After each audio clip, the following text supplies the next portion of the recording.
Morning, guys. Good morning. Good morning. Are you guys ready? This is how you know the day's starting. Aw, shit.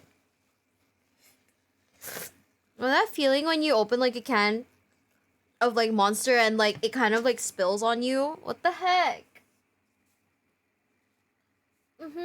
Happy birthday, Saw Day 73.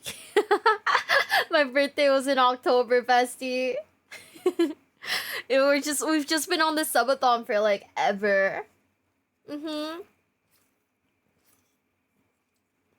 Dude. Monster Energy, my beloved, for reals, for reals. Monster in the morning, yeah, I gotta wake up, give myself that artificial energy, you know what I mean? Yeah.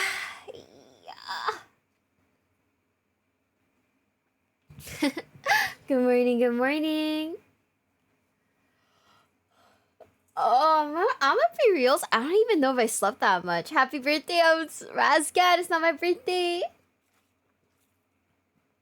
Philippe, thank you so much for the follow. Thank you, thank you, thank you. The green one? No, I got the white cans today. I don't know why. I couldn't find like the green ones. Usually I go for the no sugar ones because like I don't know. I mean, I know like it's not Monster's not inherently healthy, but the least I can do is like cope hard enough into, thinking that it's healthy. You know? Surely if I cope hard enough, it'll be all right. It'll be healthy, right? Wink wink. But yeah, good morning, guys. Good morning, good morning. I hope you guys had a nice sleep. I hope you guys, I don't know if you guys are at work, going to work, doesn't matter. I hope you guys are having a nice day, regardless. Is that's what you guys deserve? Nice days. And nothing less than that.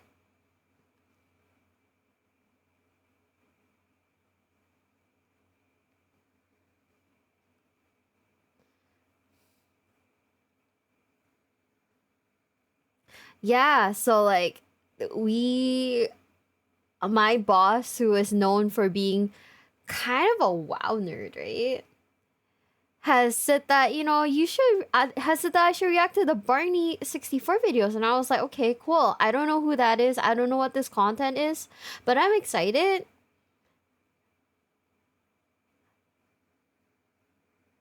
It's someone's birthday. It was my birthday. It was my birthday like ages ago. We're just still kind of on the subathon because like the timer hasn't run down, but like we're gonna try to sort that out this week. Hopefully I get to hopefully we do like a we can do like a 48-hour stream on Twitch to bring the timer down. Can't really do that on YouTube. YouTube doesn't really have the same like they don't really have the same type of like culture, so doing a 48-hour stream on YouTube might be a bit weird. So probably Twitch only. And Fortnite. Emperor Fred, thank you for the follow, and Kedrat, thank you so much for the follow. Thank you, thank you, thank you. Welcome to the basement. Welcome, welcome, welcome. Be late birthday, thank you. 3 cans of monsters a day is good for you. I mean, who's gonna stop me? The police? You say your boss is also Rumor Red X? Yeah, he's kind of known for being a little bit of a Yu-Gi-Oh! Yu-Gi-Oh? WoW nerd, huh? He is my boss, and he was like, hey, I think you should watch Barney 64. And I was like, well, shit, I don't know Barney 64. Sure, I'll watch it. So here we are.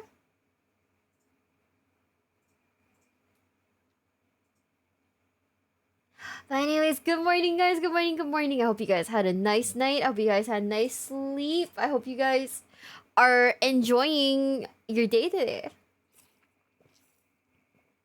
We're gonna be watching some World of Warcraft Tales of a Happy Camper Rogue 1 to 60. I don't know what that means yet. Did you eat? I did. I woke up, I had a sandwich. It was lovely. It was brilliant. It was very good.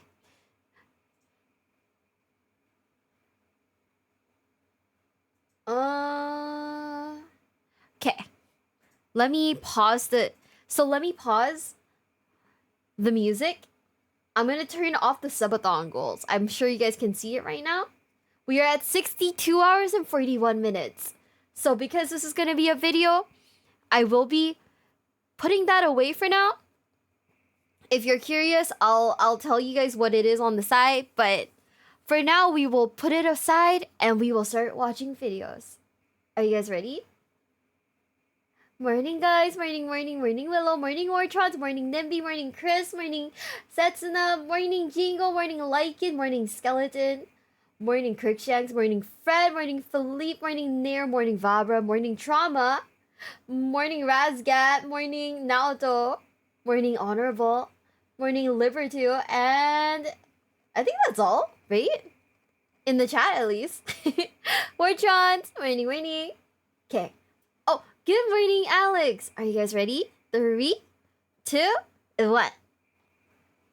Oh, let me bring up the volume.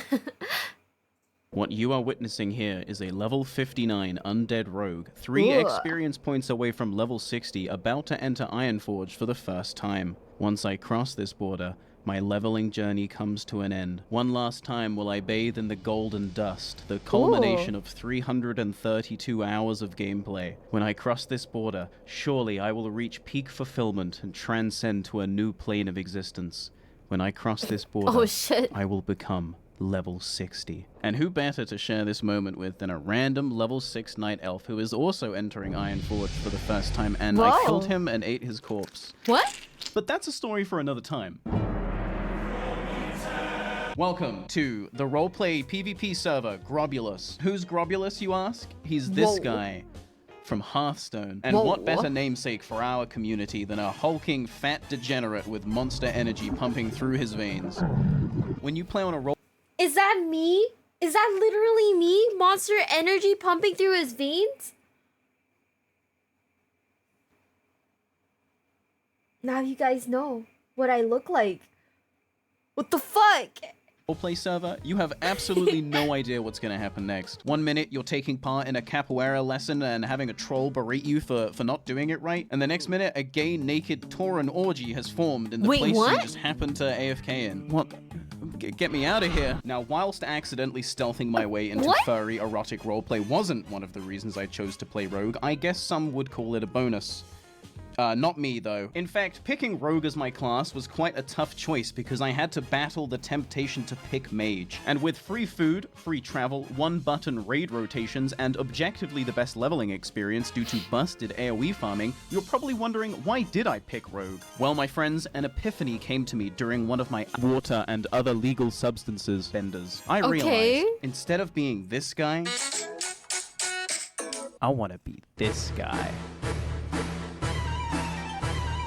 And that's the story of how I picked Rogue. I don't care about efficient leveling, 1-button rotations, or intelligence buffs. I just want to watch the world burn. Witness my no fun allowed combo. Marvel in awe and disgust as I kill this night elf before they can even break out of one of my many stuns.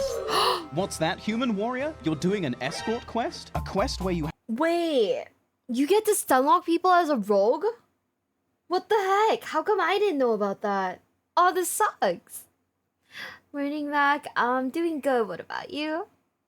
Have to lead a robot chicken across an incredibly large distance as it walks at the slowest possible pace, effectively doubling the time the journey should take? Well, it would be a shame if you were to fail the quest due to a rogue coming up behind you and kill. But I'm not all bad. I promise. Take, for example, this human. Now, I will be honest, I was milliseconds away from killing him when some cosmic force stopped me. I could somehow sense this human was different, special.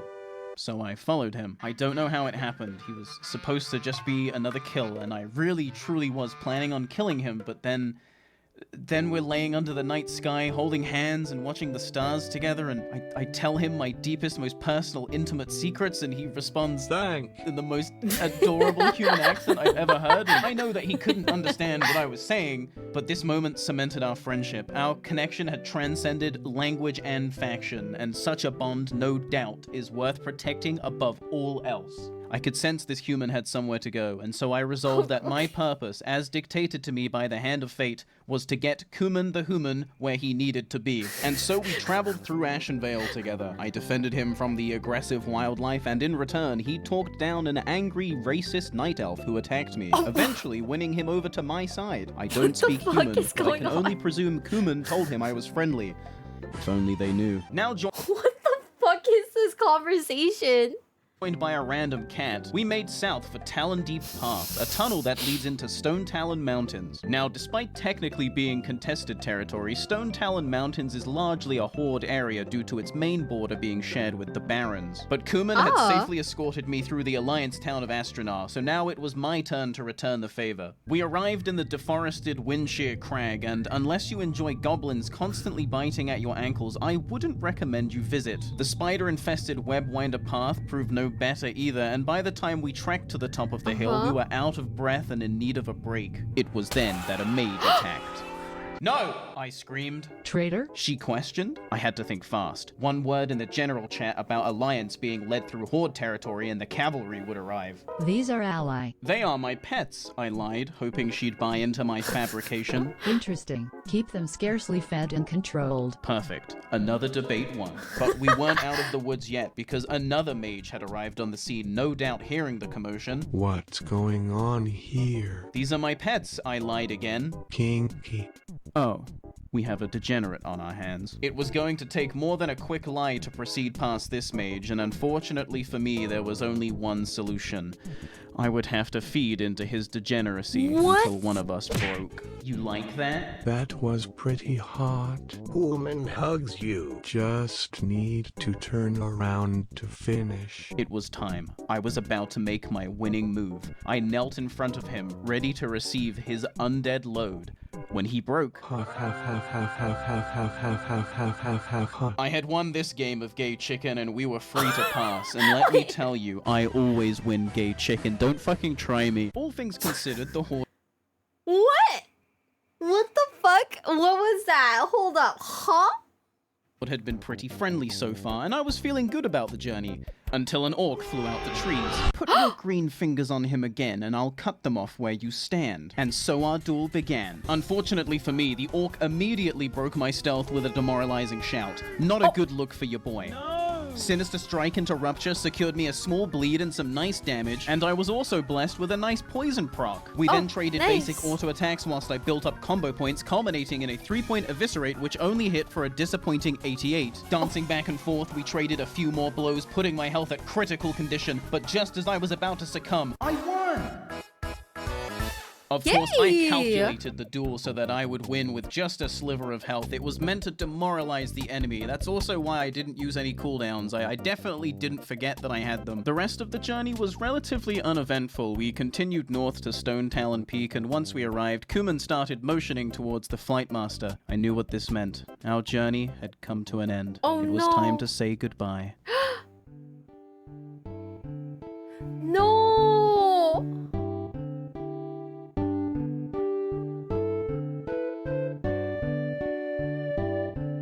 This is so sad. They were besties. What the hell?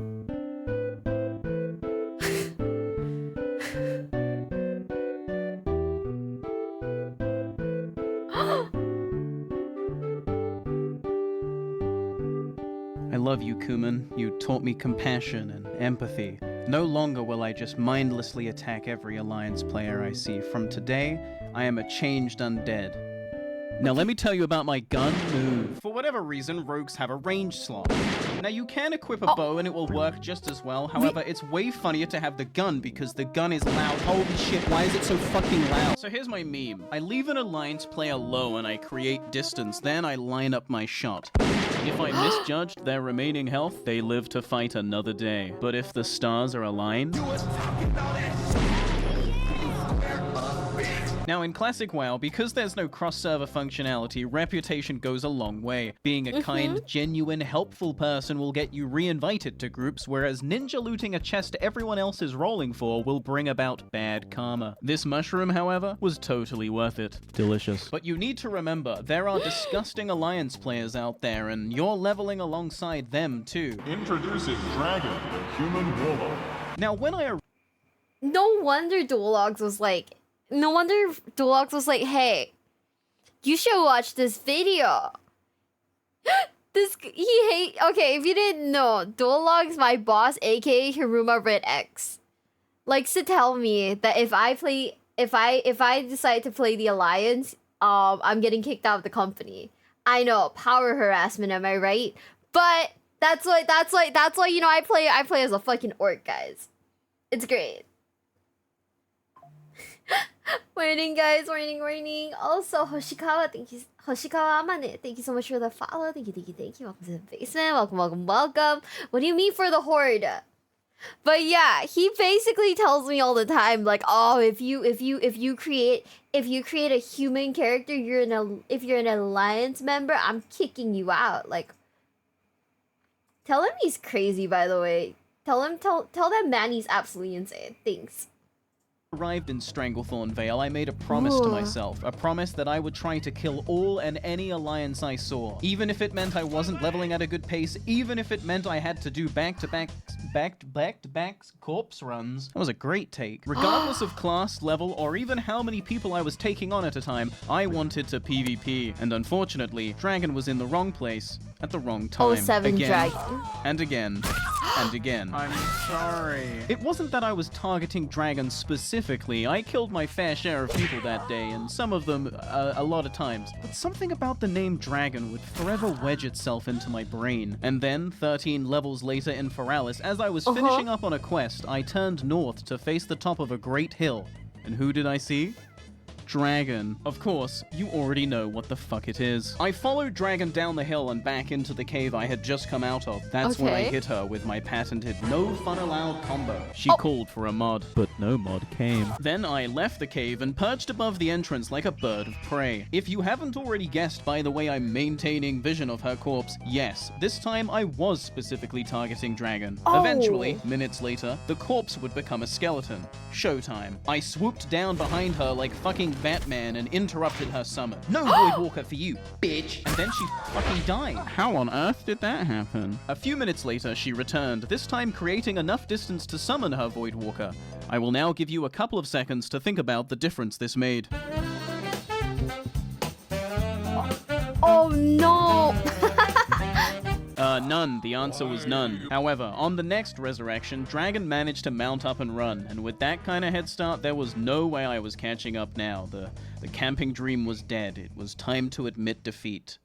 Is what I would say if she didn't dismount 20 seconds later and try and summon her Voidwalker again. Hello, is anyone in there? As I consumed her delicious feat, I wondered whether I was taking things too far.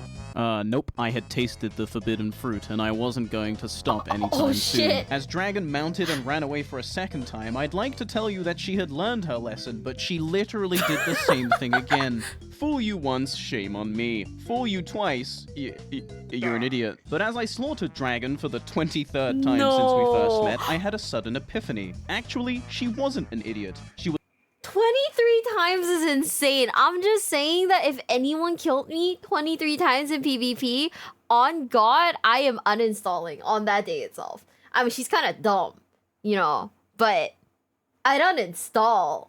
I would honestly be like tilted out of my fucking skull, dude.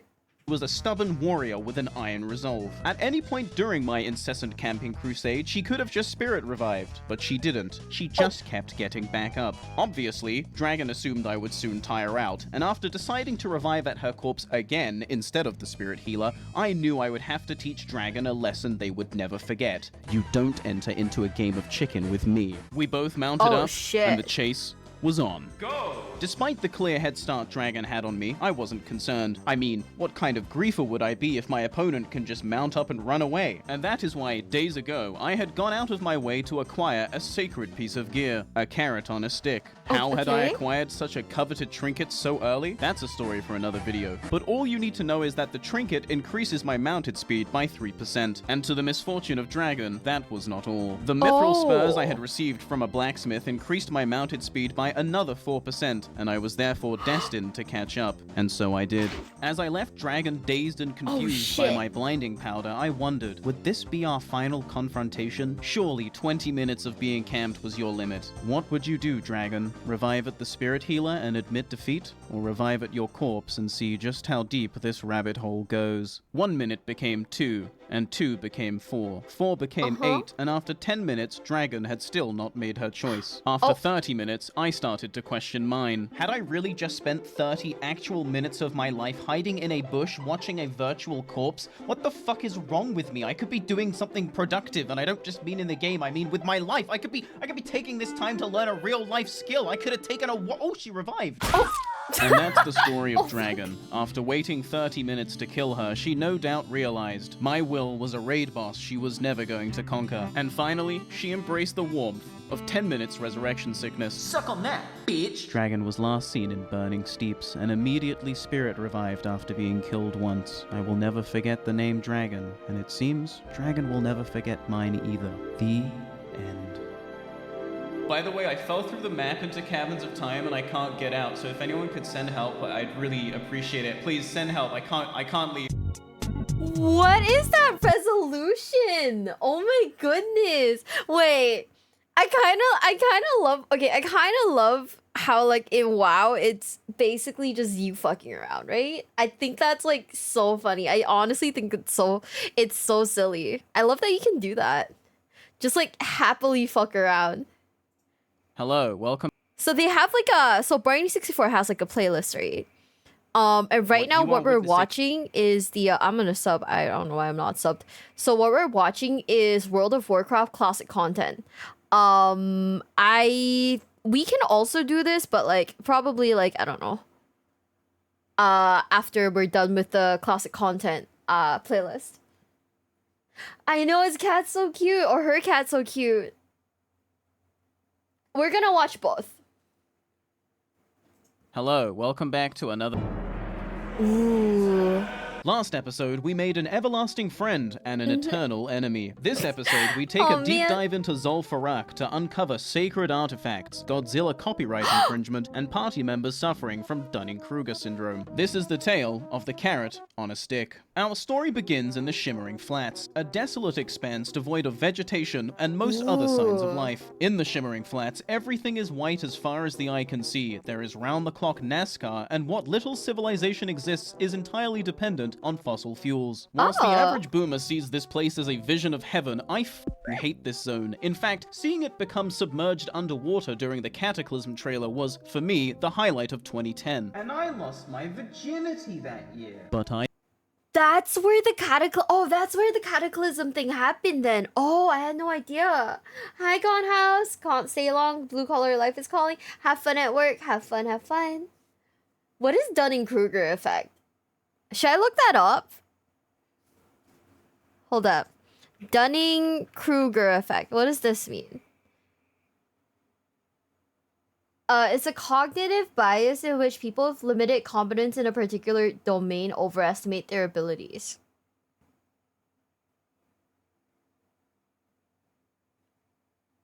Huh. I don't know what that means. Oh man, it's okay. It's okay. She? Okay, Daddy Zipper stuck. Come help. What?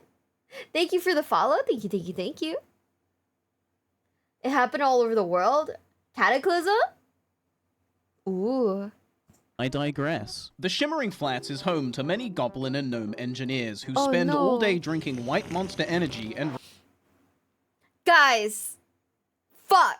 Why are they calling me out like this? I'm literally drinking a can of White Monster right now. Oh god, this is over. It's over for me, guys. First time that guy. Next time I'm just a gnome. racing in dangerous makeshift vehicles. Now So this sad. is pod racing. One of the gnomes, named Whizzle Brassbolts, has a level 50 quest which reads the following. Deep in Zul'Farrak, The Trans City? That's not. Deep in Zul'Farrak, the sand troll city in Tanaris, there is a Ooh. sacred pool. From that pool, the trolls summon a huge beast, Gazrilla.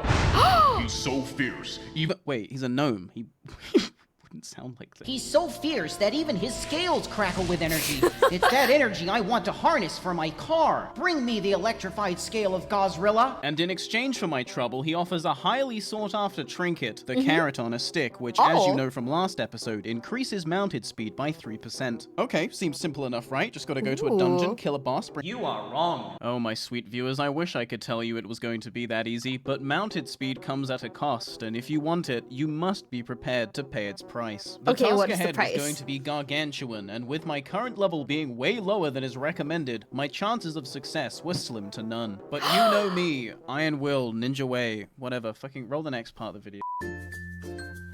Welcome to Lordaeron, the northern part of the Eastern Kingdoms. 3 years ago, the denizens of this beautiful land lived in peace under the alliance of Lordaeron. The elves in the north were happy, the humans in the middle were happy, the dwarves to the south were happy, and the gnomes were gnomes. And then the prince became a Death Knight and killed everyone. With his mind-controlled army of the dead, Prince Arthas marched north towards the elven city of Quel'Thalas on a mission to seize the means of production of Sunny Delight. During the battle, a certain high elf named Sylvanas Please Don't Ruin My Character Windrunner told Arthas that the skulls on his armor look, quote, a bit gay. In response to this, Arthas tore her soul from her body and turned her into a banshee. Some would argue that this was a disproportionate reaction. After wiping out the population of northern Lordaeron, Arthas' mind control would dwindle and he'd fuck off back to Northrend to cry about it. No longer mind controlled, all the undead who used to live in Lordaeron were like, oh, I guess we just go back to living here then? And so Lordaeron became home to the Forsaken, the Oh, this is where I was playing the last time, huh? Okay, I get it. no longer mind-controlled undead army led by Sylvanas Windrunner, and they're all super pissed at Arthas. I'm sure they will forgive and forget. Did you think we had forgotten? Did you think we had forgiven? Never mind. But if we go back even further, Lordaeron was originally home to the forest trolls of the Armani Empire. For hundreds of years, the trolls did troll stuff, but then the elves arrived, and they knew magic. Discovering that the trolls were susceptible to fire, the elves pushed them south and established Quel'Thalas, and the trolls were pissed. But then the humans arrived, and the elves taught them magic. Discovering that the trolls were susceptible to fire, the humans pushed them east and established Lordaeron, and the trolls were pissed. Present day, the once great Not our troll homies getting like absolutely cucked like this.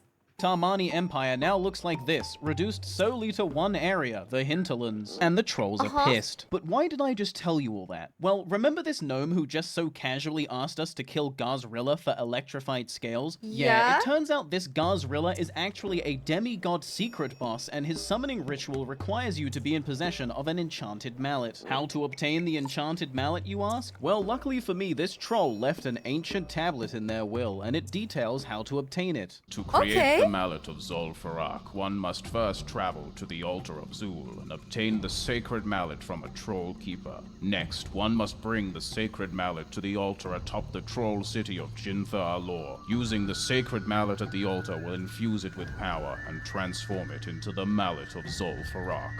Okay. Seems simple enough, right? Just gotta go ask the troll keeper for the mallet, then I go blank. You are wrong. The troll keeper in question lives in the hinterlands. The troll keeper in question is part of the aforementioned Armani tribe. The troll keeper in question is pissed. Now, I could spend the next couple years of my life working as an envoy for the Horde, easing tensions and improving relations with the Armani tribe, earning their trust over several years, and then eventually cashing in my socio-political clout points for a sacred mallet. But I don't have time for that. I just want to make Mount go fast. And so I set off for the hinterlands on a mission to obtain the Mallet of Zul'Farrak, the item required to summon Gazrilla. Following the directions of the tablet, I made for the altar of Zul, where the mallet's keeper would await me. Upon arriving, I find that the mallet's keeper, whose name can fuck off, is a level 50 elite mob. Oh, that's not good. And being a level 43 reanimated pile of... Wait, you can kill the mobs? I mean, you can kill these like keepers? That's kind of insane. Wait. Ooh, I had no idea.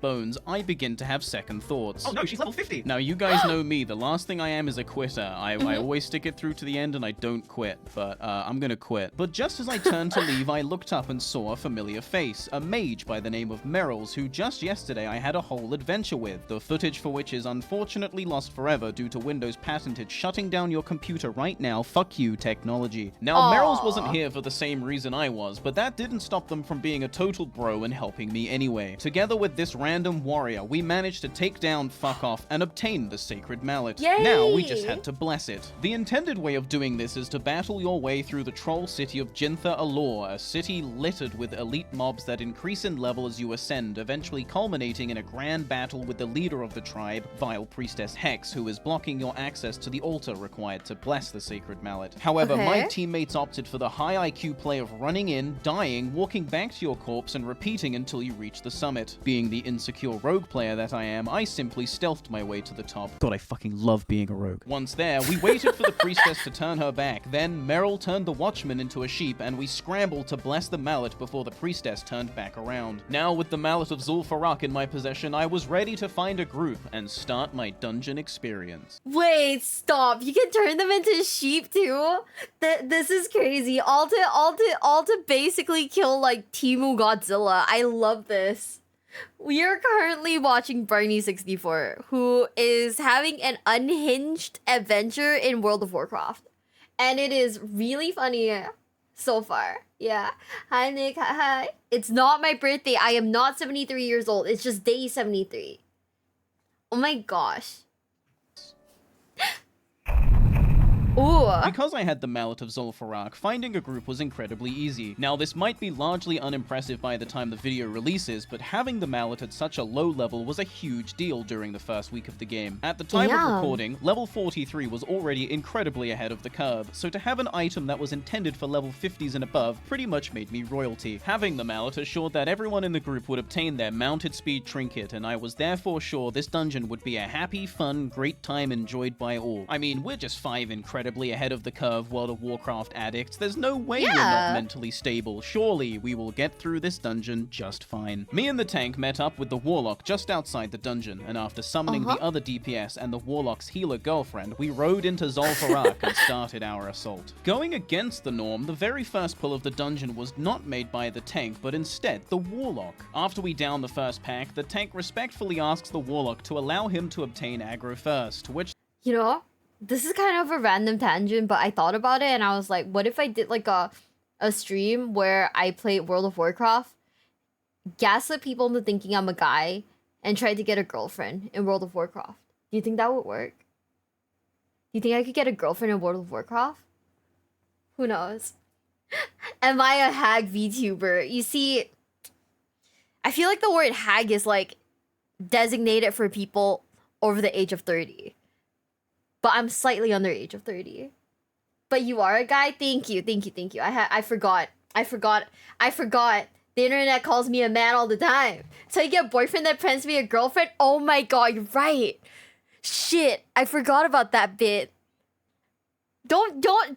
Okay, is it like a thing that like sometimes men will play female characters to get like free loot or something? I think I remember seeing someone say that online somewhere. What if, oh my god, if I got counter catfish, that'd be insane. There's two people who've done that? Oh shit, really? I don't want a boyfriend. I just want to see if I can catfish someone into believing I'm a man. Man. Okay. We gotta rethink this strategy, guys. We gotta rethink it now. How do we get a girlfriend in WoW? Imagine catfishing the catfish. What if we reverse catfish? And then, oh my god, if I catfished a catfish, are we both like just the Spider-Man meme? Like, you know, the pointing one? That's gonna be so dumb.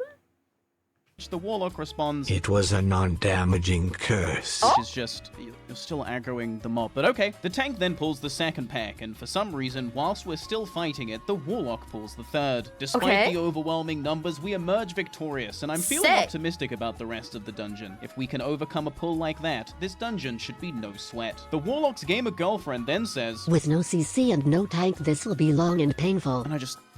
What? It is at this point the tank asks the question on everyone's mind. You guys knew? The Warlock then despawns his DPS pet and summons his tank pet, confirming what we all suspected. But that's okay, new players are players too, and I'm sure this Warlock will learn as the dungeon progresses that the tank should be the one to pull mobs. The healer then chastises the tank for two-hand tanking, which is literally not a problem, especially not at this level, further cementing in our heads that these two partners in crime are the worst type of moron. A moron who speaks with conviction on a subject they very clearly know nothing about. The next pull goes smoothly as the tank was able to get aggro before the Warlock. Shocking how that works. But the two warriors were very clearly still feeling the effects of the priest's last moronic idiot statement. To combat the plummeting morale at the hands of these two retards, I attempt to bolster the troops. We are doing fine and will continue to do fine. Hell the yeah. healer then immediately complains about going out of mana in the previous fight. You know, the one that was so tough because her boyfriend pulled the entire pack. Next, the tank tells us to follow as we are going to walk in a specific way to skip. I can't count the number of times in an MMO where some idiot couple throws my entire raid. Okay? I can't count the number of times something like that has happened. This is insane.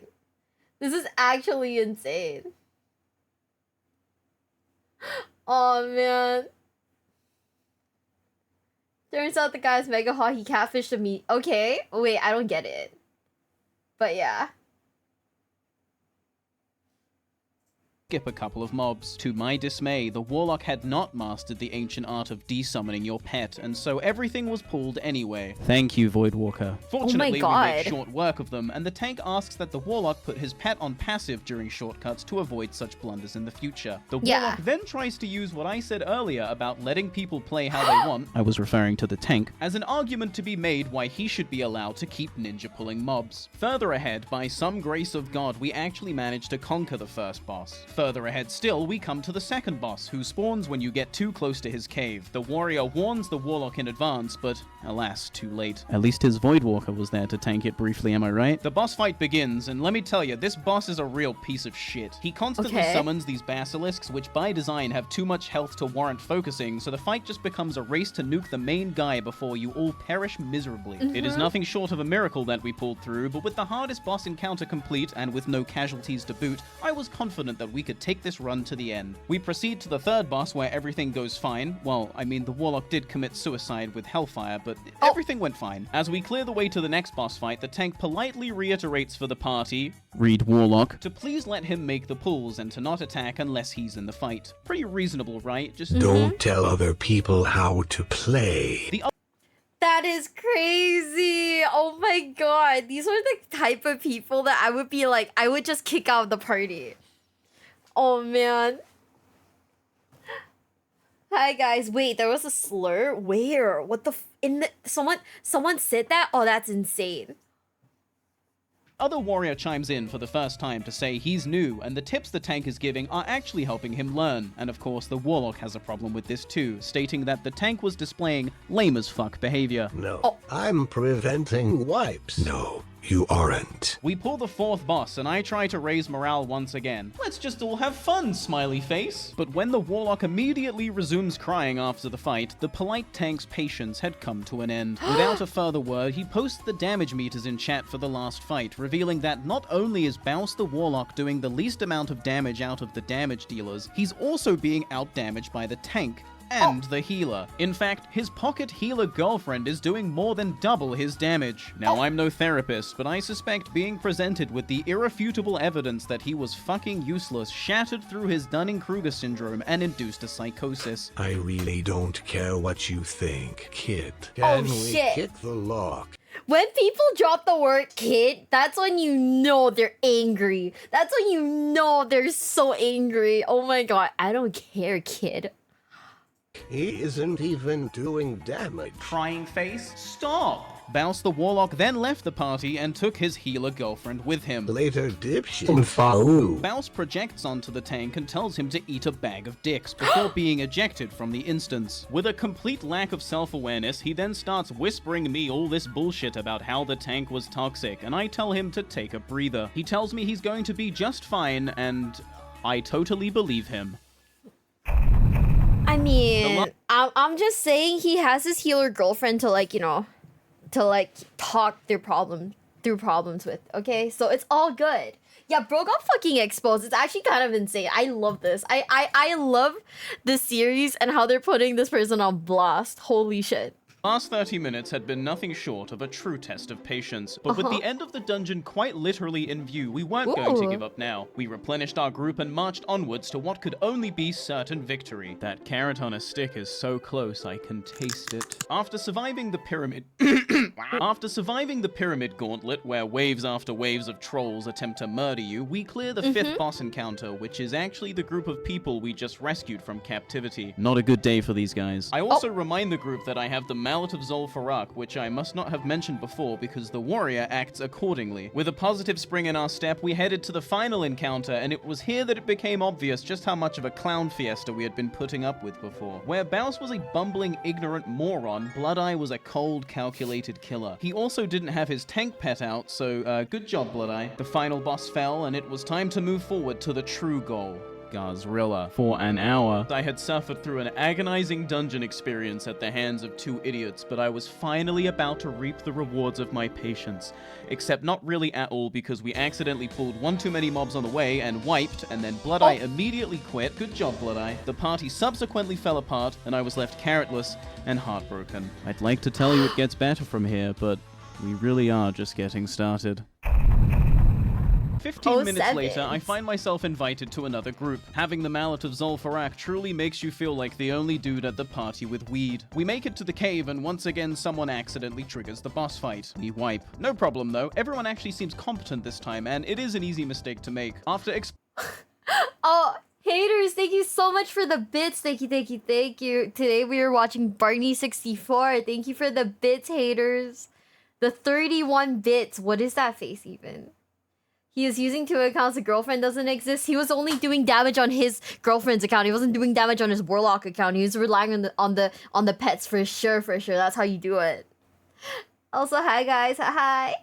Explaining how the trigger zone works, we attempt the fight again, but unfortunately eat shit because the party leader was focusing the ads instead of nuking the boss as you're meant to. We wipe again, the healer leaves, and I am removed for having a, quote, bad attitude. I don't know what I did to trigger this man's inferiority complex, but I can only deduce that he was threatened by my Chad aura. What can I say? Being an alpha peak male specimen really is a curse.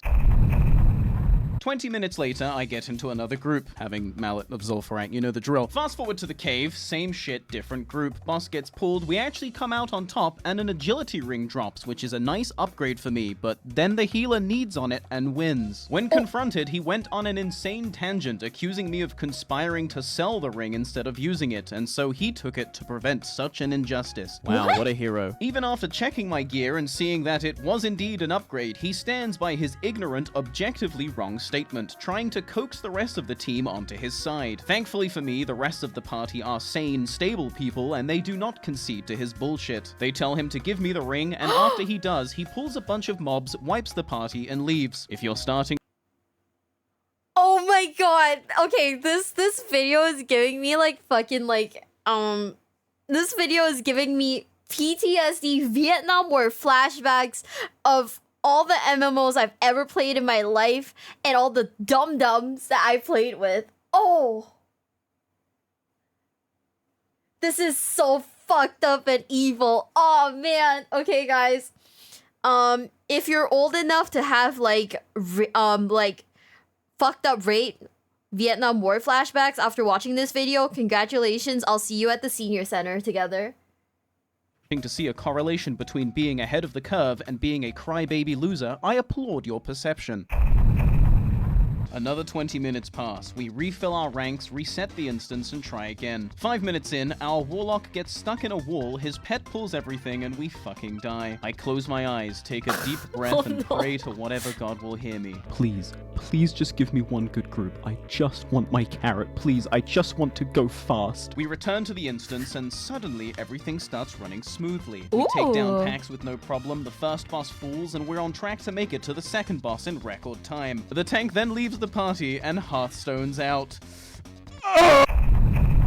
I call in an emergency favor from a guildmate. We summon him and head into Zul'Farrak for what I can only hope is the last time. We fight our way to the cave, and to my surprise, nobody aggroes the boss. In fact, everyone knows what the hell is going on. Towards the end of the fight, our healer succumbs to the swarming mass of basilisks, and I know it's only a short amount of time before we inevitably wipe. I last hit the boss and vanish the hell out of there as everyone around me dies screaming. God, I fucking love being a rogue. With the hardest encounter down, we breeze through the rest of the dungeon and approach the sacred pool. Would this be it? After suffering through 5 hours of quitters, blamers, and insecure warlocks, would I finally face off against Gazrilla? We get ready to pull the final pack. And the tank says he has to go. Just kidding. We steamroll the pack, and I walk up to the gong, strike it with my mallet of Zul'Farrak, and finally, we summon Gazrilla. Slowly, he emerges from the pool before entering into a full sprint, charging into us and knocking us airborne. Holy shit, this is a real fight. Holy shit, he's so tanky. After being knocked airborne again, I use this downtime to ingest a tasty beverage. If it's Gazrilla, why does he have 3 hits like King Ghidorah? Yeah, all this for a carrot on a stick. I mean, I'm 90% sure you could find a stick anywhere, you know, buy a carrot, put it on, you know, a string, but hey. That's the joke? Oh, I was like, wait, that's King Ghidorah, right? But just alt color. G Fuel, 10% off with code Barney. Gazrilla puts me in a block of ice for 10 seconds, and after emerging from my icy tomb, I make the final incision. Gazrilla is defeated. Yay! And that, my friends, is the tale of the carrot on a stick. And hey, if you like my videos, consider supporting me on my brand new Patreon. Wow, Patreon! Wow! More WoW Classic videos to come. Please like and subscribe. Okay, bye. Kitty! You know, I don't remember if I told you guys, but like, I wanted to buy groceries for like Nova when I was staying at her house, right? But then it felt impolite to only buy groceries for Nova, so I bought cat food for her cat too, because I was like, well, it's her cat's house also. So you wanna be... So I was like, well, I might as well get her cat some food too, buy groceries for like the both of them, am I right? But yeah. Kaiju baby lizard. I don't know, man, I love Godzilla. I fucking love Godzilla. So you want to be rich, huh? Well, you've come to the right place. Actually, you haven't. I don't know why you guys are asking me for gold making tips. There's guides all over YouTube. You could just type it in. But you know what they say? Ask and you shall receive. And I am a generous god, and so I'm going to bestow upon you the gift of my knowledge on how to make money. So put back on that armor and listen carefully, idiots, because I'm going to teach you the hot tricks the billionaires don't want you to know. Wow, you're going to be so rich. Wow, Jeff Bezos is going to kill me. Welcome to Thousand Needles. Yes, this place again. Except this time we're not here to watch NASCAR and deal with gnomes. We are instead here to steal from the Grim Totem tribe, a tribe of violent extremists who have made their home in Dark Cloud Pinnacle. Normally, Tauren tribes are very spiritual, placing high importance on maintaining a good bond with nature and only using violence where absolutely necessary. The Grim Totem tribe, however, they make their kids fight each other to the death for sport. That's pretty fucked up. Now, in the future, this area comes under attack by the Legion, seemingly at random. There's no real setup or foreshadowing. Or is there? Okay, here's my tinfoil hat conspiracy theory. When you are a clan who attacks peaceful villages unprovoked and frequently hosts child fighting pits, you acquire a lot of bad karma, putting the universe against you. Now, cosmic punishment is inescapable. The only thing that will delay it is luck. Just pure luck. So wouldn't it stand to reason, hypothetically speaking, that if a rogue were to break into their camp in the dead of night and steal from them all their lucky charms, they would no longer be shielded by luck, and eventually, 5 expansions later, cosmic punishment would be dished out. But that's just a theory. What's important to note is that I now have a surplus of lucky charms. In fact, I have so many lucky charms, I had to create an alt just for bank storage. Now, these lucky charms have no actual in-game purpose, they're just a flavor item, but that hasn't stopped me from selling them anyway. Tired of losing your loot rolls? Did that hunter really just need on your weapon? Seems like you've got bad luck, my friend, but cry no more, because I have the item for you. Just put this lucky charm in your bag and you'll notice the difference immediately. Why is he selling it like it's an MLM? That is insane. I love this.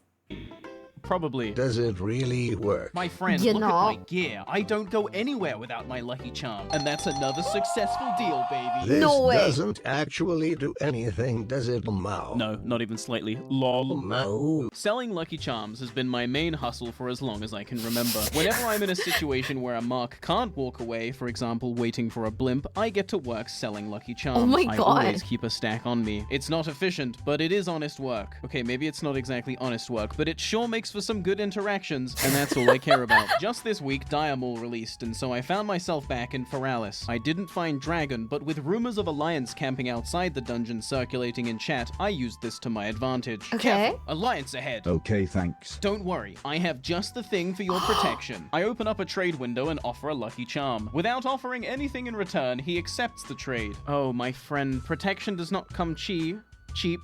What is your life worth? Surely at least 1 gold. The shaman ponders for a second before offering 570 gold and then canceling the trade. Well, at least I now know the going rate for an orc shaman if I ever want to purchase one. But if he thinks I'm done, he is sorely mistaken. I open up another trade window and get back to it. I don't want you to lament when you find yourself embraced by death. Seal the deal now. The shaman offers a greater mana potion. I can't drink this. I don't even use mana. I don't want that junk. How dare you? Junk? How dare you? My wares are of the highest quality. I wasn't going to take such an insult, especially not in front of so many people. I have a reputation to uphold. I challenge the shaman to a duel, and it begins. The shaman places down his totems, and I open up with a cheap shot. He is now stunned for a few seconds. Sinister Strike into Kidney Shot secures another stun, during which time I activate Adrenaline Rush so I can spam Sinister Strike. By the time Ghost Wolf is able to get loose, he's already lost 50% of his health, and I've got 3 combo points on him. The shaman attempts to kite me through his Earthbind totem, but I immediately break the slow with my sprint. One more Sinister Strike into a 4-point Eviscerate almost does the trick, but he instant casts Healing Wave. Even so, Ghost Wolf is fighting a losing battle. I interrupt his second heal, and he is eviscerated to death. I won! Buy my wares! I scream as I trade him again, but just as I offer the Lucky Charm, an Alliance rogue comes up behind me and kills me before I can seal the deal. What a cruel fate. Ghost Wolf kneels before me. He could have left me in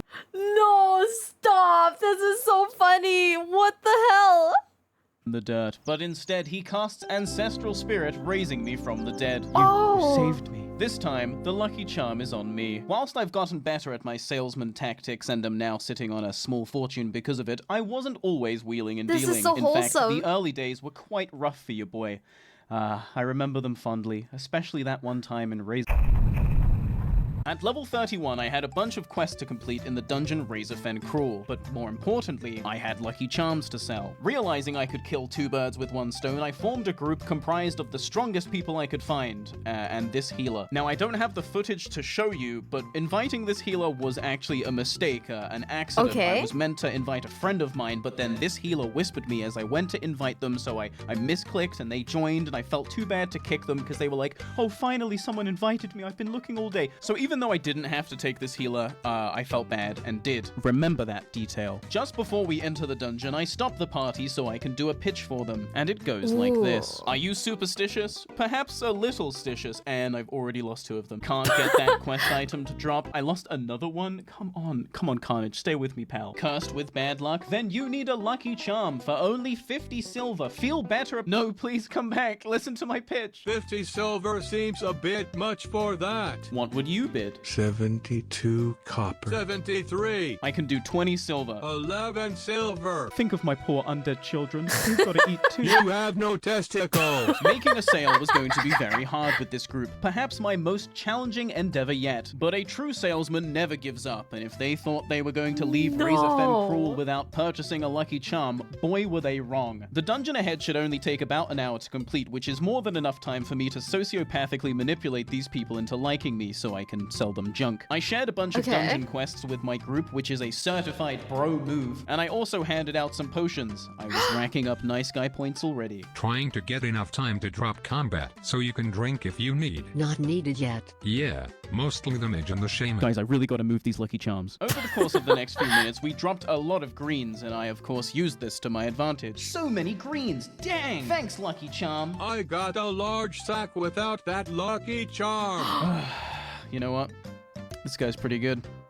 5 minutes later, the shaman goes AFK to play fantasy football or something. Sorry, fantasy football trades. Draft is tonight. Dude. But we had pick trading. I'm just saying, you get that lucky charm, you'll get all the football, dude. They'll be like, damn, man, you got that guy. He kicks the ball so good. And then we killed the first boss. Okay, guys, I'm gonna say it. Now until the next boss, all lucky charm purchases are buy one, get one free. Gift one to a loved one, a family member, a friend, your teacher, your wife's boyfriend. Everyone loves a lucky charm. And then we killed boss 2. Yay! A little while later, the tank realizes he's run out of ammo, so he can no longer ranged pull. Gun, I ask, because you know I'm always packing heat. Holy shit, why is it so fucking loud? It's cool. He replies, I can face pull. but that's not good enough for me. I say, I got you, and I trade him some of my ammo and a lucky charm. He offers 20 silver, and that's another successful deal, I baby. guess. Later, we come upon a chest, and it's time to roll for it. I roll a 69. Nice. And Nice. the tank rolls a 96. Aw. Now, I'm not going to say that because the tank had purchased a lucky charm, he won the roll, but I am going to heavily imply it. Please buy my lucky charms.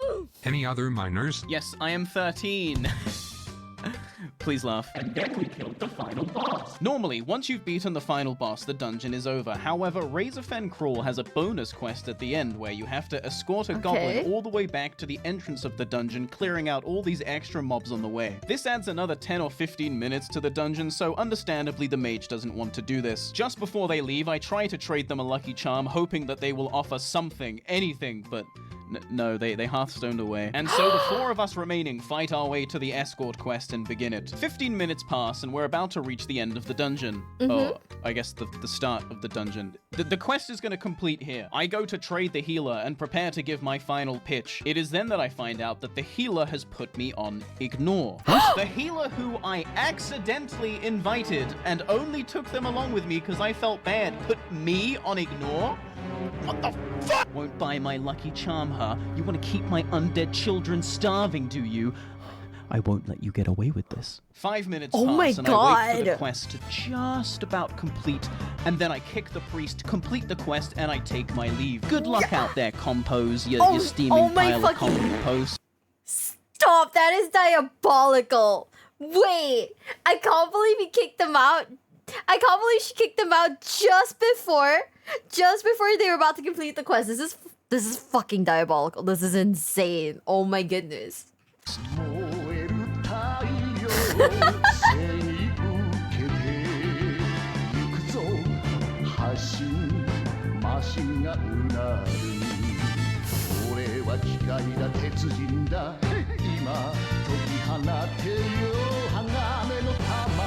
Is this Mazinger?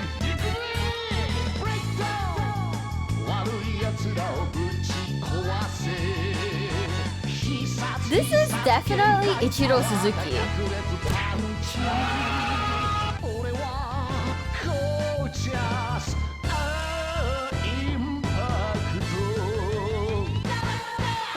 But seriously, guys, I gotta move these lucky charms. If you're on Grobulus NA and you've noticed that things just haven't been going your way, please don't suffer in silence. Turn your bad luck around today. Send me some mail. Attach whatever a lucky charm is worth to you, and I will send you back a lucky charm. I promise. Guys, I want a lucky charm. By the time this video goes live, I will be on a plane moving my ass to Texas, so expect a little downtime whilst I get set up in my new place. Special thanks to my patrons for supporting this video. You are all my lucky. I get set up in my new place. Special thanks. I'm about to seal her idea.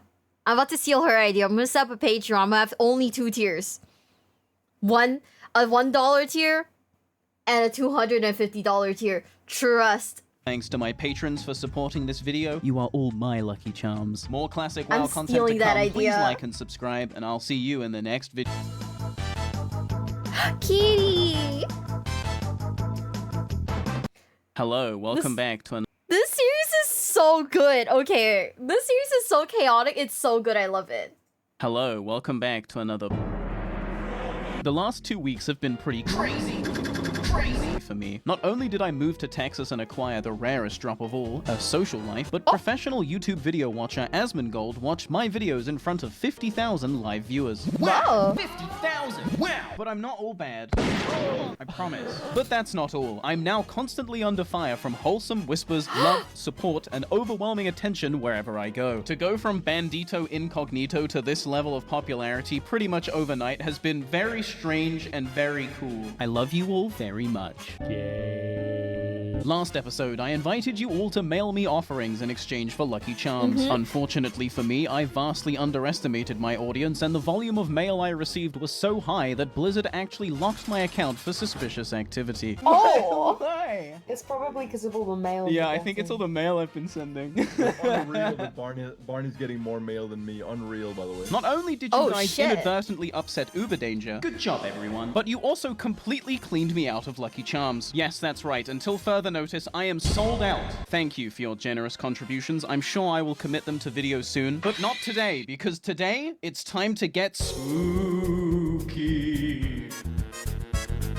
Last week, I was made aware of r/Grobulus, which is my server's subreddit. There I found a flyer for a Hallows End roleplay event with mini-games, a raffle, a PvP tournament, fireworks, and a costume contest. Now, the costume contest really caught my eye, and upon further inspection, I discovered that they were asking for volunteer judges. Perfect. A good rogue knows that to succeed, you must use every tool in your arsenal, fair play or not. And so I unfairly leveraged my position of newfound popularity for personal gain. Did I bribe the event organizer with Lucky Charms?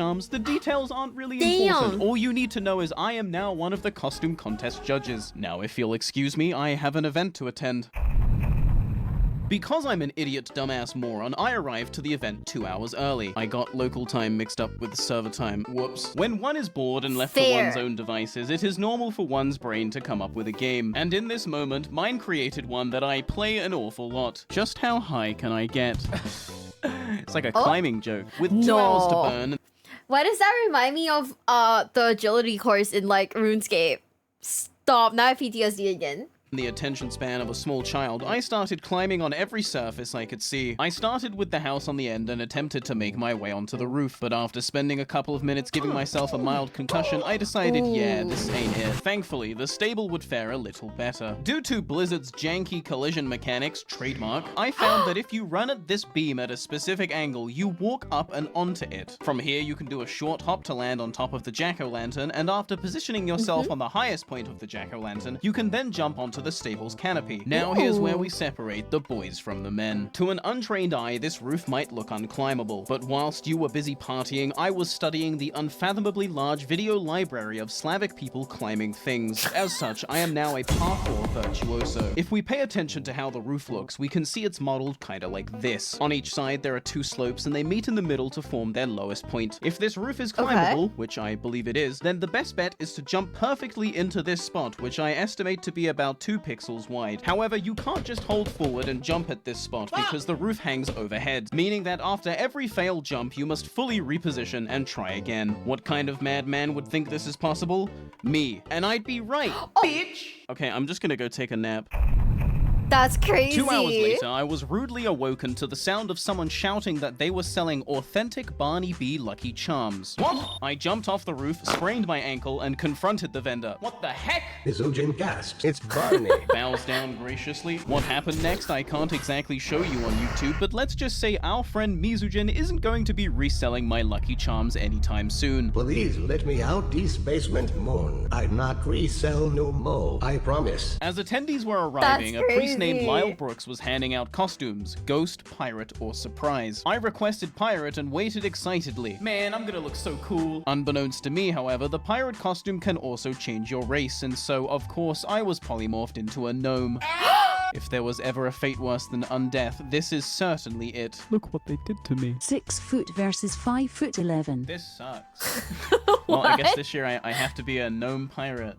Yay. But then, disaster struck. Did you guys know that if you right-click a buff, you voluntarily get rid of it? I didn't know that. So when I right-clicked on the costume, I got rid of it. Oh no. I didn't even know you could do that. What am I gonna do for a costume now? I thought to myself as I trick-or-treated the innkeeper. And then, as if some divine being had been watching over me the whole time, I found it in my bag. A night elf mask. What? And so it was decided that— What the fuck is that?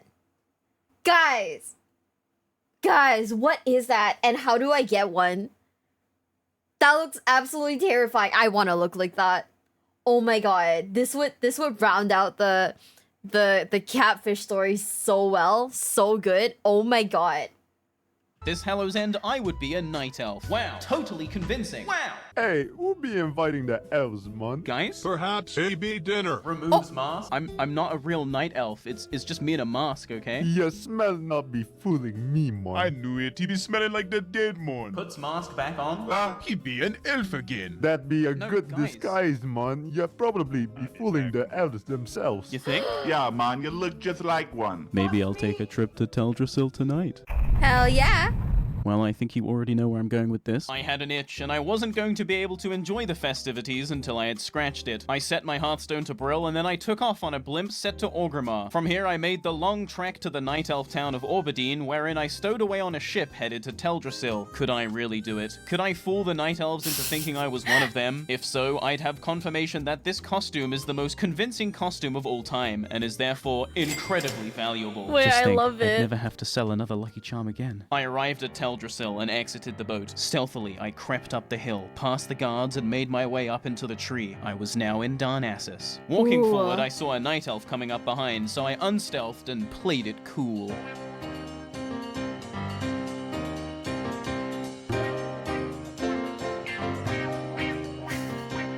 Oh, I'm excited. Oh, I'm so excited. As the night elf rode away, it seems I had not raised suspicion. A human then also rode past me, and I started to realize this disguise is good. As I carried on walking through the streets of Darnassus, a human warlock approached, dismounted, and began walking alongside me. I waved to him, and he waved back. Hello, fellow Alliance members. On to this. Just another night elf on a stroll. JC 108D, which is human for no kill. And it seems I was understood because the warlock no kill. He mounted and rode past me. This disguise is good. For 10 more minutes, I slow walked through the streets of Darnassus completely unbothered. This mask had granted me otherworldly powers. I had blended into the background and become just another night elf in Darnassus. I could only imagine what I looked like to them. This disguise is good. Too good. Hello, I'm back. Who let an elf over here? If he really be an elf, tell us why they tasting so good. Kill it. We should eat him. You looking tasty. You don't want to eat me. Barney, can I be in your guild? They be tasting like good herbs already mown. I want to eat the elf as well. You eat me and you're gonna wish the Scourge took you instead. You'll be shitting for months. The Scourge did take me. We should start a fire. The meat be talking too much. The elf looks tasty. What should we have? Well done or medium rare? What's happening here? I think they're trying to eat me. An elf! Let's cook him up. Just a little bite. Do look delicious. Come on now, into the fire. Now, guys, come on. Alright, go in the fire. Please? Damn. Only a taste. Guys, come on. It's not a joke. I'm not an elf. No elves allowed moon. This not be my idea, man. Hey, a night elf, bro. Say the elf. Why do you have purple skin and big ears? Don't lie. Let us bless this meal. But the mop has spoken. Please hold hand. Dance me, troll. The dark lady is great. Okay, I admit, I smell pretty good. Auntie will cook you up nice and tasty. Oh my god. By her hands, we are all fed. I cannot wait to cannibalize this elf. He's all skin and bones, but an elf is an elf. We got elf for dinner, everyone. Looks like meat's back on the menu, boys. Just one bite. Save me the ear. Now this is cooking. Pass the elf around. What the fuck? Give me the thighs. Not bad, man. I heard there was elf. Tasty. I'm in pain. Please. Got an extra piece of elf in there. Ooh, What the that's some fuck? nice spice. That was my favorite leg. Please. Something smells so good. Now, y'all be saving that just for me, man. Y'all role playing or some dumb shit? Really? I'm just a skull now? Real mature. I ain't feeling so good, man.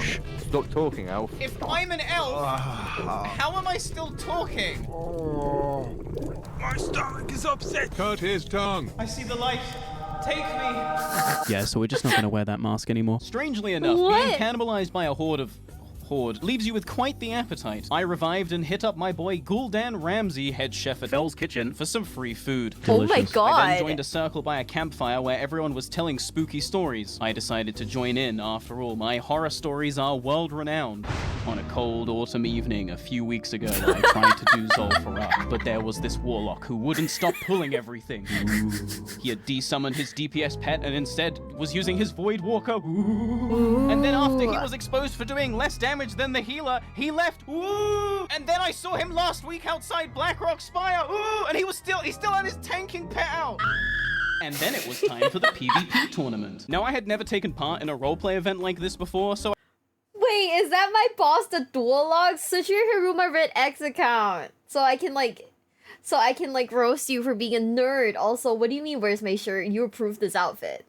I wasn't really sure how many people were going to show up or what the vibe was going to be like, but as we all slow walked to the graveyard and formed this giant fight pit circle, it really dawned on me like, damn, there's a lot of people here. I mean, look at this. This is fucking sick. God, I fucking love World of Warcraft. Anyway, the tournament was a pretty standard ordeal. I watched a giant bear maul some guy to death, and then I, a complete PvP novice, foolishly stepped in for someone who didn't show up. I proceeded to get completely and utterly obliterated by the better player, but at least I'm putting it in the vid, so who looks stupid now, huh? Probably still me, but that's okay, because I'm gonna bet on these matches, and I'm gonna make hella money. 20 gold on the Gardener. Oh shit, he's buff. 20 gold bet. I got Rogue. Okay, go! He opens up. He's throwing! It's a scam! Don't be a sore loser. Come on, Bearmont. You're the Gardener, plant him! Put him in the fucking dirt! Oh, pot up! Come on! Oh my god! My money! 07. Well, at least I can still win the raffle. I didn't win the raffle either? This sucks. And then it was time for the costume contest. So here it is, the moment we've all been waiting for, the costume contest. Now, originally the plan was to have just one grand winner, but since there were so many entrants, I mean, seriously, just look how many people showed up. I decided to put in some of my own money so there could be 2 runners-up as well. After all, business has been booming. Let's meet the entrants, shall we? Violent. My costume is SpongeBob from the episode where he ripped his pants. Thank you. Borgar. I'm the drunk mercenary for hire. Smiley face. Frugo. He's an Orgrimmar guard. Oh, cool. Oglarood. Hail, members of the Horde. I come from Dalaran to witness your Wickerman festival. Oh, he speaks human. Wait, by the way, Duologs. By the way, Hiruma Red X. I really want the mask. Okay, you oughta tell me when it's Halloween so I can get this thing. Good evening, gentlemen. I am a sexy female dwarf. Oh, okay. Oh, get it. Oh, Yagro. Fair? Hold on. Okay. I am a human farmer from the foothills of Hillsbrad. I even walk like a human. Oh, okay. Oh. My god. He's like one of those brainless humans. Gin Jojo. I be a priest of the greatest Noah, Growl the shark, Noah of the sea. That's this guy for reference. I'd go and get an in-game shot, but I'm not installing retail and leveling through it. This video's already taken me too long to edit. Rogma. My costume is of Ravager Red, the legendary orc axe fighter, a well-known vigilante. I will slay my enemies, then vanish. Hell yeah. Wow. I am Flameguard, a fallen shaman sworn into service to the Fire Lord Ragnaros. By fire, be purged! I am dying from cancer. Nessima. I be a pirate captain, yar, but I got a trick up my sleeve. Nobody expects the Scarlet Crusade. Oh no, it didn't work. Well, Oh shit. No one say anything. She'll kill you. I should know. Seardamin. I'm a night elf interning at Dalaran. I'm a dumb night elf, so I don't understand that my people can't be wizards. Helsikta. I'm an undead brewer. Did you mean to say brewmaster? That's what I meant. Dr. Heals Good. Hello, I'm a Scarlet Priest, and I'm just looking for some little boy. What? Hint, I be a simple fisherman. Pripyat. Hello, man. I be a genie. Ya needing a wish? Let's see if this works. I wish for 10 gold. I work so depressed again, man. You have it already, man. He's right. Oh my god. Me magic work. Nepentha. Hey, brother. They be calling me Netmon. Big time Hexa. From the Eka Isles, you see. You watch your step now, or you be looking like me friend air. That That's just racist, lass. Hey, trolls, is this racist? That a real troll. No, man. It's legit. Caleb. I am a Dalaran mage with my dragon I rescued from the orcs. I am more specific. Look at him in all his glory. Emily, do the thing I told you to do. Jesus? I am Caesar, elder overseer of the Shattered Hands, and I wish only to say that it's all a costume. Jesus is a hug. If you're not knee-deep in corpses and What is that covered in place? foes, then it's a costume. D's. Hi, I'm the Green Spider Orc from the DC Universe. Albion. I'm just your average cowpoke out of Mulgore. Wrangling Kodo's my game. So you caught your own mount? Yeah, I did. Dang. Bone Brain. I'm a punk alchemist. So those were the contestants. I'm sure you have your favorites, but there can only be one winner. And 2 runners-up. The other judges and I created a party to privately discuss our thoughts, and it was difficult to say the least. There were so many creative and fun costumes, but after 10 minutes, we had come to our decision. Okay, we have made our decisions. We're going to have 2 runners-up and a grand winner. I'm going to start with our runners-up. Please give it up for Krokma, ladies and gentlemen. She Krokma what? walks away with I mean, I 25 guess. gold. Okay, next up, our second and final runner-up. Please give a Not warm the welcome to voice. Hint. Oh. You know, Hint walks away with 25 gold as well. I'm okay with that. And now, the moment we've all been waiting for. Our grand Who won, winner. who won, who Please won, who won? give it up for Gran Harap!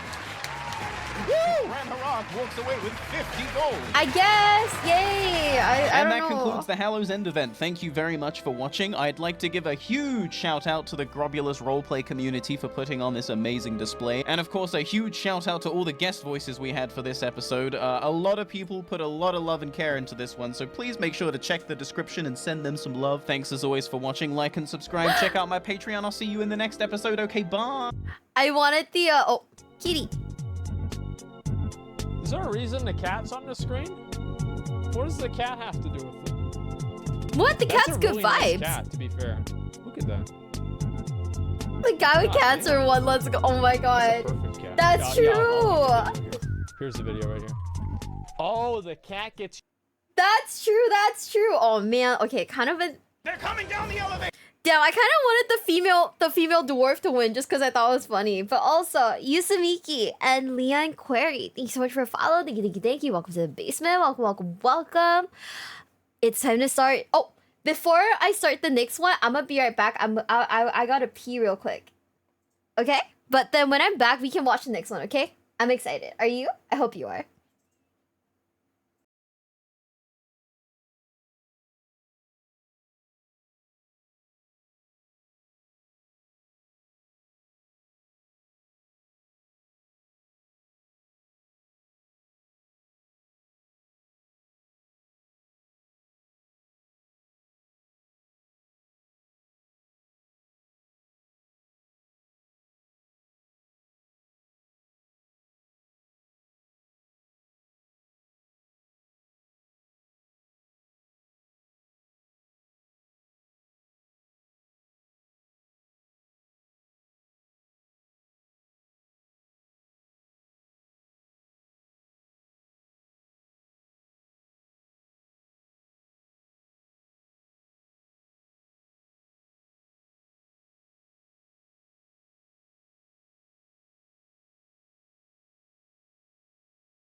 Ow. Ow, guys. I bolted to my chair and in my haste slid off my chair. My whole ass just slid off and I fell onto the other side. What the fuck?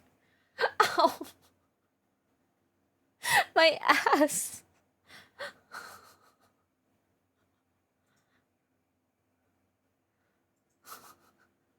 Ow, it's okay. I'm okay. We're alright. We can nut up. We're fine. We're chill. We're chill. I did not fall into the toilet. My ass fell off the chair. But you know, it's okay. We're fine. And now we're gonna watch The Menace of Menethil Harbor. Are you guys ready?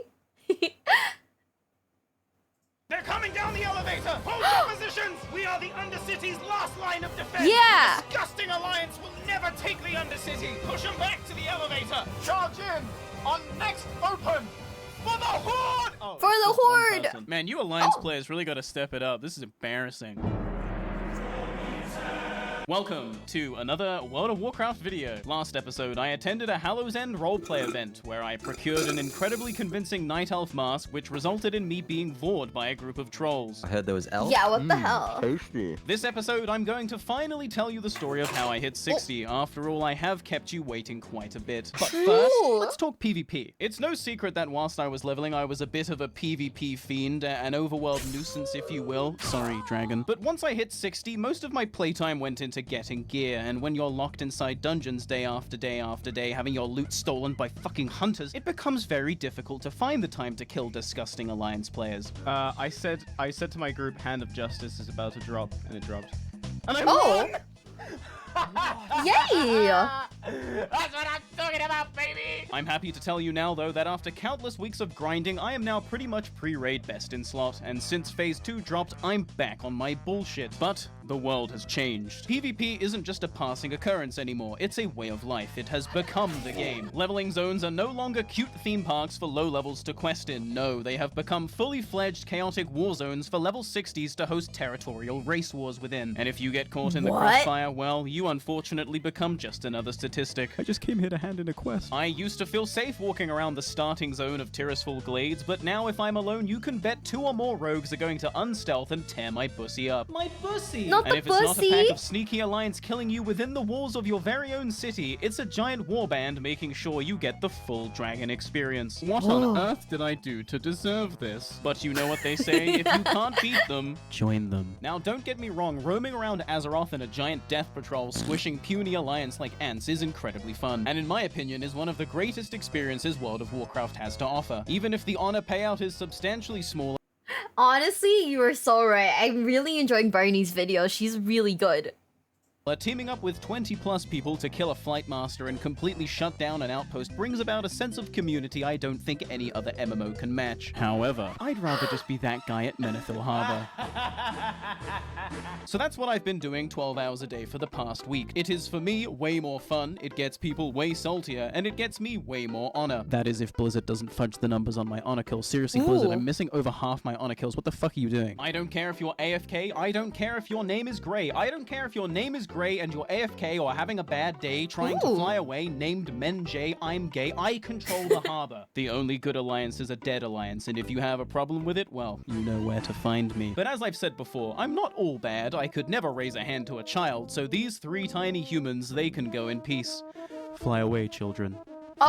Sometimes the docks are quiet and you only get a few bites, and sometimes the docks are in full chaos war mode. You never really know what's going to happen, and that's what I love about this area. One minute I'm death rolling with a mage because we wait for unsuspecting commuters. Ooh, tough luck. And the next I'm outnumbered and fleeing after securing a quick kill. What a rush! What's that, human paladin? You are running from a group of horde and are desperately trying to make it to the boat? Well, it would be a shame if you were chased down and stunned and missed the boat and then killed mercilessly. I also really enjoy when 2 people decide to have a duel on the docks. It literally just means I get 2 free kills. What did you think was gonna happen? But the truly great part about Menethil Harbor PvP is it's not just the docks, there are also the boats themselves, and with a small group you can seize control of a ship and live out the ultimate pirate fantasy. It's like Sea of Thieves, but good. Wait, really? Ooh. At 4:43 a.m. on a weekday, I teamed up with a group of like-minded menaces to take control of one of the ships. What's interesting Hell to note yeah. about the boats in World of Warcraft is that once you zone into the boat's destination, anyone who was dead on the ship is immediately revived, making it incredibly easy to camp people over and over. What's especially fucked up about this is that you can't even attempt to run back to your corpse, because even as a ghost, the game will teleport you back to the ship and your inevitable demise. If the people camping you have stuns, for example an ice trap, you literally have no option but to spirit revive. I want to thank Blizzard for making this possible. This poor hunter didn't even try to fight back, he just feigned death and let his destiny unfold. Damn! When we pulled up to Theramore Isle, some fresh meat hopped on the ship and were immediately indoctrinated into our crew of the damned. Your bubble can't save you now. We made the trip back to the Eastern Kingdoms and the cycle continued. Those who hadn't spirit revived were killed immediately, and as we pulled up to Menethil Harbor, we added another paladin to our ranks. The ship set sail for Theramore Isle once again, and when we arrived, the paladin made their best attempt to throw themselves overboard to escape their gruesome fate. Unfortunately, we are evil people and had planned for this accordingly. After being sapped, blinded, encased in an icy tomb, and then blinded again, our priest mind-controlled the paladin and we took him below deck. I'm sure Hayden was realizing now that there was going to be no easy escape. I'd feel bad, but paladins are quite literally the most insecure class in WoW. I couldn't have less respect for them if I tried. After being placed in another block of ice for 30 seconds, our paladin friend was worth killing again, and after doing so, we were awarded a cool 69 honor. Nice. We celebrated with some grog That's and helped crazy. ourselves to the free meal. The holy light inside the paladin provided a satisfying burn, similar to that of a chili pepper. However, the constant ice traps had left the meter a little frozen. I would rate the meal 4 out of 10, definitely below average and not up to par with the quality I've become accustomed to. After all, I'm used to Gul'dan Ramsay's excellent cooking. Ignore the bad take. A short while later, we once again entered the Eastern Kingdoms and our Guys, hold up. Gul'dan Ramsay is an insane name. Whoever that player is, he cooked way too fucking hard. Holy shit. a paladin friend tried to run away. You lose! He shouted as he made for the exit, but, well, I'm sure you know what happened next. As punishment for spitting in the face of our generous hospitality, we mind-controlled him into the corner to forcibly take a timeout. But even as his very brain was being controlled and manipulated by our fiendish priest, his proud paladin spirit bled through as he exclaimed, "You lose, you lose, you lose, you lose." Even when he was put back on ice, we could still hear his war cry through the frozen tomb.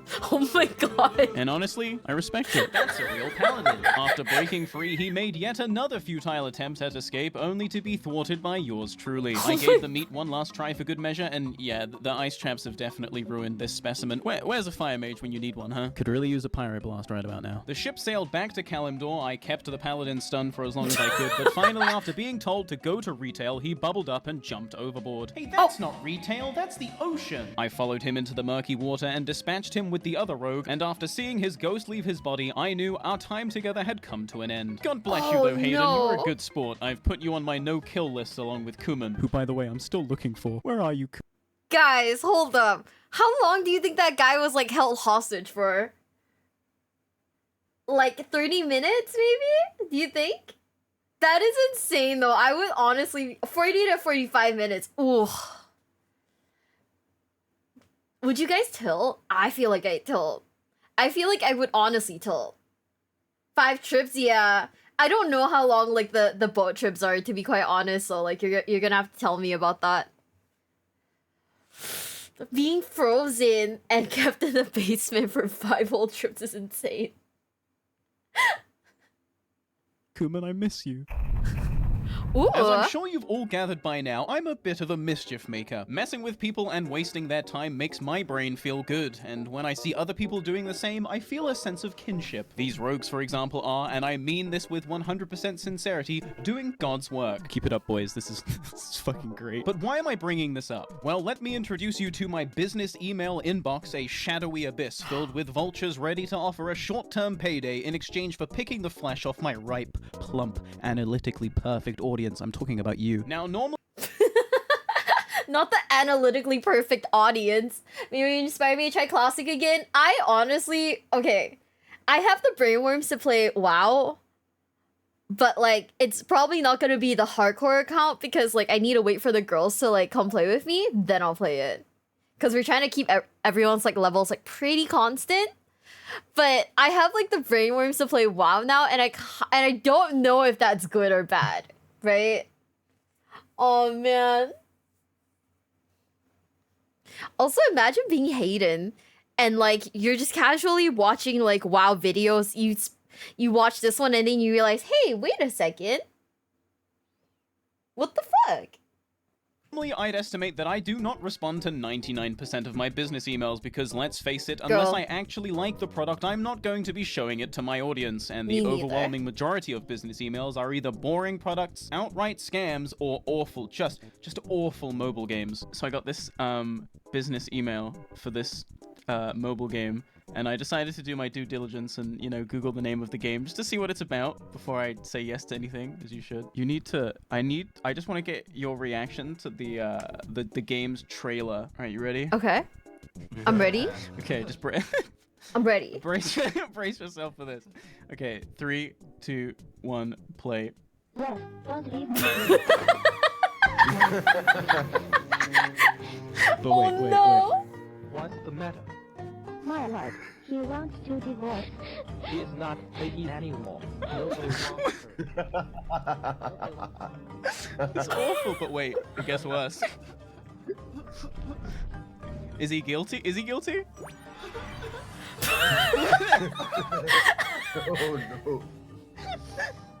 Oh no. I'm just saying, if that game ever offers me a sponsorship, I'm taking it because I love that trailer. What the fuck is that trailer? Guys, I too wanna be a judge, and then once I win the case, just fucking Gangnam Style on the desk.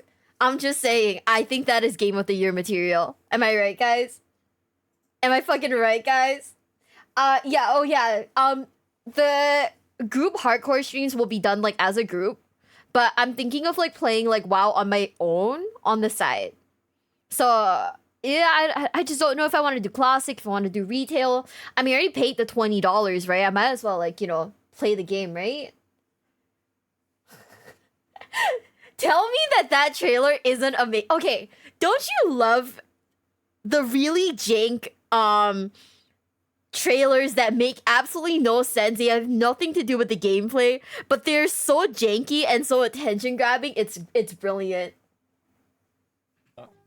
Hey, Shenmue 3 looking kind of different. Yeah, Shenmue 3 looks so, good. Barney, how much are they paying you? You signed it, right? Yeah, I signed it, dude. They're paying me $10,000. Yes, normally I'd estimate that I do not respond to 99% of the business emails I get, but when a gold-selling website, which will not be named, contacted me, I knew I had to respond right away. I mean, how could I not respond to such a wholesome, genuine, definitely not shady business opportunity? Oh, and whilst I tell this story, I'm just gonna have footage of me exploring Mount Hyjal in the background. Oh, okay. Hello there, I began. I've heard of your website. How could I not, with the amount of bots you have constantly inviting people to chat channels to advertise the website? I am absolutely interested in working with respectable people such as yourself. I love to buy gold in video games because I'm lazy as hell, and artificially inflating the value of gold for everyone else on the server is of no concern to me. Damn. My therapist says I display sociopathic tendencies, but if being a resourceful capitalist in this capitalist society makes me a sociopath, then I guess I'm just a product of my environment. Bro, okay, that is literally my ex who played RuneScape. Fucking sociopath. It's so fucking funny. Okay, if you guys didn't know, I had an ex, right, who played RuneScape, OSRS specifically. And anytime we got into an argument, right, it could be about anything. It could be like, hey, you don't pay enough attention to me. He'd be mad and then later be like, okay, I'll accept your apology if you buy me like RuneScape gold. That is the tragic tale of my ex. There's so many gold selling websites. Everyone knows the websites. RuneScape Gold is legal though? It was. But like, you know, SMH, am I right?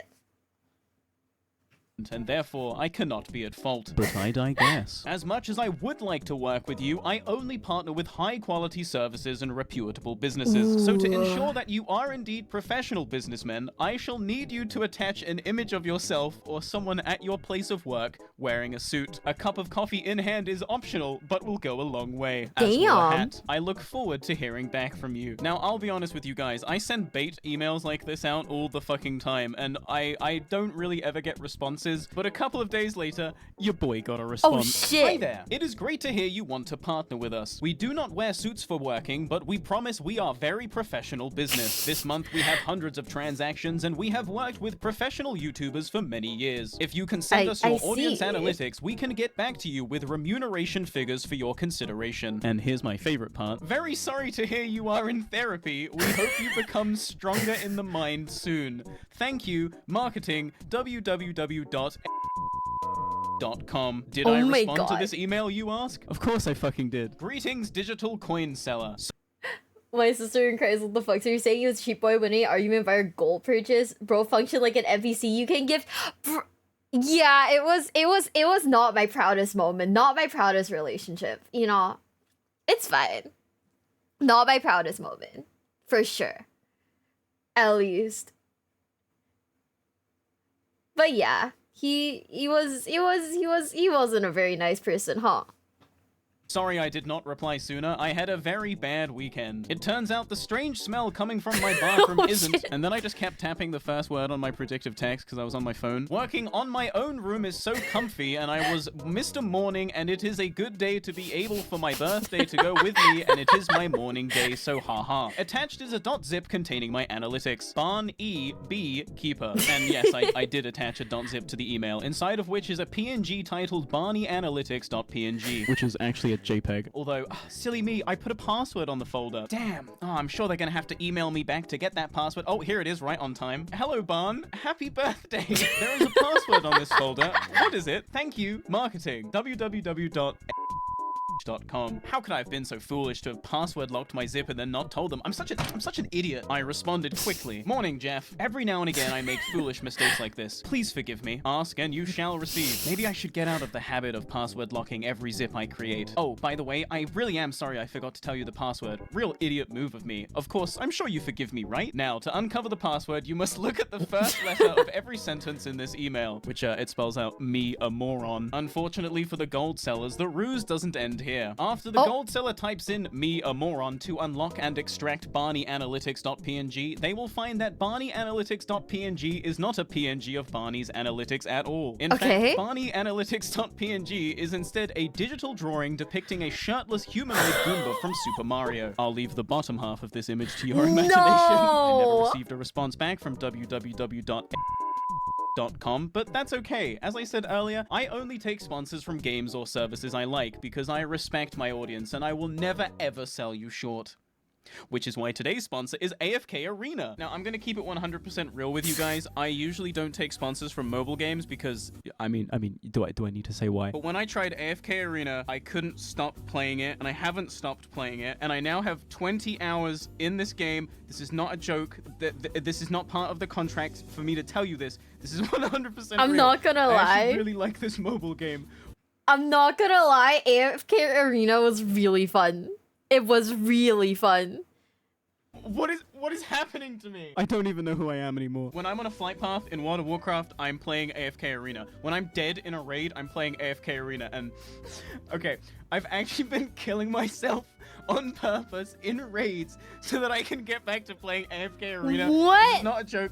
My guild leader watches these videos. He's gonna find this out. Lucian, please don't kick me from the guild. So take it from me. This mobile game is actually good, and they're supporting my channel and my content. So it would mean the world to me if you clicked my link in the description, patreon.me/Barney64, and check this game out. It's got 10 million active users. The community is like always setting up like cosplay events and holiday events and giveaways. There's over 50 characters to collect, and they all have their own unique storylines and play styles. And just look at this art style.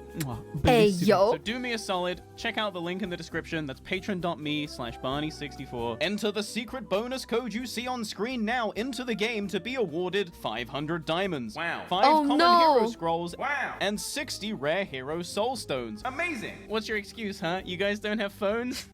But whilst we're on the topic of me getting money, I finally acquired my epic mount. But wait, that's Yay! not an undead mount. Yeah, you're goddamn right. What the fuck do I look like spending 800 gold on a shitty fucking dead horse? Are you kidding me? Don't get me wrong, I love the Forsaken. I think that we are undisputably the best race in World of Warcraft, but Blizzard really gave us the shitty end of the stick when it comes to mounts. Orcs Really? get badass wolves, Tauren get hulking kodos, trolls get sick raptors, night elves get majestic sleek tigers, dwarves can ride sheep. That's fucking cool. And I know it's an unpopular opinion, but I think the gnomish mecha striders are pretty damn sick. But the undead? Yeah, just give them literal dead horses. Are you kidding me? And I know what you're thinking. Barney, didn't you have to grind hella rep to purchase another race's mount? Yes. And here's how I did it. In Orgrimmar, there's a troll named Vahima, and you can donate stacks of runecloth to her in exchange for Darkspear troll reputation. For each stack of runecloth donated, you gain 50 rep, and you need to reach exalted standing, which is maximum rep, before the trolls will even consider selling you a raptor. How much rep did I need to grind to go from my neutral standing to exalted? 42,000. That means I had to hand in 840 stacks, or 16,800 runecloth, just to be allowed the privilege of buying a raptor mount. That's yes, crazy. Don't get it mistaken. This grind doesn't award you with the mount at the end. This is literally just the grind to be allowed to purchase the mount. And at 1 gold 30 silver per runecloth stack, I had to spend 1,092 gold on the rep grind alone. To reiterate, so you fully understand my plight, that's 1,092 gold on the rep, 800 gold on the mount itself, and then the 20 gold raptor license, cause Oi, you got a license for that raptor? But Barney, you don't accept gold donations like other WoW personalities. How on earth did you manage to save 2,000 gold to spend on a mount?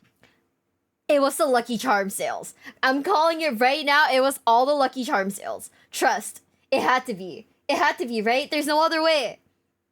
Dire Maul North tribute runs. And if you don't know what that is, well, I'm about to explain it to you. You see, Dire Maul North is a very interesting dungeon. And I don't just mean because the outside of the dungeon is a war zone. I know I've said it before, but God, I fucking love being a rogue. Can you imagine having a corpse walk back here over and over just to get into the dungeon? Oh, it could never be me. Despite having 7 bosses available to kill, there are intended dungeon mechanics in place to allow you to skip past 6 of them. And if you opt to do this strategy, you are awarded bonus loot at the end. What's super cool about this, though, is that with a rogue and 2 druids, you can stealth past all the mobs, stealth past this boss, go upstairs, sap this guy, blind this guy, unlock this door, vanish, stealth past this boss, kill these dogs, and then have 1 druid tank the king, have the other heal, and then have the rogue nuke the boss. Following this strategy, you can make a 1-hour dungeon take 10 minutes, and the loot is insane. By disenchanting the shit drops, vendoring the ones that sell for a high price, and putting consumables on the auction house, you can expect to make at least 30 gold per run, split between 3 people of course. If done optimally, you can expect to make at least 180 gold per hour, and if you're doing this a couple of hours each day, in no time you will be able to afford whatever your heart desires. And thanks to this strategy, I now have my epic raptor mount. She doesn't have a name yet, but if you guys have any ideas, feel free to tweet me at Barney. As for my old mount, well, let's just say this dead horse is going to be rotting in my bank until the end of eternity. But let's give her one final send-off.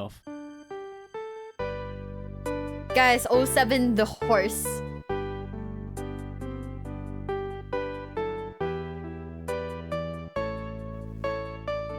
Wait.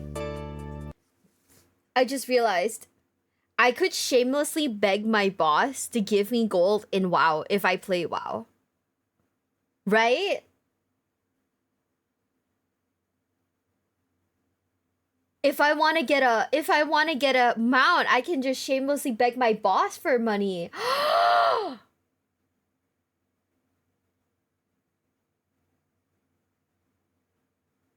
Duologs, where are you? Duologs. I want a horse. Duologs, I want a horse, Duologs. Oh my god. Okay, that man has played WoW for like what, 20 years? If he doesn't have like hella bank, like I'd be shocked, okay?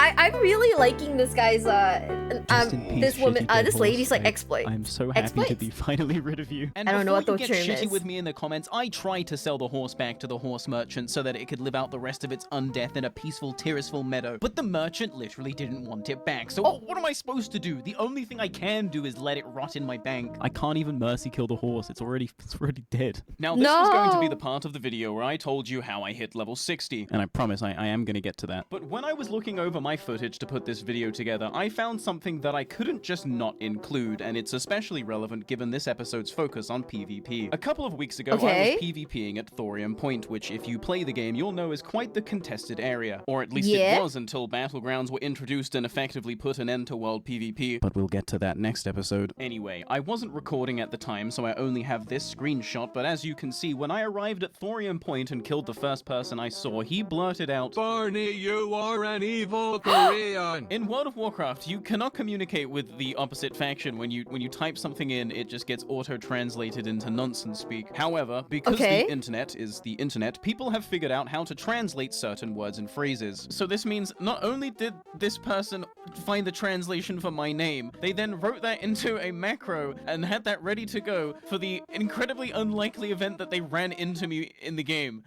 What? And it's not like I have been hanging around this area for a while either. I literally just arrived. I landed at the flight point and this was the first guy I saw, and so I killed him. Obviously, I had to boot up my recording software and document the rest of this interaction. So let's get into it. Okay, I'm excited. This night elf had gone to extraordinary lengths to get my attention, and given that the world is so large, we might never see each other again. I would be an asshole if I didn't stick around to see where this would go, and so I knelt in front of his corpse and eagerly awaited his return. A minute later, he appeared behind me, also kneeling. Unfortunately, the nice moment was immediately ruined by this bitch-ass shadow priest. No! I screamed, but it was too late. The night elf had died again. As a group of Alliance stormed over to avenge their fallen brother, I wept over the corpse of Bebop, and it wasn't long before I would join him in the shadowy afterlife. A night elf druid softly wept as she mourned over our corpses. As I walked back to my lifeless body, from beyond death's wispy veil, I could hear a dwarf yell, "Hi, Barney. Hi, Barney." Who the hell are these people? I revived, waved to the priest, he burst into dance, and then Adobe Cloud alt-tabbed me from the game to let me know my subscription for their ludicrously priced service was ending soon. Because of this, the next 30 seconds of footage is corrupted. Sorry about that. All you need to know is that during those 30 seconds, Bebop fucking died again and had to be revived by the druid. During this time, I activated my Orb of Deception so I would look like my new friends, but just as I did so, that same bastard priest showed up again and killed both Bebop and the druid. I'd be mad about this, but I don't think I can expect anything less from someone who names their character Jaina. Once again, my tears flowed, but at least the mage knew he would have to die for his crimes. As a group, we gathered around to pay our respects, but you know, some people just have no class. Really, Laturn really? You're gonna turn up at a time like this? Now my Orb of Deception is on cooldown for 45 minutes. Thanks a lot. Sorry, Barney. They yelled back to me, but the damage was already done. I just wanted to look like a night elf and fit in. Because druids are a fucking awful class. Seriously, who plays this shit? Dramatic couldn't revive Bebop again, and so this time had to rely on alternative medicine. Shockingly, this didn't work, but it did crisp up the skin nicely. Oh, no! Just a little bite. It would be a shame to have this body just go to waste. Not Bebop! A few moments later, Bebop had returned. "Barney, thanks," he said to me as we knelt before each other in mutual respect. "Me love you. Kiss me." Who was I to decline such a request? I threw a kiss hard at the night elf, and then he let me know that he was ready. Oh no, what am I getting myself into? Oh no, he's taking off his clothes. Thankfully, an orc arrived on the scene and put a stop to the degeneracy. A dwarf hunter then put one between my eyes, and as I moved to my corpse as a ghost, I could see that Bebop, wearing nothing but his boots and a sword, had challenged that same dwarf to a duel. Overwhelmed by Bebop's primal Chad aura, the coward declined. But really, can we expect anything else from a dwarf? Minutes later, Thorium Point had become overrun with Alliance. Bebop and I tried to spread a message of no kill and no war, but it was unfortunately futile. I died again as Laturn exclaimed, "Love you, Barney." When I revived, a human warrior pointed at me and challenged me to Muck Gora. For the Guys, what is this? Oh my god. He's trying so hard. They're just in love. They're just rival factions. This is like Romeo and Juliet, except, you know, weird. Those unfamiliar with the Orcish custom, Muck Gora is an honorable duel to the death. I didn't realize humans knew of this custom, but refusing a Muck Gora is a great display of cowardice, so I had no choice but to accept. Bebop tried to talk me out of it, but this is Muck Gora. With my honor at stake, I went all out on Raham the warrior, who was woefully unprepared to deal with a rogue such as myself. Our duel was over in a matter of seconds, with Raham only landing 2 pathetic blows. Upon reviving, Raham, seemingly overwhelmed with shame, threw himself off the cliff and committed suicide. As Bebop mourned for his friend, I realized that this night elf was truly too good for this world of Warcraft. All along, he had tried to spread a message of no war, but this is not the world we live in, for we live in a world of war. Craft. With a heavy heart, I waved farewell and took a flight to the Undercity. I hope Bebop lives a peaceful life, because this night elf truly deserves it. Guys, this is so tragic. Just kidding. If you've watched my content for some time, then you'll know that when I play games, I often find myself coming up with extremely ridiculous, time-consuming, self-imposed challenges. And once my idiot brain has come up with one, nothing will sate it until the goal has been realized. So when I was thinking up ways to make my level 60 ding memorable, and my brain conjured the cursed thought, hey, why don't we ding 60 using Discovery XP? I grabbed the nearest pillow and screamed. What does that mean? Ding XP? I don't get it. Since you react to lore of WoW, glad you're enjoying it. Been playing it since vanilla. Oh, yeah, no, the lore has been really fun. Understanding the lore is really nice. And these random clips of people actually playing the game are so fun also. Ah, okay, that makes sense. Bebop later burned to death at No, Bebop's dead. This is so sad. 07.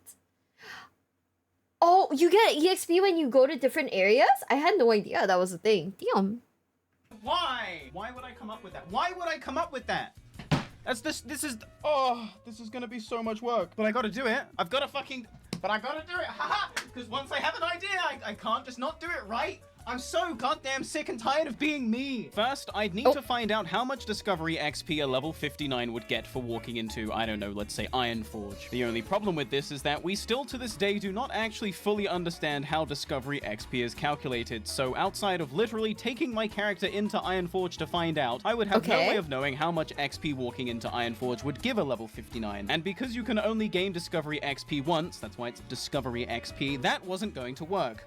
Quite the conundrum we have on our hands. However, due to my fully decalcified pineal gland, I opened up my third eye and birthed a brilliant idea. If I make a level 1 dwarf and see how much XP he gains from walking into Ironforge, all I would then have to do is find another location that gives that same amount of XP, take my level 59 there, and then, in theory, I will know how much XP I will get for walking into Ironforge. And it just so happens that the gates of Ironforge and Ironforge itself both gave my level 1 dwarf 55 XP. If I now bring my level 59 to the gates of Ironforge and see how much XP I get for discovering that, which is 6 XP, I can now safely assume that if I were to walk into Ironforge, I should gain 6 XP. Are you picking up what I'm putting down? Now, just outside Blackrock Depths in the Grinding Quarry, there is a mob called Quarry Slave. They spawn all along this perimeter, and they can be either level 46, 47, or 48. At level 59, killing the level 46 and 47 mobs grants no XP, but those level 48 mobs, they give a very, very generous 106 XP. Wow. Why am I telling you this? Well, after many hours of looking up enemy XP values and doing math. I did so much math. I did so much math. The best calculation I could come up with when taking my remaining XP into consideration was the following. At 19,940 remaining XP, by killing 188 level 48 quarry slaves, I can leave my remaining XP at 12. Now, I know this isn't 6, the amount of XP I'm gonna get when I walk into Ironforge, but let me explain. If I can find another location I haven't been to yet that matches the same XP gain as the gates of Ironforge and Ironforge itself, I can then kill 188 level 48 quarry slaves to leave my XP at 12 remaining, then have a warlock summon me to this new location to gain 6 XP, and then I can Hearthstone, trek to Ironforge, walk in, and finally ding 60. Theoretically, I had solved the puzzle. I knew what needed to be done, and it was time to get to work. For the next 5 hours, I farmed quarry slaves. Hey, want to know what's cool about quarry slaves? They spawn around this room's perimeter, so you can make a nice long loop around the room farming them. And then by the time you get back to the start of the loop, they've already respawned. Pretty cool. Hey, want to know what's not cool about quarry slaves? They only have a 1 in 3 chance to actually be level 48, you know, the ones that actually give XP. Yeah, that's what made this grind take so long. 2/3 of the time you're actually farming the wrong mob, and you have no choice because optimally you want to kill them all to maximize the respawns. Oh yeah, also this grind has to be done in one sitting because if I log off, I'll get rested XP and that will fuck up the math. Wait. Thanks for coming up with this one, Brain. What a kooky adventure. Fuck you. Now, earlier in the plan, I mentioned I'd have to find a new location worth the same amount as the Gates of Ironforge and get myself Warlock summoned there. But I don't have any Warlock friends, so how am I gonna do this? Well, I'm gonna be for reals. Every time I play an MMO, I just Google like best farming locations, class level, and that's where I go. And I sit there, and I sit in my chair for like 4 to 5 hours just grinding levels. That's all I do. Oh my god, I could never do the math. I'm not good at doing the math for stuff like this. Thank God I play on a roleplay server because unlike you basic bitches, we Okay. over on Grobulus actually have a fucking Uber service. Yeah, that's right. We got a group of mages and warlocks who, for a small fee, will summon you from anywhere you are to Whoa. a main city of your choice. Now, they don't usually take custom summon jobs, but when I offered them 150 gold, half of my total money, they couldn't exactly say no. But not only this, the Uber service went above and beyond. When I explained to them my ridiculous plan and how I was still looking for a location that matched the XP gain of Ironforge, they went out in their platoons to find me a location that matched that description. And Wait. they found it. Truly, the greatest customer service of our time, 10 out of 10, would recommend. It had taken me hours. No, stop. I love this. This is so funny. Yeah, so we're gonna be running through the current playlist. So there's like, I think 1, 2, 3. There's like 4 more videos on this playlist, and then we'll be moving on to the Scarab. Wait. Oh, I think the next one are the Scarab Lord Adventures, guys. The next few videos on this playlist are. So, hey, we'll be watching it after this. Hours of planning, hours This of is so math, funny. and hours of grinding, but finally, at 2 a.m., September 25th, 2019, I was ready to finish my quest. I was Whoa. ready to hit level 60. I contacted Uber for the summon, and I hit accept. As I loaded into a destination unknown, I was suddenly terrified of fucking the plan up. Please don't fuck up. Please don't fuck up. Please don't ding fuck here. up. If I ding here, I'm gonna be so fucking sad. I arrived in Valley of Heroes, Okay. Stormwind, under the bridge on a tiny patch of dirt. I swam out of the tunnel slowly and very carefully approached Okay. this corner to trigger the discovery of Stormwind. 8 XP. Yes, it's actually gonna work. It's actually gonna work. Oh, I can't believe it's gonna work. I'm a goddamn genius. I paid Dire Morlock his 150 gold, and then I Hearthstone back to the Undercity to make my final journey to Ironforge. Okay.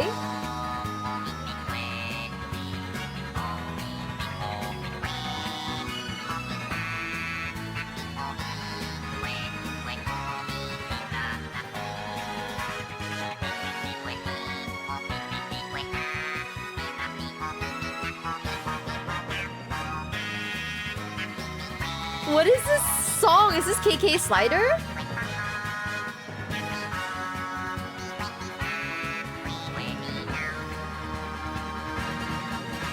We love KK And Slider that's how here, I guys. did it. The most elaborate level 60 ding in World of Warcraft Classics history. I had pushed myself harder than ever before to reach this goal, so let this stand testament to my iron will. This took hours of planning, This is so researching, crazy. communication, grinding, and worst of all, math. I had to do real math for the first time in 10 years to complete this challenge, but I did it! I'm the greatest of all time, baby! True! But hey, big thanks for watching. Please make sure to check out this video's sponsor, AFK Arena, link in the description, and as always, a big thank you to my Patreons. Mwah. I love you. This is my last video of the year, so I will see you guys in January. Oh, also, I'm moving back to the UK permanently. Okay, bye!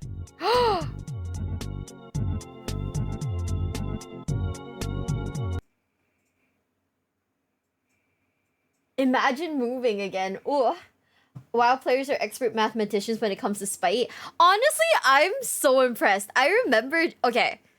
You want to know something? I've always been curious about WoW because like every time I'm hanging out with my bestie, aka my boss, he's like, "Hey, we can't talk. Like we can't hang out today, cause I have to go raid." And I'm like, "Cool." But like, I guess, lol. Have you heard of the pacifist Pandaren that shows no faction? I don't know what. I know the Pandaren are the panda classes, but you can not choose a faction. What does that mean? Also, Brickthor, thank you for the follow. Thank you. Welcome to the basement. Welcome. Okay, I'm ready for peak storytelling. Now we are on Only One May Rise, Barney's Scarab Lord adventures. Rating is fun. I mean, I've never tried the WoW one, so I have no idea. Are you guys ready? 3, 2, 1. He never left the panda starting zone, so he never picked a faction. He leveled to max level every expansion through profession XP. That is actually insane. You know, that is actually a grind, okay? I respect people who do stuff like that, because that's insane to me. This video is sponsored by NordVPN. Hey, what's up?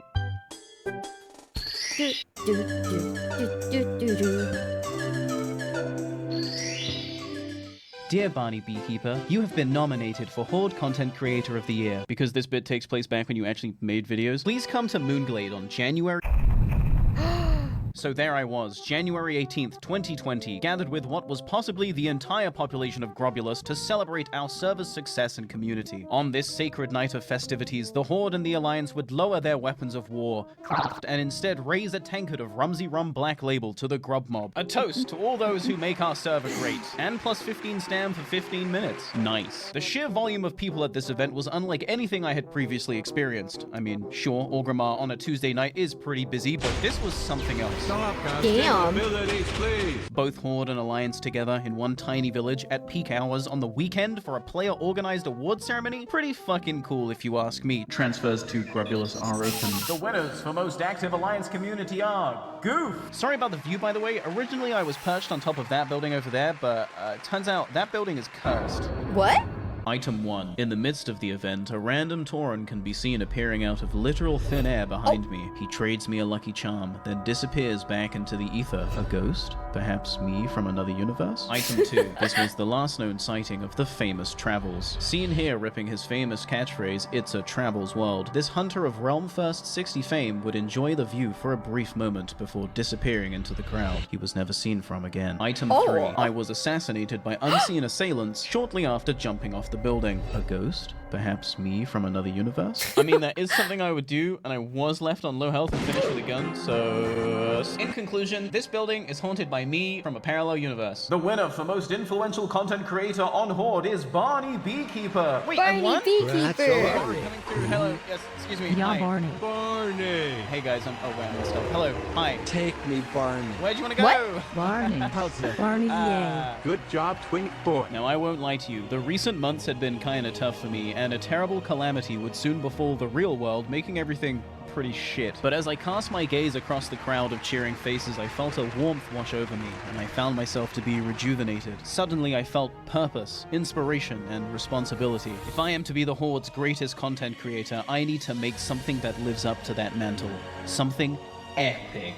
And then it happened, as it always does. The unchecked idea gives birth to a goal I know is improbable, but if I know the goal is improbable, then I must know what makes it so. And if I know what makes it so, then I'm already prepared to overcome it. I can do anything I put my mind to, because my mind wouldn't put me to do things I can't. So the only thing holding me back is me. And that's my ninja way. In this moment, I knew what I had to do. What it was going to take to feel worthy of this title. I was going to have to become a Scarab Lord.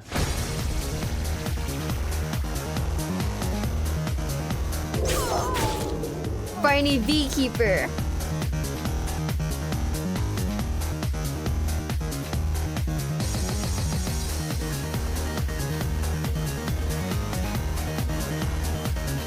I know this song.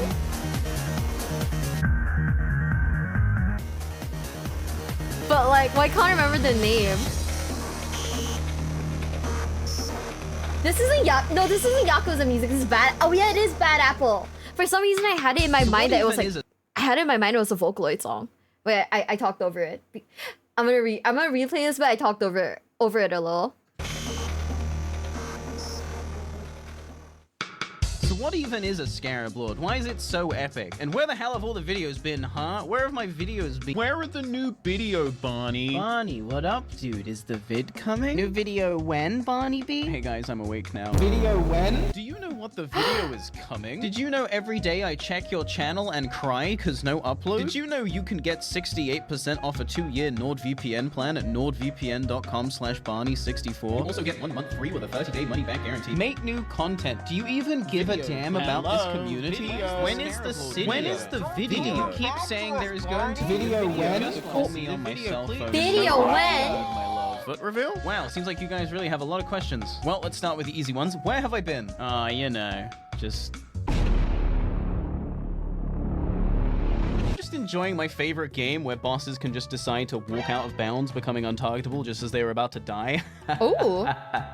But what if that boss had a move where every time someone died, he leveled up, making him bigger and stronger? Wait, what? Man, it would sure suck if he could teleport you to him so you fall under the map and die and get kicked from the game because the game knows you're out of bounds, but then you get stuck in an infinite loop of just logging in, falling, and being kicked. Wait, what? I was also playing a little bit of Animal Crossing. I found this strange monument under my house, and there was this skull that whispered to me, boasting ancient forbidden alchemical secrets, how to transmute gold. But that price, that awful price. I did things to those animals, horrible things, unspeakable things. Was it even worth it? Yes. Flying under the map in my favorite video game. Did we go through that? Existential Dread. I played through RimWorld again. Probably gonna make this into a video though, so I shouldn't really show this. Also, planning to make this entire video series that you're watching right now. You're welcome. It's Scarab Lord, dude. This doesn't happen overnight. Also, all of this.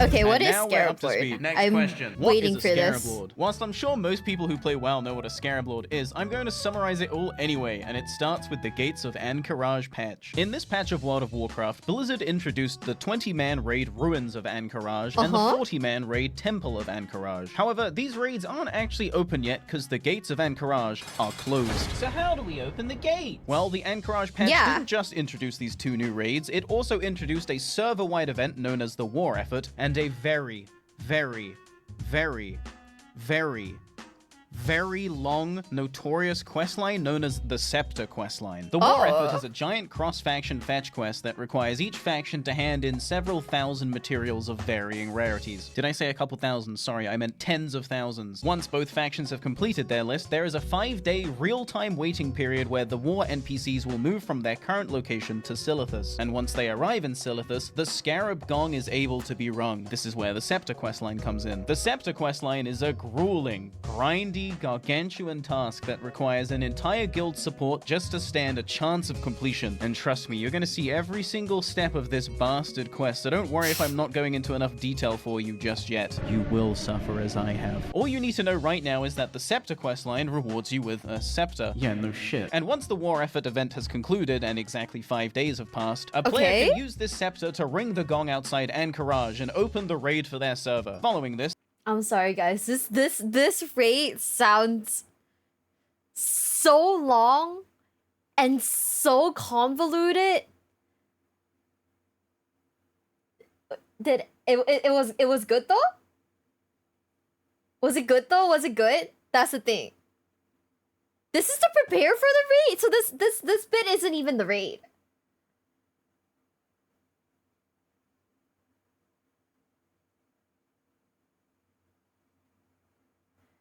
Okay, so only one guy has to do it then. That's not too bad. Maybe? Zach, thank you for the 100 biddies. Thank you, thank you, thank you. 73 and many more. Wait, I'm not 73 years old. It's just day 73. Oh my god. Only one person needs to do it. Okay, so like if we... So, okay, that's not too bad then. Just like gotta support the one guy who will do it. Oh, okay. I mean, you know what? That's not that bad then. I mean, you get like hella brownie points, right? If you're the one who opens it. So that's pretty cool. Right? There is a 10-hour period where any other scepter bearers can also ring the gong. And why would anyone else want to ring the gong if the raid is already open? Well, that's a tale as old as time. Oh, mount. In World of Warcraft, mounts are the status symbol. In some ways, they're more of a representation of your journey than your character even is. You are your mount. If you go to retail right now, you'll notice two things. One, it sucks, and two, everyone just spends all their time collecting mounts from legacy content. Fuck, I mean, I'm guilty of the same thing. I'm raiding Oldwa as I record this audio. It's not even a joke. Alt tab. I'm here. Scholars and intellectuals have debated for centuries that the obsession for collecting mounts is the only thing keeping retail afloat. And I would have to agree with them. Mount culture permeates every nook and cranny of this game, and it only grows stronger as each expansion introduces even more mounts. But in a community-driven game that has evolved past the need for community, people aren't going to remember. Oh, you get an exclusive mount and title? So you're okay, so it's not just brownie points. You're actually okay, if you do this quest, you are the guy. Is that it? Oh wow. You. They'll only remember your mount, so you better make sure that mount is lit. Proof of your skill, proof of your ability to commit to a grind, proof that you're a lucky son of a bitch. Anything is good as long as you're flexing. And this obsession for flexing rare mounts can be traced all the way back to vanilla with the Black Karaji Resonating Crystal. Unquestionably the rarest mount in the game, even still to this day. This mount was the Doombringer, the harbinger of the end times, purely because of how rare and exclusive Blizzard made this mount. You see, this mount can only be obtained by those that ring the Scarab Gong during the 10-hour event I mentioned earlier, and once the event is over, the mount can never be obtained ever again. Never, ever. This mount is the ultimate World of Warcraft flex. This mount is what it means to be a Scarab Lord. This mount tells the tale of true gaming legends. Now buckle up for 10 minutes of lore, bitch. Oh, okay, I'm ready. To Silithus, the insect-infested desert of Kalimdor. Eons ago, this desert was still a desert, I guess, but it was home to many bugs, which I guess is still exactly the same. But it was different back then, okay? You know, back when Azeroth used to look like this before Queen Ashara went and blew up the Well of Eternity. Great job. Now, these bugs were called the Akir, and the Akir were a sentient race of insectoids who were born from old god poop. Oh, it's the only legendary rarity mount in the game. Okay, so it's not just brownie points. This is like for reals then. Yikes. Okay, I get it now. Holy shit. Don't believe me? Look it up. Anyway, the Akir just kind of vibed for a couple centuries, not really doing much, not really making any history, not really doing anything that would draw anyone's attention. But then, the Titans attacked from space. The Titans, who are like giant space dudes born from planets, were frolicking through the universe one day when they stumbled upon the planet of Azeroth and realized something was off. Wait, is this planet pregnante? And yes, the planet was pregnant, which is good, but there was still something off, which was bad. Hey guys, should there be giant eldritch horrors infecting the planet? Yeah, we should probably do something about that. So the Titans swooped in on Azeroth and punched all the old gods really hard. Except for Armin Thul. He kind of went overboard and ripped the old god Yasharj straight from the planet, which was a mistake. Oh fuck, what have I done? A deep crevice formed where Yasharj was snapped from, and Azeroth's lifeblood poured out. Realizing that it's not simple, you can't just kill the old gods, the Titans decided instead to construct giant prisons for the old gods. Prisons that would also function as research centers so they could try to figure out how the hell to save this baby. Now remember the Akir? Turns out the Titans kind of decided to build Cthulhu's prison right on top of where they were living because what are they going to do about it? And the Akir was squished. A couple thousand years later, the Titans are off in another universe doing Titan stuff. But don't worry, they built some stone robots to run these prisons. What could go wrong? Now that the land isn't swarming with old gods and isn't yet swarming with elves or humans, it's a pretty good day to be a troll. This is the height of the troll empire, the golden arc of troll kind. They're everywhere and they run this shit. The Jakari tribe probably should have kept it down around Oldwa though, because they kind of woke up old god Yogg-Saron's most dedicated servant, a dude called Kithix. And guess what? He's pissed. Swearing vengeance against the trolls for waking him up, Kithix used his mind magic to scan the planet for insecure beings ripe for manipulation, and he found what he was looking for. Remember the Akir from earlier? Turns out they're not all dead. They're just underground and really sad about it. The perfect targets. And so he began whispering to them. This video sponsors After decades of whispering, the job was done. The small tribe of insectoids had reproduced into an army, and Kithix was ready to go to war with the trolls. Wait. Only he definitely wasn't ready to go to war with the trolls, because he actually got his ass handed to him like the same day, and then Kithix, he just fucking died. Fuck this, said some of the Achaea. We're just gonna go back underground. And then they ran away to the north to create the subterranean kingdom of Asjol Narub. The rest of the Achaea, who definitely didn't want to go back underground, decided, no, it's time to rise up and take back our land. They ransacked the prison of Cthulhu and started building an insect kingdom inside it. It's hard to say whether or not the Achaea knew that there was an old god unconscious in the basement, but what we do know is that Cthulhu's latent energies started transforming the Achaea, and before long they had become an entirely new race, the Karaji. They named their old god prison hive kingdom Ankaraj, and then they just fell asleep for like 1,000 years. 1,000 years later, Azeroth looks a little different now, because Queen Ashara... Yeah. Anyway, Silithus is now a Night Elf territory because the Druids want to make Silithus into a lush green forest and plant a big tree there and call it Dordrasil. Oh, also, Cthulhu just woke up. Wake up, bugs. Go do bug stuff. And so all the bugs woke up and flooded Silithus, and it sucked. Hey, these bugs are killing us, the Night Elf said to the Archdruid. The Archdruid was like, don't worry, guys.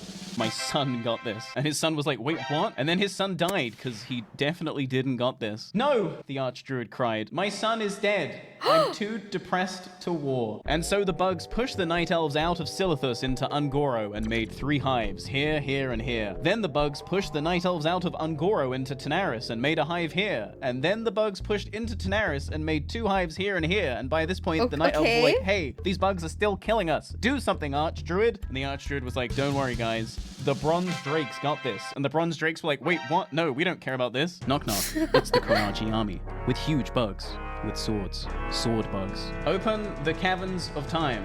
Stop having them be closed. No. Okay. Now that the bugs had tried to move on his territory, Anachronos was angry, so angry, he called up all his dragon friends to come help him nuke the bugs and push them back into Ankaraj. One by one, the Drakes used their signature forbidden jutsus to thin the Karaji numbers. And then Anachronos and the Archdruid channeled their energies to create a giant gate and sealed Ankaraj shut forever.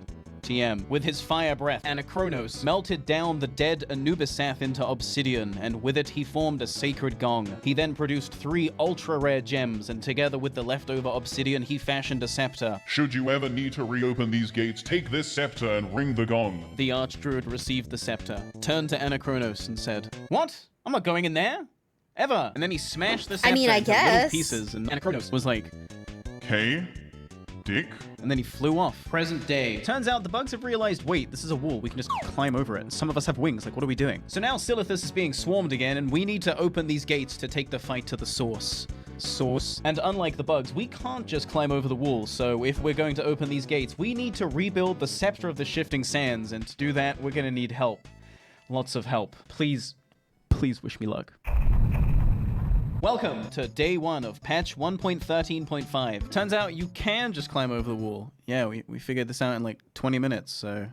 Cool. That's the end of the video series. Thank you for...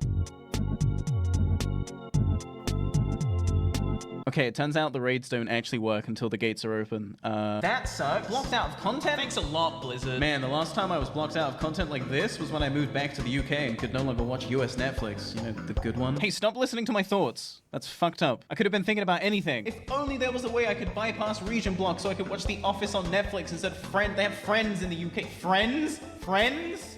This shit sucks. Okay, I guess now you know I don't like Friends, so we gonna stay out of my head now? Thanks. But seriously, if anyone knows how to bypass region blocks, that would be very helpful for me, personally. I guess we'll never know. Yeah, call me when they play the one with the funny joke. This is laughter inside my own head. Welcome to Cenarian Home, the final outpost. Here we can find Baristolth of the Shifting Sands. Hey, what's up? I'm Baristolth of the Shifting Sands. All you need to know about this guy is that he was brought back to life by Anachronos with magic sand, and now his eternal service is that he has to stand here and just watch forever. And if you think that sounds miserable, I take no pleasure in telling you that his fate gets so much worse. Like right now, I'm supposed to be picking my quest up from him. You may have noticed he's not fucking here. We'll get to that later. Luckily for me, another Scarab Lord target in my guild had picked up the quest earlier and was able to share it. Oh, right. Scarab Lord targets. I should probably tell you about that. Getting Scarab Lord requires a lot of people with a lot of time. So many people and so much time that even large guilds will usually opt to grind for just the one Scarab Lord. And for the most part, that was the case on Grobulus. One guild, one Scarab Lord target. However, my guild, Final Boss, let's just say we had bigger plans. Oh. Ask anybody on Grobulus what they think of Final Boss, and the answer will probably vary. To some, they're just your average sweaty raiding guild. Final Boss are sweaty nerds. They try hard, lol. I went to a dungeon with some Final Boss members, and they were all so geared that I ended up with all the loot. It was awesome. Made me forget about my terrible home life. To others, Final Boss are the living embodiment of everything that is wrong with my classic experience. The most repugnant server villains you ever did see. The bad guys. Final Boss are toxic trash. Damn. Okie dokie spits on the ground. I heard you have to go fully world buff to every raid or they kick you. Final Boss may have every realm first, but they will never have lives. As you can see, we have quite the reputation. And given that this is a roleplay server, it wouldn't be very in character of us to slack during this event. Why stop at one Scarab Lord when you can have two? Oh my god. Oh. But wait. Why stop at two Scarab Lords when you can have three? No. Oh. No. But wait. And watch what I do right here. Why stop at three Scarab Lords when you could just not stop at all? Whoa, crazy. This is my guild Scarab Lord target list. If this looks long and ridiculous to you, that's because it is. There is absolutely no way everyone on this list is getting Scarab Lord, but when the goal is to get as many as possible, there's nothing wrong with overshotting the list. And who's that all the way at the bottom of the list? It's me! Yay! It's not looking good. But you guys know me, I'm just here for the experience. And the mischief. I've got a lot of new tricks up my sleeve I've been dying to try. It's a pun. You'll get it later. Is it likely I'm going to get Scarab Lord? No, not even a little bit. But I want to see how far I can get nonetheless. After all, this event only happens once. And what kind of gamer would I be if I didn't give it my best shot? Also, I swore to myself that I would make a good video out of this event because, you know, I make videos, allegedly. Allegedly. Right now, Baristolf needs us to check if Anachronos and his crew are home. He'd do it himself, but he's bound to this location by blood. Or I guess in this case, sand? Now, your average troglodyte moron would pick up this quest and then take the 5-minute flight path to Tanaris and then walk the 5-minute trek to Anachronos. Luckily for you, you've entered the real gaming zone. Wow, the power of planning. It's just that easy. So now we're in Tanaris outside the Caverns of Time, or more accurately, inside a wall outside the Caverns of Time. Don't worry about it. Our current mission objective, locate Anachronos and his friends. God, I hope we make it. But yeah, not really much to say about this quest. I just had to walk forward. So that's that, really. And then I waited for my summon back to Cenarian Hold. A warrior attacked me on low health, which I don't want. I wasn't even trying to fight. Look, I blinded him. I was trying to run away and take my summon. But then I saw his last stand run out. Oh yeah, Get like his you ass. picked the summon without killing the guy on 1 health. Anyway, I took the summon back to Cenarian Hold and went to hand in the quest to Baristolf. The observative among you will of course notice he's still not fucking here. That's what I was about to say. Sanguinius, like, you know, the guy who got fucking murked in, like, Warhammer. That guy. Also, wait, if one of the guilds has your person rating gone, they'll only have 10 hours left. Like, you only have 10 hours to finish the rest of the quest. So, like, is this like a full day thing then? That's crazy. He's up. Yeah, it turns out if you flag yourself as at war with the Cenarian Hold, you can just kill Baristolf. Well, that's good game design. Oh. Naturally, where there's the potential for griefing, you will usually find a griefer. But in this case, we weren't so lucky for there to be only one. Enter Epi for Scarab Lord. No one knows who these anonymous agents of chaos were, where they came from, or even what their motive was. The identity of these fiends is still a heated point of contention today, with fingers being pointed aimlessly in every which direction at every witch guild, backed up by an underwhelming amount of circumstantial evidence. Intellectuals expect the identity of the Epi for Scarab Lord members to stay an unsolved Grobulus mystery until the end of time. But we don't need to know their identities or to understand their motives to understand their goal, because their goal was pretty fucking clear. Baristolf must die. So here's what happened. The griefers would revive and kill Baristolf, then people would retaliate and kill the griefers. 10 minutes later, Baristolf would respawn and the griefers would revive and kill Baristolf. Rinse and repeat. But not only was Baristolf being griefed, no, that would make things too simple. People were also openly PvPing in the streets knowing there was too much going on for the guards to do anything about it. But naturally defending yourself would get you immediately killed by those guards. Oh, also I have a raid at 11 because for the next part of the quest I have to kill a guy in Blackwing Lair and bring his head to Baristol, so really hope I can pick that quest up sometime soon. He's up. No! The server lag! Let me speak to him! Dude, server lag would tilt the fuck out of me. Barney, you get it? That's your time. Nope, I'm fucking dead. Haha! I'd love to see a video of this from your perspective. It's not very interesting, I gotta completely be Yes!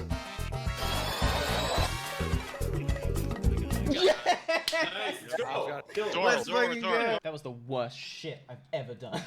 Oh, how naive I was back then. Little did I know I'd come to long for those days of waiting 2 hours to pick up a quest. But as for right now, I'm kind of late for that raid. Yes, 39 other people were waiting for me whilst this fuckery was going on. Thanks, Epi, for Scarab Lord. I honestly wasn't expecting the level of griefing to be this high right off the bat, but as a wise man once said, if you didn't expect this to happen, I don't know what world you're living in. Welcome to Blackwing Lair. In the dark recesses of the mountain's peak, Nefarian, the eldest son of Deathwing, conducts some of his most awful experimentation, controlling mighty beings like puppets and combining the eggs of different dragonflights with horrific. Is this the quest where like that one dragon dies?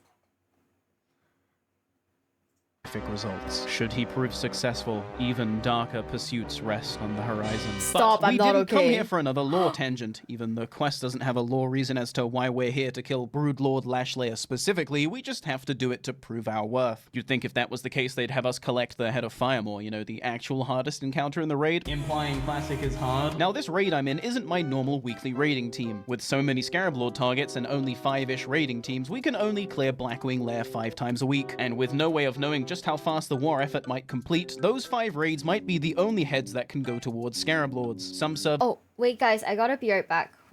I gotta use the bathroom real quick. I'm sorry.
Okay, guys, I'm back. My bad, guys, for running off so abruptly. Yeah, no, okay. So I don't mean Ysera from the cinematic. I know that there's like one quest where like there's a dragon who's been controlled and he's like begging for you to kill him, and every time he accidentally kills someone in like the raiding party, he apologizes. That's what I'm talking about. Dude, if this is the quest with that one dragon, I'm gonna be so sad. I don't remember what the dragon's called, by the way. Others were predicted to and did finish their war effort hand-ins on day one. And whilst Grobulus wasn't predicted to finish that fast, one thing was for certain: if you want a serious chance at Scarab Lord, you need to get a Broodlord head on your first weekly lockout. But when you're last on the list in a situation where not even your guild has enough raids to go around, you have to get creative. So I joined a GDKP. What? So what's a GDKP? A GDKP is essentially a pug ran by a trusted member of the community. They need to be trusted because in a GDKP, all the loot is bid on with gold. Once the raid is complete, the raid will move to a location and bid on all the items that dropped. Once all the items have been auctioned off, the money is then totaled and divided equally amongst the raiders. You make a nice long queue, and then one by one, everyone is traded their share. It's a pretty good system for all those involved. Cool. People can join just to make money, people can join to try and buy gear, people can join just to have fun and raid for fun. People raid for fun? Wait, people play this game for fun? On Grobulus, we have many people really GDKPs. play for on fun? Horde side only, by the way. The Alliance don't know what the fuck they're doing, and this isn't even like a haha, Alliance suck meme. Like, they actually don't have GDKPs, and they also outnumber us, so it doesn't even make sense. Like, what are you guys doing? This post made by the Horde Grobulus gang. Step it up, Alliance. It's kind of sad, but as I was saying, on alongside Grobulus, we got GDKPs running every single fucking day of the week. You can't even look at the trade chat without having copy pasta for Not you guys playing for fun. Oh no. force down your throat.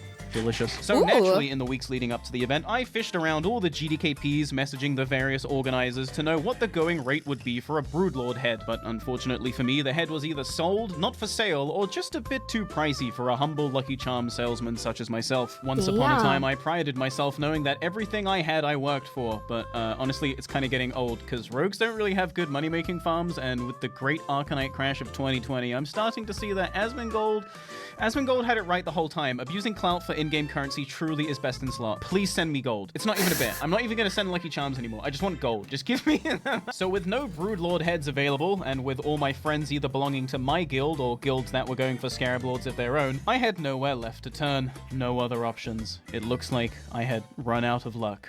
Sight, bitch! I rubbed my Lucky Charm and put that thing into overdrive, starting a chain of catastrophic timeline-altering events. Temporal sickness is a very real thing. I haven't felt quite like myself since I manifested this timeline, but it was worth it, because in this timeline, Virgin's weekly GDKP actually doesn't have a Broodlord head target. In this timeline, Bon Hoovy is too put off by the Scarab Lord grind to want it. So in this timeline, the Broodlord head goes to me. And because I re-rolled timelines until I made it this way, in this timeline, I don't even have to pay for it. God, I'm fucking good. Anyway, the rest of this raid was a pretty standard ordeal. We finished in about 90 minutes with no wipes, which is pretty damn good for a pug. If you came for dungeon drama, I'm afraid I've let you down. The best I can do is let this clip...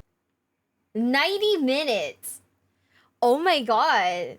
Okay, now I get why, now I completely get why people, actually carve out, blocks of their day to do raids in, WoW. 90 minutes, huh?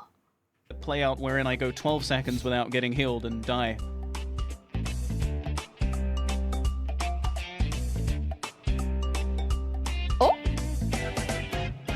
I hope this helps. After we killed Nefarian, we ported to Orgrimmar to auction off the loot. Usually this is done in the Valley of Spirits, but instead we opted to jump out of bounds and do some of the auctions underneath Orgrimmar. 10 minutes later. Multiple people were reported to have been bleeding from the eyes due to the aggressively orange background, so we moved to do the rest of the auctions behind the Ragefire Chasm portal. After the loot was auctioned off, I received my split of 379 gold and took the flight path back to Cenarian Hold. All things considered, I was making pretty good progress. I had secured my Broodlord head, I had doubled my gold, my roommates cooked me dinner, and I had a big bag of water and other legal substances. Needless to say, I was overcome with optimism. That was until I flew into Cenarian Hold and saw the swarming mass of people and realized, oh no, I have to hand this head in to Baristolf, and he's still being griefed. No.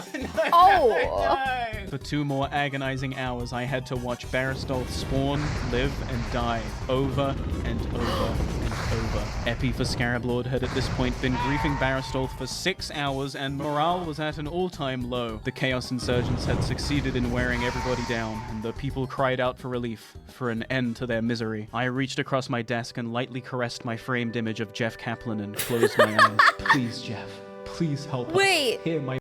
isn't that the Overwatch guy? Okay, to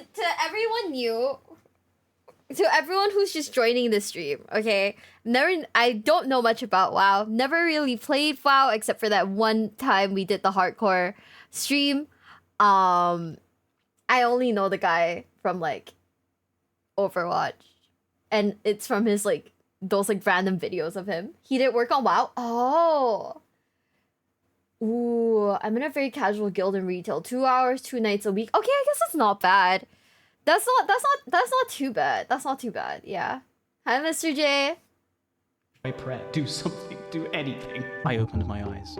Baristolf respawned, but I was late. I spammed revive and mashed my interact macro. The window opened, I clicked my quest, I handed it in, and I...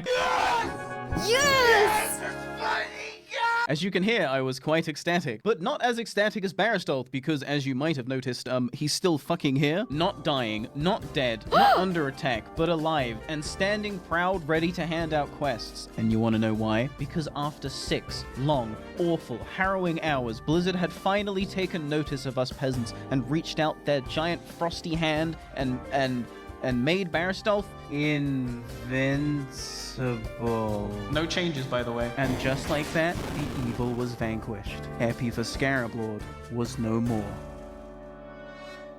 Now let me tell you about the next part of the quest. To rebuild the Scepter of the Shifting Sands, we need to locate the 3 gems I spoke about earlier. Unfortunately for us, we have no idea where any of them are, and the only person that does hates us. So naturally, Anachronos isn't going to be telling us a damn thing. However, there's one thing Anachronos hates even more than us. Those damn bugs. Baristolf reckons if we kill enough bugs and provide proof, Anachronos might yet still be swayed. So he brands us with the Mark of Nosdormu and asks us to kill bugs in Silithus to improve our shoddy reputation with the Bronze Dragonflight. I don't know what I did personally to be hated by these bronze dragons, but I'm not... As an agent of Nosdormu, anytime I kill a bug from one of the 3 hives or the spire outside Cenarian Hold, I will be able to loot between 1 and 4 Silithid carapace fragments. Once I have 200 fragments, I can hand them into Baristolf to improve my reputation with Anachronos. Oh wait, my reputation's really bad. How many times am I gonna have to do this quest? He will also give me a proxy of Nosdormu, an item that lets me deputize other people so they too can collect fragments without having to do all the steps that led up to this point in the quest. Speaking of proxies and good reputation, NordVPN.com/Barney64. Alert. Oh my god. Cyber deal. By the way, guys, if you're wondering why we're watching the ads, it's because we are watching Barney's content for free. The least we can do is watch your ads, am I right? The game kind of went to shit after he and others switched to other projects. You know, that makes sense. That makes sense. How long it took to get things when you did Classic? Yeah, I remember that. It took forever to level. It took like, what, 4 hours to level up to like 7, I think, or 8. 68% off our 2-year plan, and also get a free month, and also get a free gift on top. Cyber deal. I literally paid my taxes using NordVPN because the state of Michigan for some reason doesn't accept payments from IP addresses outside the USA, and I'm in the UK. Hello? I just want to... Cyber deal. This service stopped me from accidentally committing tax evasion. So that's pretty good. Hell yeah. NordVPN.com/Barney64. Now, with the ability to loot carapace fragments from the bugs, I set off to Hive Zora, where my guild were currently stationed. The system we had going at this point was pretty simple. All fragments farmed were to go towards the current Scarab Lord target, which at this point was Typo, and slowly over time he would deputize other people in the raid as he got fragments. If you were currently one of the few people able to make the fragments drop, you were given a raid mark so people knew to let you hit mobs at least once so the fragments would actually drop. For the purpose of this video, I would be allowed to keep my first 200 fragments for myself just to serve as a benchmark for how long it would take to farm that many. I'd say under normal circumstances, a solo player could probably farm about 100 fragments in about an hour, but we weren't the only ones here. With Baristolf now invincible, there was no longer an arbitrary roadblock holding people back, and so pretty much every single guild going for Scarab Lord on the server began pouring into the hives at the same time. The floodgates had been opened. The great bug farming had begun. I mean, I know the bugs are evil, but holy shit. Have we become exterminators? This video is sponsored. Vanilla WoW is the days where Blizzard was learning ropes, figuring out what works from EverQuest and what they could do themselves. Ooh. Don't eat the sand. Wait, what does that mean? This video is sponsored by Displate. Yep. Scareboard AK-40 opening event. Guys, I have received confirmation. Dolox has said that if I play WoW with him, he will give me gold. I just have to play Horde. Yay! Let's go! Oh my god! Yes, for genocide? Oh, I mean.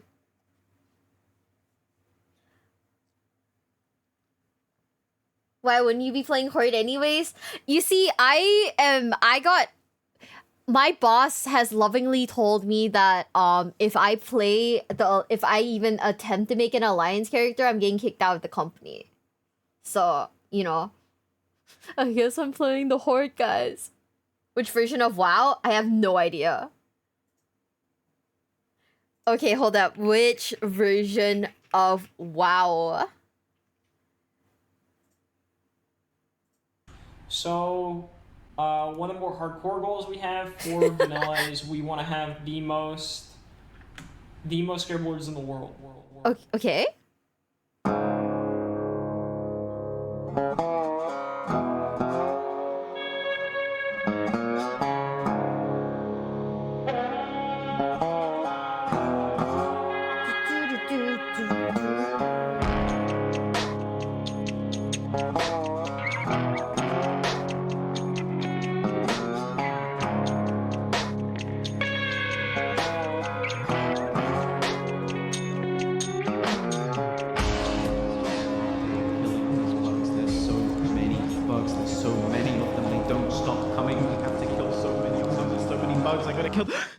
It was just a dream.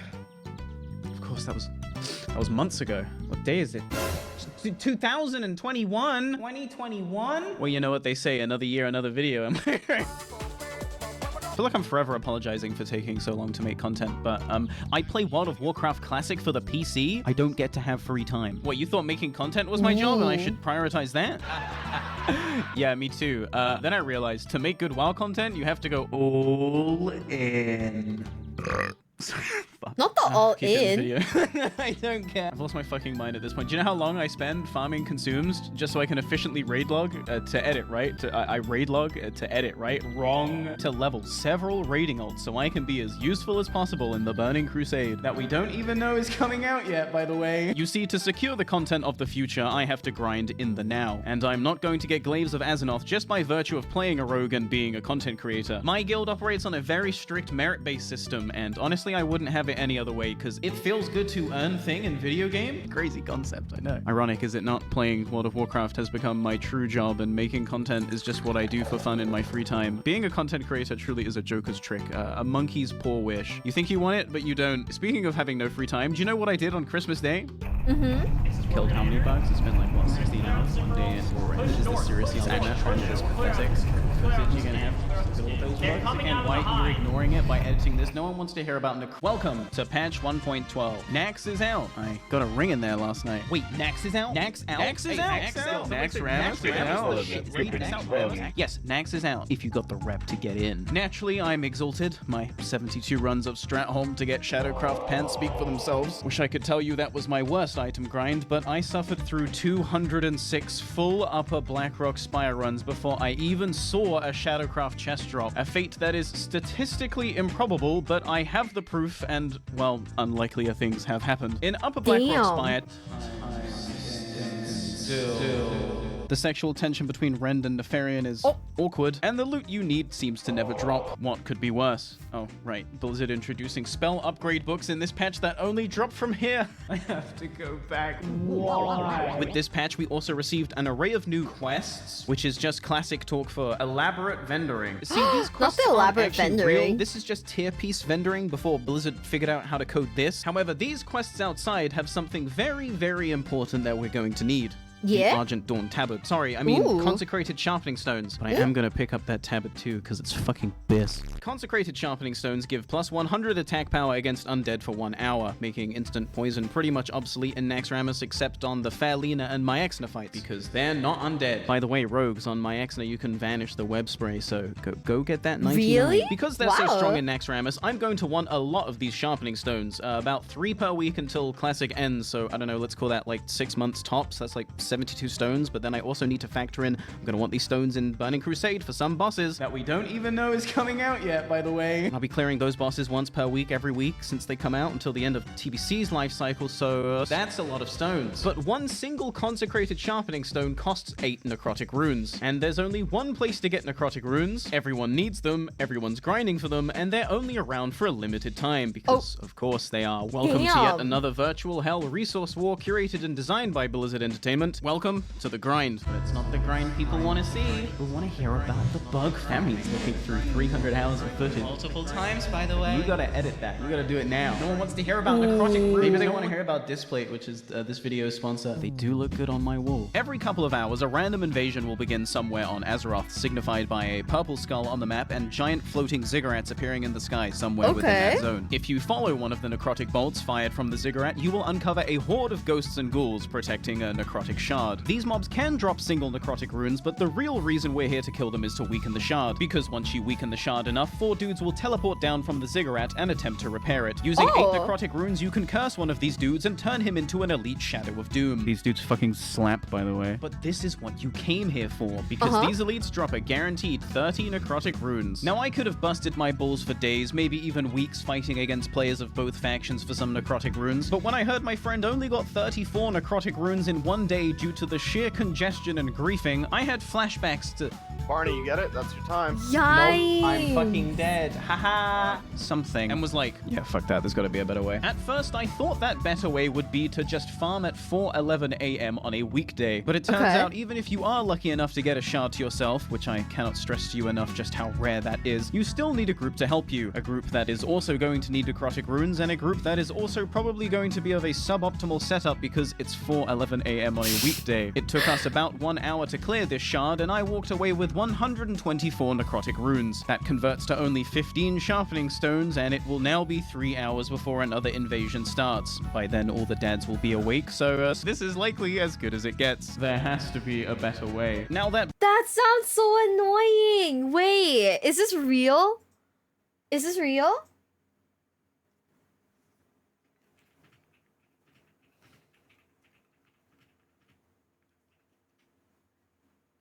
That is so annoying. Oh my god. Okay. Wow. Do people actually... Oh, wow. Okay. This is so sad. Guys. Should I be scared? Should I be scared to play? Oh. Gotta suffer, you wanna be a sweaty min-maxer? That's me. Damn. Okay, well, shit. We're playing Hardcore Classic too. Oh no. Do you plan to... I don't know what that means.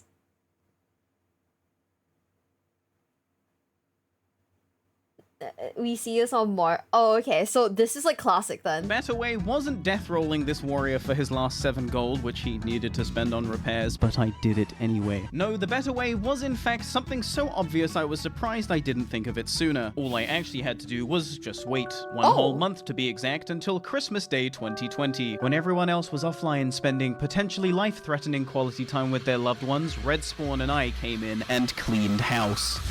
Yo, that's so smart.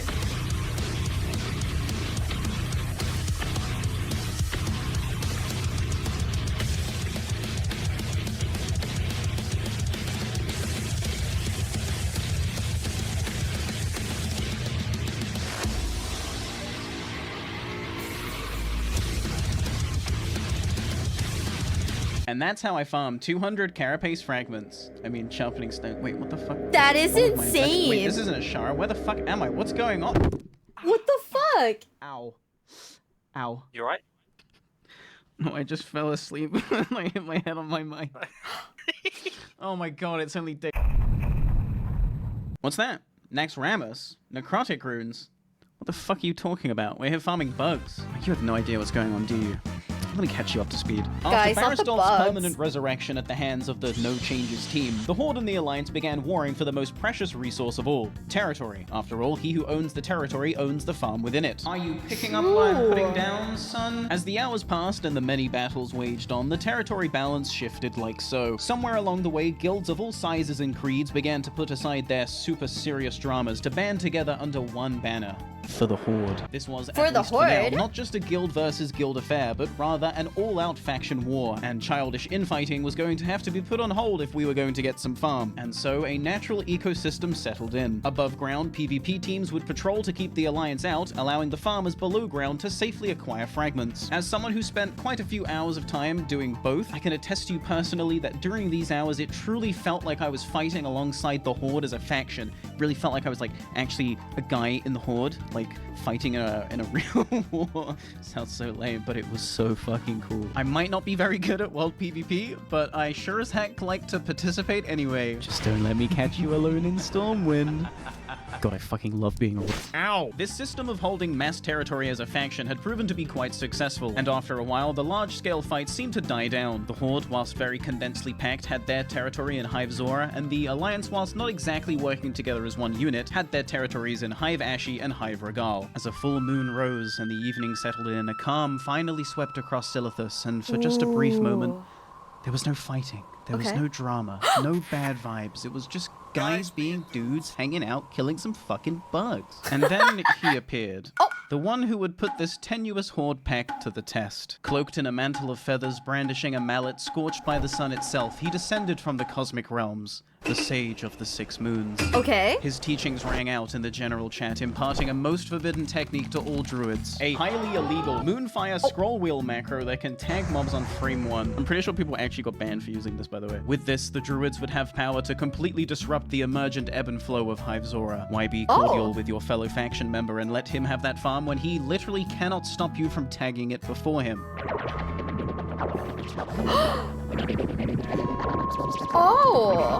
But true balanced druids they were not, and what had taken the Horde hours to build up in mere minutes was destroyed forever. So now we had a bunch of druids running rampant below ground, tagging literally every mob on spawn and pissing everybody off. Oh no! It also didn't help that the druids responsible for this just so happened to be in guilds who had already gained a reputation over the course of the day for farming in the hives whilst not having proper PvP representation outside, essentially freeloading. And let me tell you, when you're on your 17th consecutive hour of PvPing the Alliance... So they're just coming in and like just stealing the kills then. Huh. Is that what that means? Okay, someone explain this to me like I am 12. So they're just stealing the kills. Oh. That is fucked up. Oh.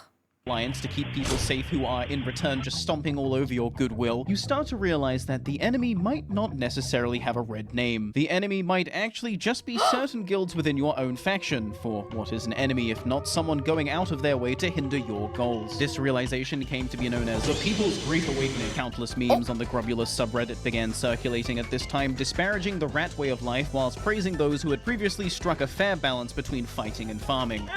These memes, whilst very funny, World of Rat. Rats unfortunately did very little to dissuade the druids from their path. No, you can't just steal our tags by using an instant target and cast macro. Scroll will go.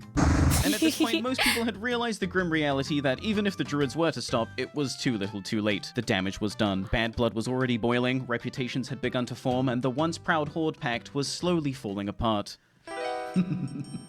All according to plan. I didn't just spend the last 17 hours merely PvPing and killing bugs, no. I was also sneaking around with my rogue crew, keeping tabs on everything and everyone. I mean, it's literally my job to document this event, right? So by extension, I need to know which guilds are where, their rough numbers, their PvP prowess, their allegiances, their enemies, everything. And as the battles waged on and I harvested this data in secrecy, I started to realize something. The trick to the Alliance's strength, the reason they were able to hold twice as much territory as us. It was just a numbers game with a huge flaw. You see, the Alliance didn't have bigger guilds or better guilds, they just had more guilds. But if these guilds were to start distrusting each other, if those guilds were to stop working together, well, that would be most favorable to Final Boss, a guild no other guild can possibly stand alone against. So I admit it. It was me that summoned the Sage of the Six Moons. Why did I do it? Because after years of baiting a rise out of public server admins on GTA 5 and Gary's mod, I'm sort of like the deprived mind whisperer. Well, cause you're a fucking low IQ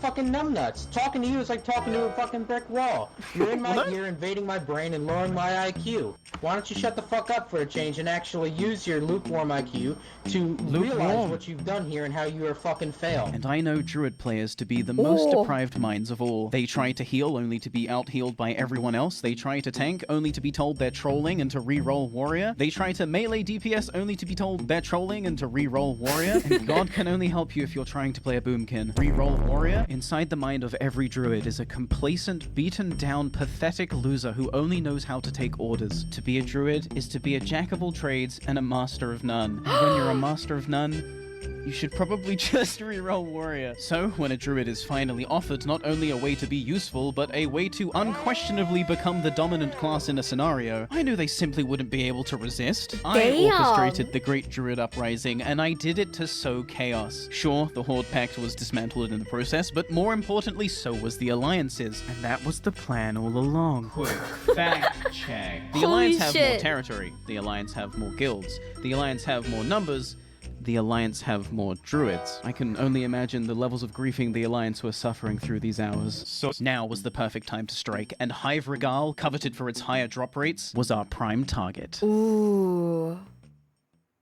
Everyone that can hear my voice is abandoning their current position, and you will move at that time. Everybody will group up at 3780. Is this for a Regal push?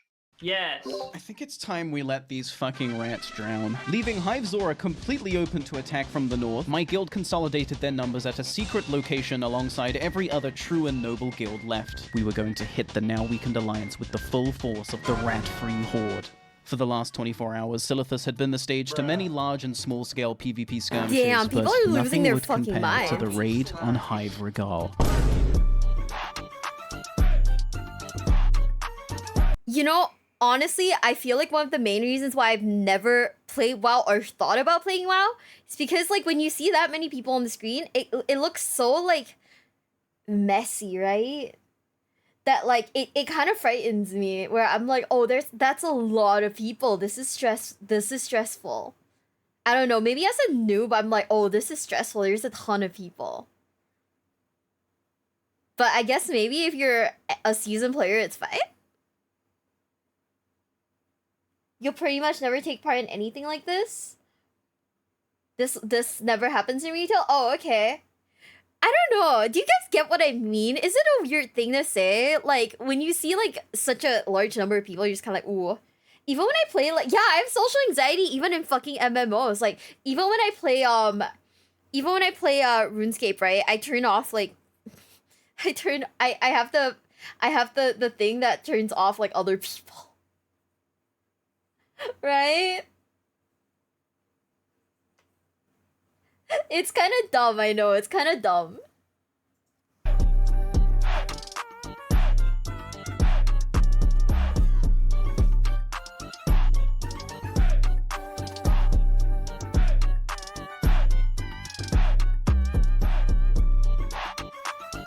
Ooh.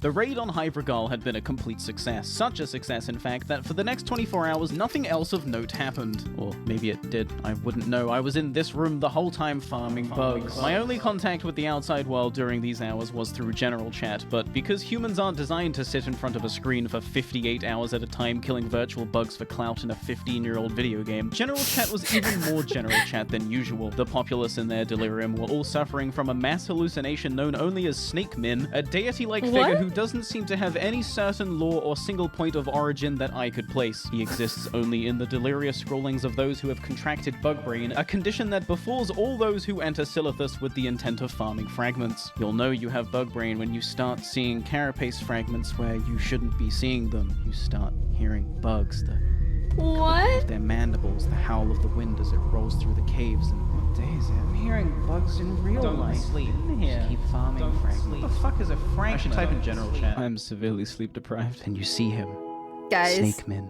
He is a reflection of you. His values are your values, and that's comforting. Praise him. Praise him. Bugs. Praise him. Farm bugs. However, after deciphering several general chat messages, it seems that during these hours, Hive Zora went on to become a volatile rat kingdom with no consistent faction balance. Pretty much no man's land. If you were a small guild attempting a scarab lord or just a business person trying to sell bug killing services, Hive Zora was probably your best bet. As for Hive Ashi, well, that's Alliance territory, and that's all the data I have because I was killing bugs. In fact, we were able to farm for so long uninterrupted in Hive Regal during these hours that we fully farmed not one, but 2 Scarab Lords worth of reputation, which looking back at it now was the peak of our farming efficiency. I don't know if it was because people hadn't burned out yet, or the fact that we had uncontested free farm for 24 hours, or the fact that we just had so many people, but we were harvesting fragments at an unbelievable pace. It was during these hours that I also managed to complete my personal task of gaining 200 fragments solo, just to see how long hypothetically it would take for me to farm Scarab Lord myself. And so just before I went to bed, for the first time in 3 days by the way, I went to hand them in. But before that,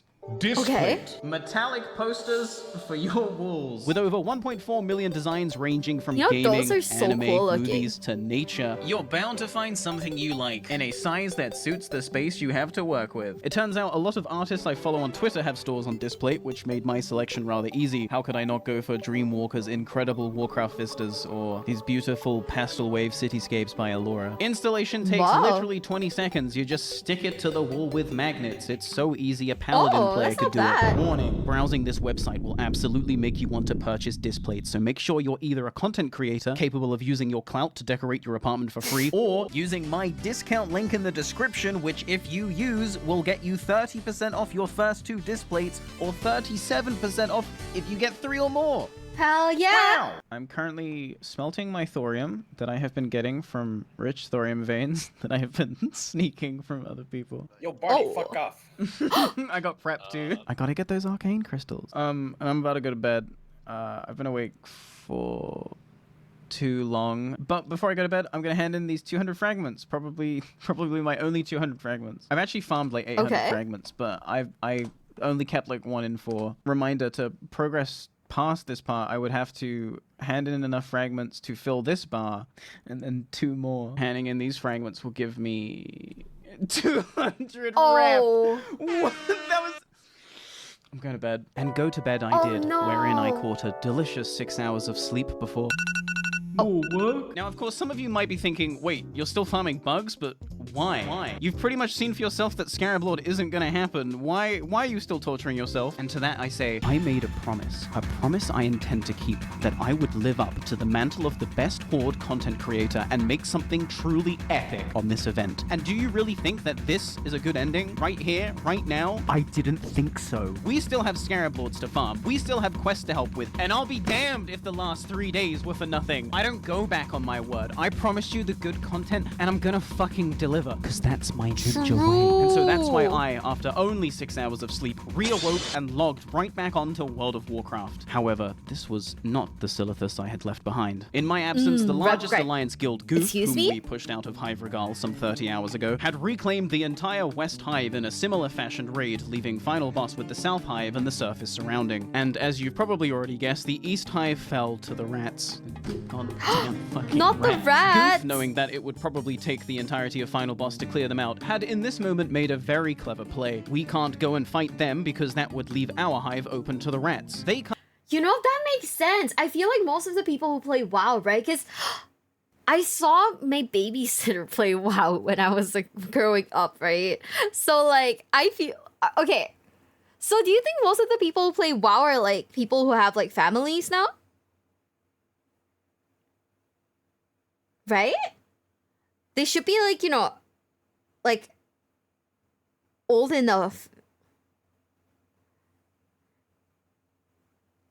Ooh. Pretty much not me though. Oof. 07. Yeah. This is interesting. Can't come and fight us because that would leave their hive open to the rats. So we have a stalemate, Not right? the rats. No. Unfortunately, all the people with PvP sense were at this time asleep, and so those that were left decided, fuck it, let's just fight anyway. Remember how I said both hives would be left open to the rats if this occurred? Well, that's exactly what fucking happened. Wow, I can't believe it. Luckily, some strategic masterminds were able to log in before me and negotiate a ceasefire. And I guess part of that ceasefire agreement was that our best PvP rogue, Kim Possible, would be taken hostage by the enemy. This is literally what I logged in to see. Roleplay? From the 2 sweatiest guilds on the server?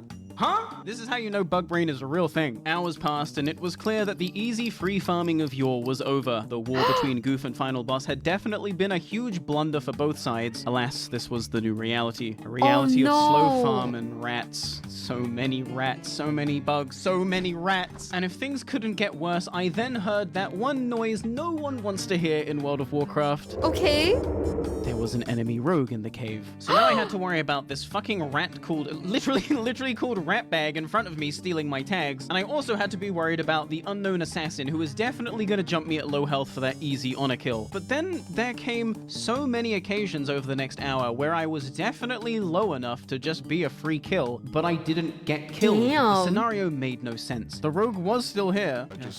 But he wasn't doing anything. This puzzle weighed heavily on my mental, so much so that I ended up losing my first tag to Ratbag in about an hour. Or did I? Your eyes do not deceive you. The gnome rogue ran straight through me to get to Ratbag, the only person not in Final Boss in this cave, by the way. And unalived him. And I mean, am I gonna really get involved? This is a pretty good scenario for me. But hold on a second. I know that name. That rogue is in Goof. What the fuck is going on?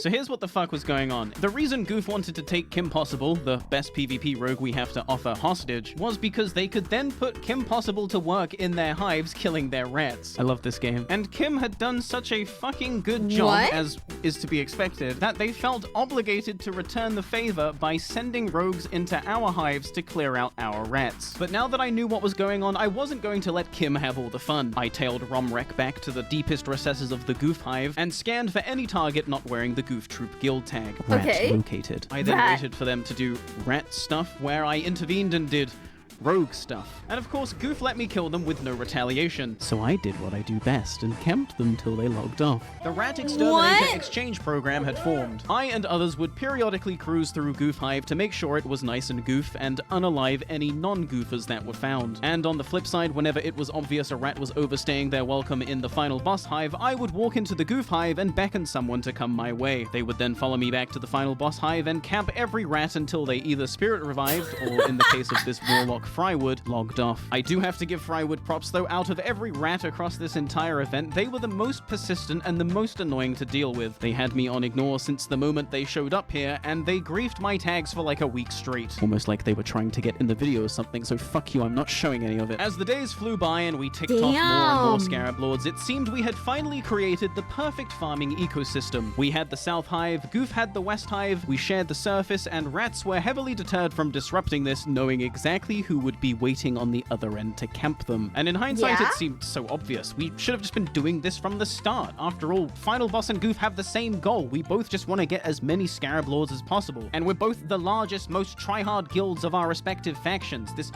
only just makes sense. But this allegiance would never have formed if not for a stupid bit of roleplay at like 4 a.m. And this is why I will never not play on roleplay servers. This just wouldn't have happened. A silly little roleplay wherein they took our best PvPer hostage, started events that would soon turn into the greatest farming efficiency module we had had since we controlled all of Regal. Sure, we weren't farming as many fragments per hour, but they were safe, easy, rat-free fragments farmed alongside gamers who are striving for the same goal as you. Absurd numbers of Scarab Lords. What we lost in fragments per hour, we made up in morale and team spirit. And honestly, I really believe that if it wasn't for Goof, people in Final Boss probably would have burnt out way sooner. But of course, Hive Regal is a secluded corner of Silithus. What happens in Hive Regal stays in Hive Regal. And so for those looking in, they didn't see the events that led up to this allegiance. They didn't see the war, they didn't see the roleplay, they didn't see this collaborative effort as something to praise. All they saw was collusion. Cross-faction collusion evidence collection thread. The rats were pissed. Hello all. The past few days, I've been collecting and editing down evidence to send to Blizzard regarding this recent Final Boss slash Mastermind slash Goof Troop collusion. Now with Obsidian Council, it looks like. Feel free to add any evidence to the collection. I'm still going through video, and I reckon the more evidence slash emails, the better. This just ends up making the game worse, so hopefully we can do something to push back against it. Not the rats complaining. Stop. Be for reals. Oh my god, that's crazy.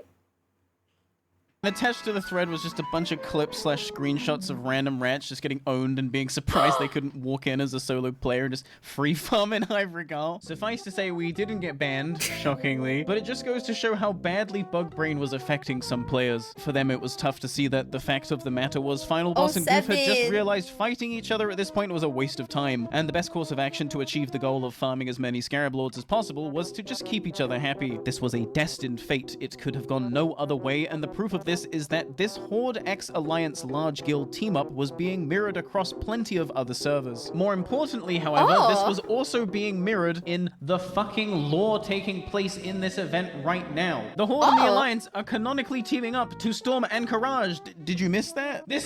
Wait, back when the game first launched, the official rule was that factions weren't allowed to communicate? But they do that in the cinematics, right? Like, a lot. Wait, that's... Huh? But then they don't let you do it in the game, even though they do it in the cinematics? Okay, I don't get it. They want opposition? Oh. I mean... that's weird. That's silly. This is peak World of Warcraft. But as the Bug Brain virus spread, the collusion statements began to increase in ridiculousness. For example, collusion on an RP server should be grounds for immediate removal, which is just, bro, you're playing on an RP server. How do you think this occurs, if not for collusion between factions? Lol. Was me not killing Kumin collusion? Hi, welcome to Did You Know, idiot? The Horde and the Alliance learning to put aside their differences to work together for a common goal has only been like the main plot point for like every single fucking WoW expansion since, I don't know, like Warcraft even existed. Only together, united against the shadow, will you be able to save this world from the flame. That's crazy. You and I stood side by side on the slopes of Mount Haijan. That world tree did not fall because the Horde and the Alliance worked together. Cross-faction collusion. Consider yourself reported, you dirty colluders. Now I am cherry. Guys, we gotta report Jaina and Thrall now. We gotta report both of them for cross collusion.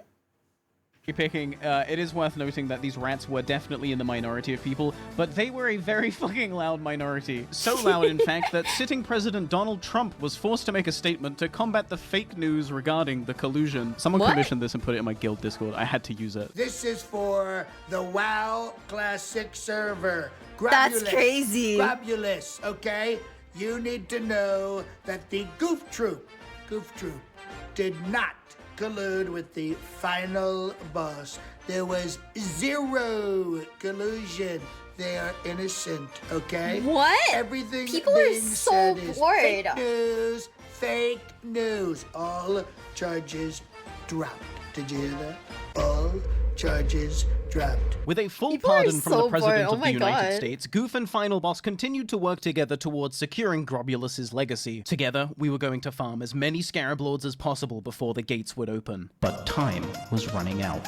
As guilds began finishing up their bug farming and moving on to the next part of this cursed quest, don't ruin his moment, you idiot. They would naturally turn their focus towards completing the war effort. After all, they want to go and open Anchorage and raid it. It's like the whole point of this event. At this point in the timeline, it's August 8th, 2020, a very special date. There is currently only one scepter bearer, typo, but that's all about to change. For if I were to jump forward one day, 4 other people obtained their scepters overnight. I was there, and it was quite something, but we'll get to that later. Because that's not why August 8th was special, no. For that, we need to turn our attention to the war effort data between August 8th and August 9th.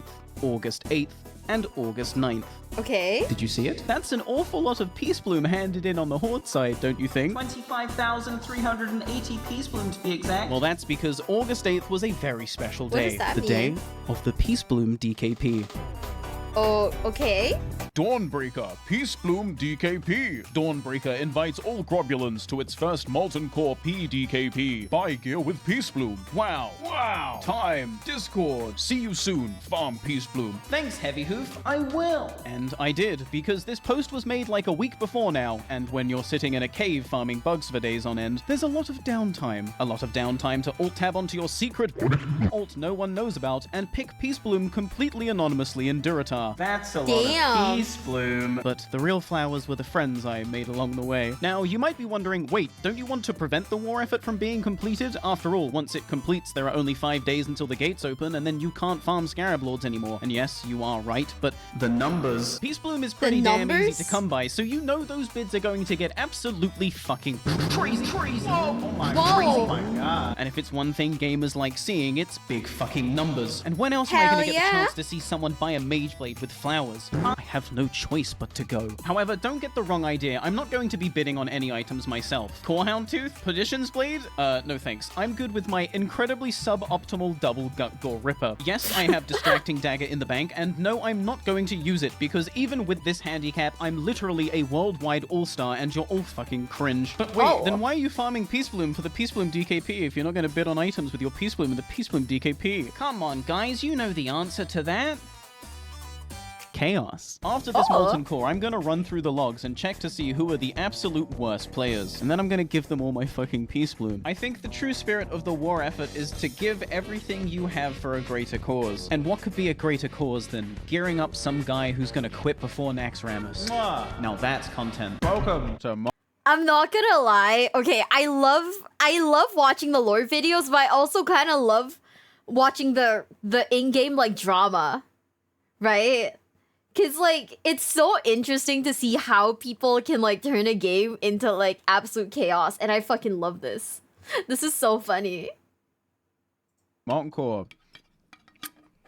Hope you like the entrance, by the way. Now, as explained last episode, a GDKP is a raid wherein the loot is bid on with gold at the end, and then everyone receives an even split of that gold. With these base rules in mind, and knowing that the objective of this raid is to get as much Peace Bloom as possible for the war effort, one can reasonably assume that there is going to be no Peace Bloom cut at the end of this raid, since it's all going to be handed in. However, there was one more slight quirk to this GDKP that, in hindsight, I can't help but feel should have been on the advertisement. Instead, this quirk was nestled deep inside a Discord chat that most people had only just now started gaining access to. Now, because of the events you're about to see, I no longer have access to the Discord, so you're going to have to put up with my MS Paint recreation. Within this room, in this Discord, was a list of every piece of Molten Core gear. Each piece of gear had a number assigned to it, and that number indicated the flat price. Like a base price for bidding, right? Okay. If you wanted gear from this GDKP, you would first pay that flat price, and then you would, wait for it, /roll on the gear along with everyone else who wants to buy a roll? Does this sound like a GDKP to you? No? What the hell is this? Why would they call it a GDKP if you can't even bid on gear? This actually is just a free roll pug with extra steps, and there's a reason free roll pugs don't exist anymore, and that's because they are shit. But there you have it. I had joined the world's first GDKP with no bidding allowed. It was clear many people were expecting this GDKP to be run, for use of a better word, properly. Am I reading this item sheet correctly? There's no bidding? Wait, what? I thought this was a DKP. Someone was going to have to speak to the manager. Once we had zoned into the instance and we were all inside the same voice chat, I decided that someone was going to have to be me. If this is to get like the maximum amount of Peace Bloom as possible for the war effort, how come we're not bidding? Surely it would make more sense to let people just bid? Because that's what like I mean, a DKP is. My argument? Irrefutable. My social capital? Extensive. My intellect? Unmatched. The facts and logic were aligned for a perfect KO. But the response I got might surprise you. Or it might not. I think we all know how this one ends. If spare Peace Bloom in the end, you can still turn that in. Oh, yeah, okay. You're not planning on turning it in anyway? No, I wasn't. I don't think most people here were planning on doing that. I think most people were here to buy gear with Peace Bloom and then just auction house what they didn't use. I think expecting fresh level 60 casuals to care about your war effort above their own gold income is fucking insane. Especially when, let's just keep it real, most of these players are not going to clear AQ40. In fact, I think it's a safe bet to say that 50% of these players will probably never even walk into the instance portal. But as for me, my Peace Bloom, I would rather just delete it. And that's what I told them. Yeah, you're not planning on turning it in anyway? Delete that shit. Fuck the horse. Yeah, I would sooner delete it than not get anything in It's up return. to you, man. You can sell it, you can delete it. So you should play Alliance, you fucking right. With the Game Awards in full effect, it seemed I had upset the host with my humble suggestion to run this DKP properly. And the host had evidently not caught on yet to the fact that a lot of people in this raid were feeling pretty pissed off and misled. I recognized some of these names in the raid. I had seen them on my farming ult. They had spent days picking Peace Bloom alongside me, or against me, I guess. So I knew they definitely had at least as much as me. Naturally, they didn't want to let their farming be for nothing, and so they started bargaining. What if you pay double? Can you get an additional roll? That's a good idea. And that was a good idea. If people could pay double their roll fee each time they wanted to re-roll, things would at least be more interesting. It still wouldn't be a DKP, but at least it wouldn't be whatever this is. And it wouldn't fuck over the poor noobs who have spent 7 days picking flowers. For God's sake, won't someone think of the noobs? With too many people asking too many questions, Heavy Hoof was out of options. He was about to explain why there was no bidding, why any idea that involved acquiring more Peace Bloom would be thrown out immediately. And that reason was... I didn't really want to deal with the logistics of having to deal with bids that go up to the 10,000s. Oh. Fuck. Yeah, but isn't that like the point? Was I wrong? I don't Yeah, think what so. the heck? But I do see where Heavy Hoof was coming from. I wouldn't want to deal with the logistics of trading several thousand Peace Bloom either. But that's why I'm not running a fucking Peace Bloom DKP. Am I making sense here? Or I don't host Super Bowl parties either. Wanna know why? Because I don't like football. Also, I don't own a fucking TV. So don't you think it would be a bit shit of me to then host one anyway, and then when people show up to my Super Bowl party and start asking where the game is, I turn around and say, Super Bowl party? This is a superb owl party. You read my invitation wrong. And then when no one buys that, I come clean and say, okay guys, I know there's no TV, but think about this from my perspective, okay? I don't want to deal with the logistics of having to go to television. That is crazy, But though. Sure, you can agree that it's misleading to say this is a DKP when you're missing the entire point of a DKP, right? Yeah, I don't want to discuss this really. No, the point was to get people to fucking farm Peace Bloom and then turn it in. So if you want to go turn it in, go turn it in. We're gonna raid MC and then have fun. So if you don't like it, get the fuck out. Damn. No, we're good, dude. Like, you're just making this shit take longer. So we're gonna go ahead and do it. Okay, but one more question. Do you guys think Heavy Hoof is acting sus? Well, if you don't like it, feel free to leave. If I leave, will you answer the question? It's a stupid fucking question. I don't think so. Perfect. Well, we all do. Guys. These vibes were fucking rancid. So terrible, in fact, that given the choice between experiencing my first change of scenery in 2 weeks and farming bugs, I picked the bugs. Get me the fuck out of here. You flame. Hi. Hold on, one sec. Yo, Barney, how was the Peace Bloom GDKP, dude? Not good, you guys. Not good. The Peace Bloom DKP had been a resounding disappointment. In an alternate timeline, it was probably a really fun raid with sick loot. Alas, we are here in the timeline where the people who stayed lament to me in real time how shit the raid is. I would be lying to you if I told you that the entire situation had low-key pissed me off, because my ire was far from low-key. 2 weeks of farming bugs had left my mental on its last thread, and this molten core experience had just burned it to ash. I was about to go from Barney Beekeeper to Barney Gatekeeper. Oh! We're out here gatekeeping now, guys.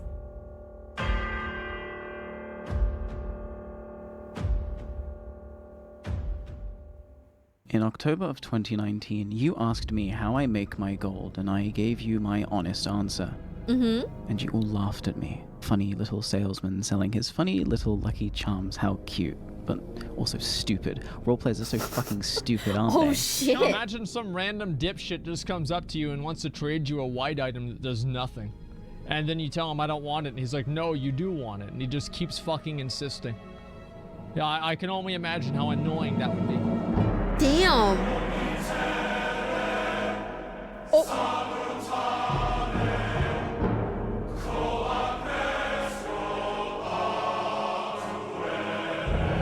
This is the beekeeper fortune. Depending on who you ask, this is either blood money acquired through the peddling of useless items, or the life savings of an idiot commodifying forces above his understanding. I personally think my overexposure to dragons is to blame, because more and more I find myself compulsed to hoard gold. With each month I seem to double my charm output with no end in sight, but I digress. Up until now I had remained a passive player in the war effort, but no more. I was going to use every single piece of gold I had to delay that gate from opening for as long as I possibly could.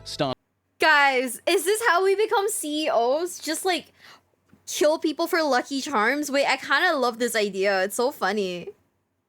Starting, of course, with the Peace Bloom market, which I swiftly bought out in its entirety. Oh. Gaze in awe as I deal with the logistics of trading several thousand Peace Bloom to my bankhold.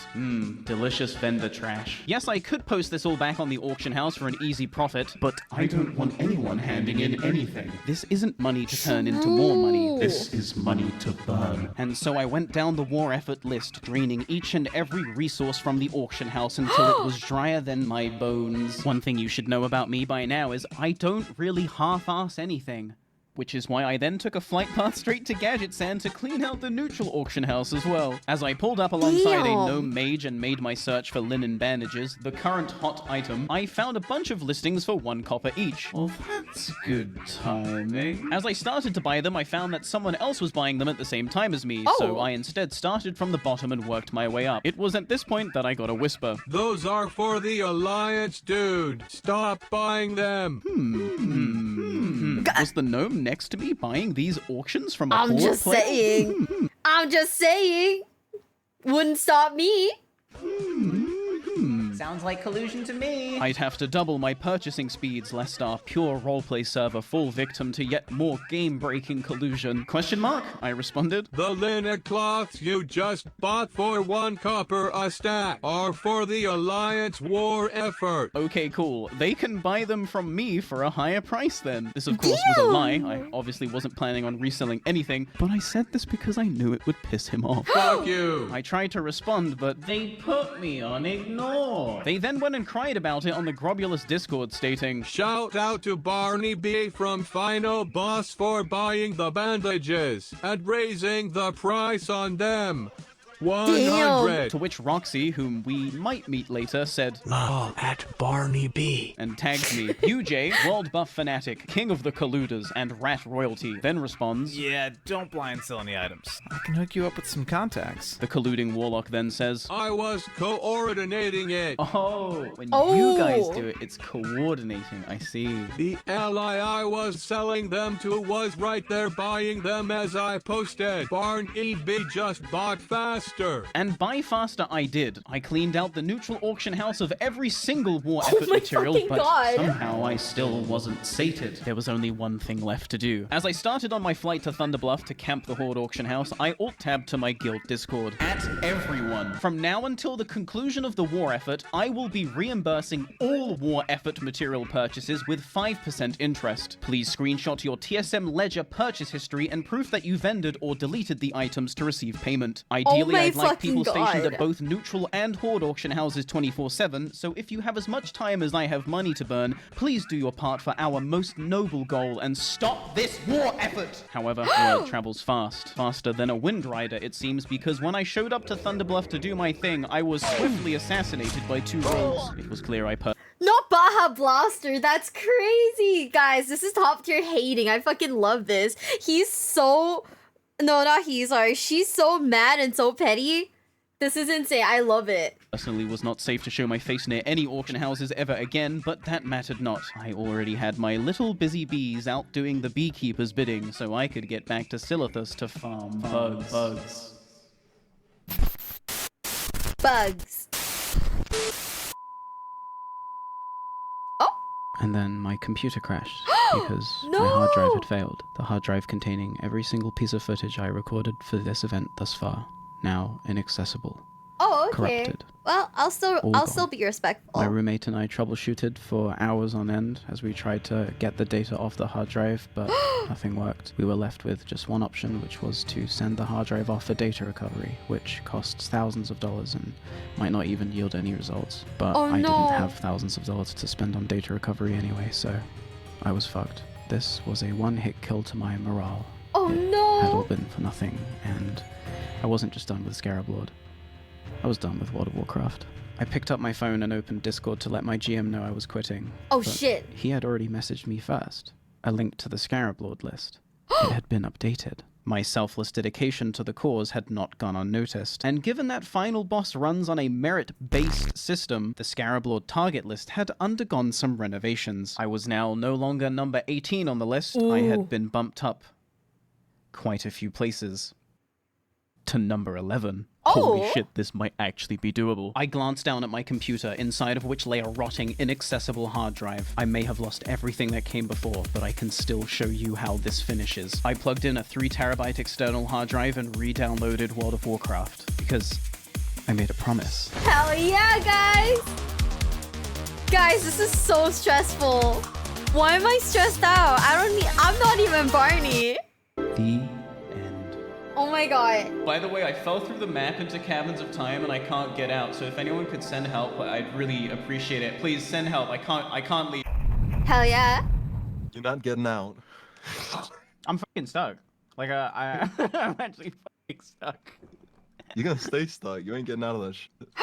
I've got 11 minutes on my Hearthstone as well. This is actually tragic. I don't know what to do. I'm sorry, man. I'm about to head out, so. No, you can't leave me. You can't leave me alone in the Caverns of Time. Sorry, man. I don't know what to tell you. Like, I really do have business to attend to. I'm sure you do. I'll see you later. He really left. I can't believe this. Okay, This is so I guess I'll just tragic. Look around then.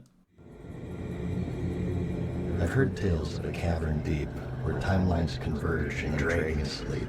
If on your journey this place you meet, do not eat the sand. Do not eat the Turn sand? and run. Do not delve down.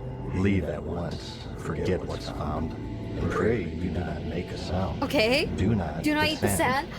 Temporal sickness, a fractured mind, are all that await should you try to peer into the depths of time. Do not eat the sand. Alas, no, I've seen it all, and in this timeline, as I recall, on deaf ears my warnings fall, because you eat the sand. Aww. Man, I don't even.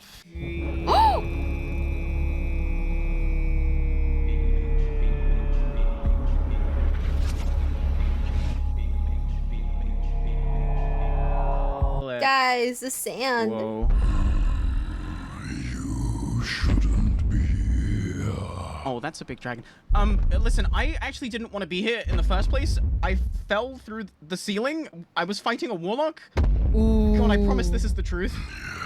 Yes, most visitors relay some version of that tale to me. Oh, thank God. See, It has never saved anyone before. Oh, what? Well, then I can be the first. You don't have to eat me. You could just give me, a lifelong ban. Until next expansion, because I do need to come back here for 2 dungeons and a raid. You're a funny one, aren't you? Oh, I don't know. Oh, 7, guys. Expansion, he says. Yeah? As a rogue. Yeah? You did not see everything. Hello? Damn. Can I just leave then? What does that mean? Hey, I saw what would have happened if I... Forget. Oh, see, that has your attention. Hey, what if I was to eat them? You must never meet them. I said eat them? My cavern is not the shortcut to you learning the arcane arts. Oh, so you do think it would work? Leave immediately. Yeah, I'm gone. Hearthstone away! What the heck? That one's going to be trouble. Starring Barney Beekeeper. Goof Troop final boss? Hell yeah.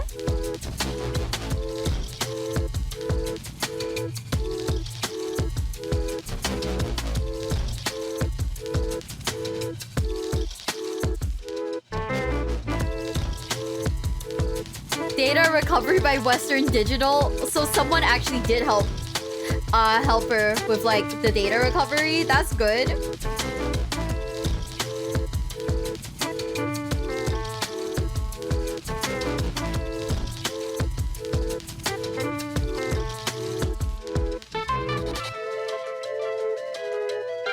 Ooh.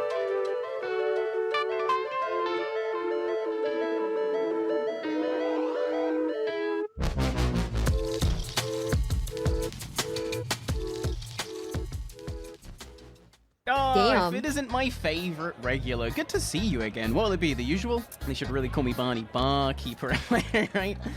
No, but the bees are very important. I need their honey for the mead that you're drinking. Oh. What's that?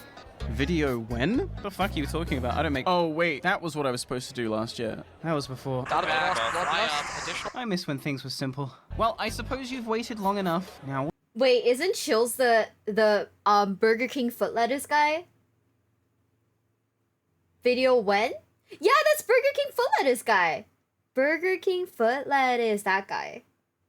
Video when? We just dropped the video like today, guys. What was it? I think it was the reacting to like orcs. Reacting to the orc cinematics. We just dropped it today. Number 15. I hate that I know it. I hate that I still remember it. Oh man. Where did I leave you? Oh, I remember. My hard drive had just crashed and I lost everything. That's pretty bad. But then I got bumped up to 11 on the Scarab Lord list. That's pretty good. However, before we jump back into Silithus for the conclusion to this epic tale, there are 2 elephants in the room I need to quickly address. Elephant 1. Chronologically, this doesn't happen until several weeks after the entire AQ event had ended, but spoiler alert, my data was eventually recovered. That's pretty good. I very much appreciate all the kind messages offering recovery advice, software keys, and even financial assistance to help cover the recovery costs. But, and I mean this in the most undickhead way possible, guys, how do you think I made those first 2 videos if the footage wasn't eventually recovered? Oh. I promise I'm not trying to come for your critical thinking abilities, okay? I know most of you are American. That's pretty bad. But yeah, it turns out when you're a content creator and you complain about technical stuff on Twitter, sometimes you get contacted by epic social media specialists who work for, I don't know, let's say Western Digital. You know, only the leading brand in data storage, who want to not only attempt to fix your hard drives for free, but also send you extra hard drives for free to make sure this kind of thing never happens to you again because I make video game videos. We need clout, guys. We need clout for when this chunker dies. Naturally, I agreed. Only a loser says no to a free win, and man, I really needed that win. But wait, there's more. After Western Digital supplied me with multiple new hard drives totaling 5 terabytes of storage and recovered 95% of my original data, I candidly spoke to their social media specialist in regards to my being able to even tell you that this happened because I have social anxiety and I thought I had to ask permission. Because I really wanted you guys to know that they literally saved this video series, and I don't mean just data-wise. I mean, if it wasn't for that DM on that day that my hard drive crashed telling me that there's still hope, I don't know that I would have even had the motivation to continue, even with me being bumped to number 11 on the Scarab Lord list. So I said that, and they responded, would you like us to sponsor episode 3? Well, hell yeah! And I was going to do that shit for free. So, if you're in the market for data storage, might I suggest WD Black? Don't get caught out like I did and nearly lose your life's work because you didn't back it all up like a moron. Browse numerous storage options today at shop.westerndigital.com. They saved this video series, they saved my channel, and most importantly, they saved my data. Elephant 2. Did I just spoil the ending and the title? Yes. Oh. But hear me out, okay? Before you come to my humble inn with your pitchforks and torches and thunder furies. Guys, it's been over a year since the Great Bug Farm of 2020. I play WoW every day, and I stream it too, twitch.tv/Barney. As much as I would like to say I smuggled the rarest mount in the game past the watchful eye of all my stream viewers and have kept it hidden away in the bank all this time in preparation for a grand reveal during TBC, the expansion that famously invalidates ground mounts faster than any other expansion to date, rendering the Scarab Lord mount flex obsolete because it can't fucking fly? No. Sorry, I haven't just spent the last year using my Raptor mount for the meme. I think it's just easier for us all, and it makes the narrative better if I just keep it real. And in saying that, some of the best media ever conceived opens with a spoiler. Romeo and Juliet, Pulp Fiction, this is cope. But even so, I made a promise that I would see this event, this video series, this journey It's the right wrong through to its user? conclusion. And this is not where I gave up. Look at how long this fucking video is. You know I've been cooking up a good one. It might not have the ending some of us wanted, but in life, you gotta push that lucky charm until you can push it no further, because even if you don't sell it, they still have to show their back to walk away. Oh. This is the tale of a rogue who stood up. Oops, we added the wrong Barney on Twitch. Hold up. I'm gonna fix it real quick, guys. Give me 2 seconds. Oopsie. I didn't realize their Twitch doesn't have like a what is it? A 64 behind it. Oops. Okay, fixed. Against the odds, spat in the face of fate and said, "My failure is on my own terms." This is the tale of a rogue who struggled to the bitter end, giving nothing but 100% Damn. at every opportunity so that even defeat might be a proud moment. This is the tale of the rogue who ran out of time. This is so motivational. And of course, our story continues in Silithus. Wow. Boy, am I sick of this fucking desert. I had just reinstalled World of Warcraft onto a Sea of Thieves external hard drive I won in a Twitter contest for posting the funniest Sea of Thieves clip. Barney Beekeeper What? Scholars will in the future refer to this moment in my streaming career as foreshadowing Scarab Lord events, but I'd argue obtaining Ooh. free hard drives due to funny internet video is just a character trait at this point and less of a narrative that I'm controlling, but I digress. I was back and ready to... For those bugs. Because there is no end to my suffering, hee hee. But when I logged in, I found Silithid horrors untold. Not the Silithid I horrors. don't mean the bugs. Oh my god, I have no add-ons. But that was shit. not all. Oh my god, even if I re-download them, I won't have their settings saved. But that was still not all. By the way, the gates open in 5 days. Wait, what? Oh! Remember 07. how me and a bunch of my busy bees were using my untold riches to gatekeep the war effort's completion? Well, with me offline for a whole 24 hours trying to fix my hard drive, there was no one left to provide gold to the auction house sitters, which means that the war effort had been completed. Oh, there was no. now 5 days exactly until the gates would inevitably open, and there were still 3 Scarab Lords ahead of me. I was running out of time. Now, I could sit here and tell you about how for the next 2 days I farmed more bugs, which is exactly what happened, but I don't really think we need any more of that. At least for now. Instead, I'd rather tell you about some of the notable people I met during my time in Silithus. Starting, Okay. of course, with... Need a hitman? If you're playing World of Warcraft Classic for the PC on a roleplay server and someone whispers you, "Wanna make 100 gold an hour?" I would recommend you immediately block this person and log off for the next 24 hours just to be safe. Some things Wait. are better left unknown. Me, however? Well, I never could resist the call of the abyss. Also, I got bug brain, so I would have said yes to anything, to be honest. Something you doing? Yes. Wait, what? Need this scumbag ally killed. Ooh, Oh. my rat cleaning reputation was preceding me. Name and guild, please? I responded. Even though neither of these things actually mattered, I was trying to imply that there were certain Alliance members I wouldn't kill, especially since at this point we were leaning heavily into the collusion memes, even going as far as to leak submission form 1072C to Reddit, which implied we would have to ask permission from an officer before being allowed to PvP anyone else. Name is Damn. General Spider in TOW. He is in the S-hole in Ashi. Wait, Hive Ashy?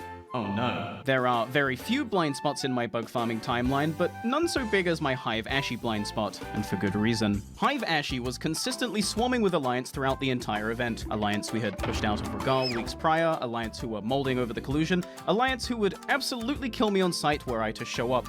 And believe me, I tried to make peace so as to document the Hive Ashy history, but my PvP immunity could not be guaranteed. But let the record show, I really did try. Hive Ashy, the one place in Silithus I don't want to see any closer. And the one place I'm definitely just gonna go to. Lol. Oh, you didn't think I was gonna turn down a hit that would have me sneaking into the most densely populated Alliance zone on the map, did you? I live for this, sis. I sprinted into the next room over to steal a rich thorium vein from Fiber. Yo, Barney, fuck off.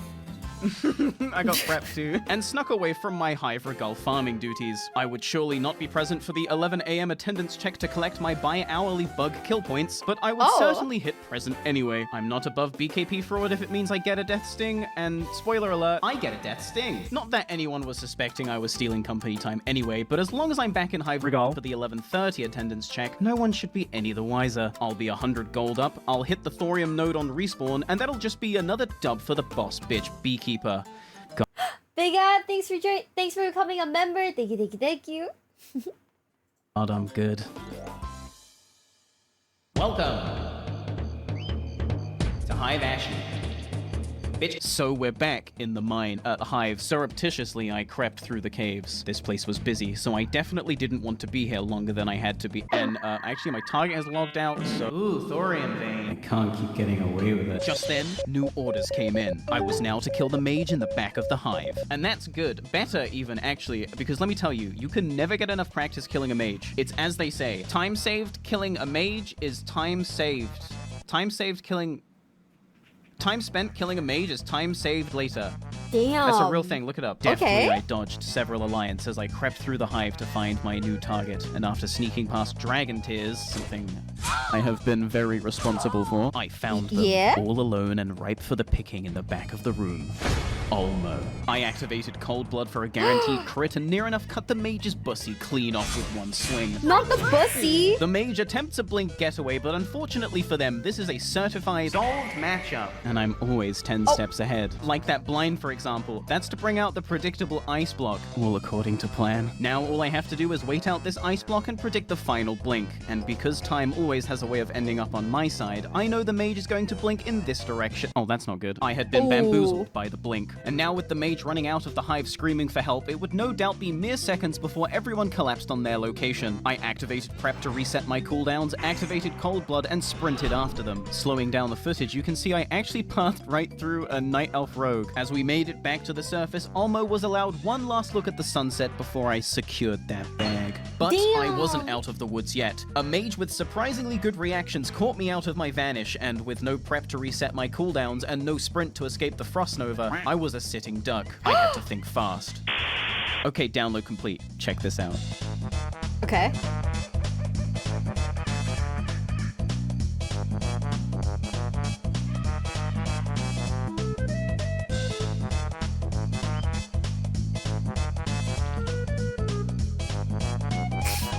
Wait. Low dedication. You chased his ass down Limau. And that was it. A clean hit. Job done. No witnesses, an easy 100 gold, and I'd be back in time for registration. God, I'm good. But as I made my escape back to Hive Regal for more bug farming, my client did something unexpected. They revealed to me their actual identity, and as it turns out, Nita Hitman was someone I was already quite familiar with. Introducing Chatu, the human paladin. Something you need to understand about me is that for every tale I tell you, there's 100 of the exact same nature that go untold. The Barney Beekeeper iceberg runs deep, but you only ever see the tip on YouTube. But you can see more at twitch.tv/Barney though. Hey Asmongold, give me a host. Zul'Farrak wasn't the only dungeon I entertainingly struggled through, Hallow's End wasn't the only roleplay event I attended, and Dragon wasn't the only person to meet with a terrible fate several times over. So where does my client fall into all of this, you ask? Well, to cut a long camping story short, I drowned him in Menethil Harbor. What? Twice. But despite all the many minor inconveniences this guy had suffered at my hands, he had hired my services anyway, and for that, he had my respect. And my daggers. Killing him again. I whispered, and I wasn't gonna get caught this time either. I waited for the Sandstalker to get in melee range, and then I let it rip. No, this is so funny. Despite the Sandstalker stealing my kill in my fucking promos, Olmo was dead, again, and my client was free to come and take the farm. As they left, Olmo made the foolish decision to revive right on top of his body, and well, it's been a fucking scrub to be honest. I'm getting bored. With a couple of freebies secured for my client, and with a warrior now watching over Olmo, it was about time I took my leave and cashed out. All things considered, this had been a very lucrative business trip, and I was ready to return to Hive Regal for more farming. Okay, fine, I'll do one more. But failure was not an option. I was putting my perfect KDA on the line, and in a 2v1 scenario, the stakes had never been higher. I sapped the warrior, ambushed Olmo, but the warrior immediately broke free, and then Olmo ice blocked. Oh, that's not good. Panic vanish! Just then, BKP attendance was taken. I marked present despite not being present, and was instantly unstealthed by the warrior's demoralizing shout despite resisting it. Instant karma. no. I can't even be mad. Okay, maybe I should run away. After blowing blind to get the sticky warrior off me, I crawled up the surface, making sure to break line of sight so as to prevent the frostbolt bombardment from continuing. My stealth parkour skills came in clutch as I narrowly avoided certain demise at the hand of Olmo's cone of cold, but it was too little too late. I was already out. Hell yeah. Out of fucks to give, of course I walked right back in there. And unfortunately for Olmo, he had overextended away from their bodyguard. Right onto the end of my cold blood ambush. Damn. I walked out of Hive Ashy waving to Nymeria as I left, knowing she wouldn't attack me because, well, that's Nymeria, the only druid I respect. Friend or foe, we go way back. One last thorium vein stolen from these trash idiots and I was out. For real this time. No fake out. I promise. And that's the end of my Hitman story. I took a flight path to Tanaris, put some useless trash on the neutral auction house, and my client purchased them for 100 gold. And of course, I made it back in time for the 11:30 registration. No one was any the wiser of my absence, and I stole the node on respawn from Fiverr. God, I fucking love being a rogue. Number 2, me on the peon. There. That is chills. Every day, me on the peon wakes up at the crack of dawn to make his daily pilgrimage from Durotar to Silithus. He does this on foot, for he is too poor to afford the public transport, but he does it gladly, and he does it with a smile. The journey is arduous and filled with peril, but who else will take care of the fools down there This is in so Silithus crazy. if not for him? Every day, me on the peon wakes up at the crack of dawn to make his daily pilgrimage from Durotar to Silithus. To hand out ice cream. Delicious. What the heck? Every code. Just don't ask him where he gets it from. When I first heard of me on the peon in general chat, I assumed he was just another hallucination, another symptom of the bug brain virus. But then one day I was so hungry. So hot. Oh man, ice cream sounds so good right now. In that moment, I cried out, "Help me, Meon!" And there he was. Bad bug, no hurt, Barney. Meon's helping me kill the mob. He had Hell saved yeah. my life and came bearing gifts of frozen cream. I thought it only fair to trade a carapace fragment in return. Now Meon can be Bug King. I don't know if Meon the Peon ever became a Bug King, but he is forever a grobulous hero. And also the only person the subreddit has ever liked, including me. Like, no one's making nice memes about me, man. All I get is this shit. And it's all fucking true, like... You know how in Minecraft, when the sun goes down, all the monsters come out and it's just fucking awful? Well, when the sun went down in Silithus, Neki and Baja Blaster would come out to play every night without fail. Because, as it turns out, a certain Collusion King may or may not have placed a hit on me to counteract my attempts to keep the gates closed. Those same rogues that assassinated me at every auction house I attempted to fleece had now resolved to just straight camping me if I left my own hive. It was, in short, a living hell. Fortunately, this is where my enigmatic shaman tank friend, Hanging Haze, comes into the picture. And yes, I said shaman tank, so you already know what kind of player we're dealing with here. Every so often, Hanging Haze sends me mail, and whenever I receive mail from him, I know I'm in for some shit because he seems to exclusively send meme items I've never even seen before. Potions that make you astrally project, dice roll trinkets, and discombobulators are all par for the course when Hanging Haze is involved. Hell, even recently in TBC, he gifted me 2 rings which have a chance to freeze your attacker for several seconds, and urged me to do arena with both equipped. Great idea, by the way. So when he heard I was being camped on the daily, or nightly I guess, he did what every good shaman friend would do. He gifted me the Portals deck. Dearest Barney Beekeeper, I won't always be there to guard you, blah blah blah, so please do me a favor, keep this trinket with you. They say if you ever fall in battle, this card can bring you back from the Shadowlands. If you're lucky enough, that is. Now, whilst the trinket doesn't always work, it has absolutely turned the tide of battle more times than I can even count at this point. The item description says it's only a 10% reincarnation rate, but this item procs so much for me, I don't think I will ever go anywhere without it again. Rule 1 of being a rogue is don't fucking die, and with this trinket, I'm unstoppable. This is crazy. They definitely just heard that. These items aren't cheap. Damn. No, I was recording something. Okay, thank you. Oh my god! The delivery person heard it. Oh shit. 07. Deep underground in Hive Regal, you don't really hear much of the outside world, save for the incessant nonsense in the general chat and Uber Danger's completely clapped Google Pixel phone mic. I think I fixed it. Okay. Listen, the thing is... John, I think you're going through a tunnel. I think I'm losing you. No, like I got the mic to my mouth now. But when there's a rat around, you don't need to hear it, to feel it. Also, it helps when people literally just come up to you and say, "There's a big rat upstairs barn." According to one of my busy bees, a druid had set up camp outside our hive, taking our surface spawns and selling our fragments off to the highest bidder. The bastard. I would have to pay a visit to the Goof Hive to hire an assassin. It was shaping up to be just another day in Silithus. Until I found out who the druid was.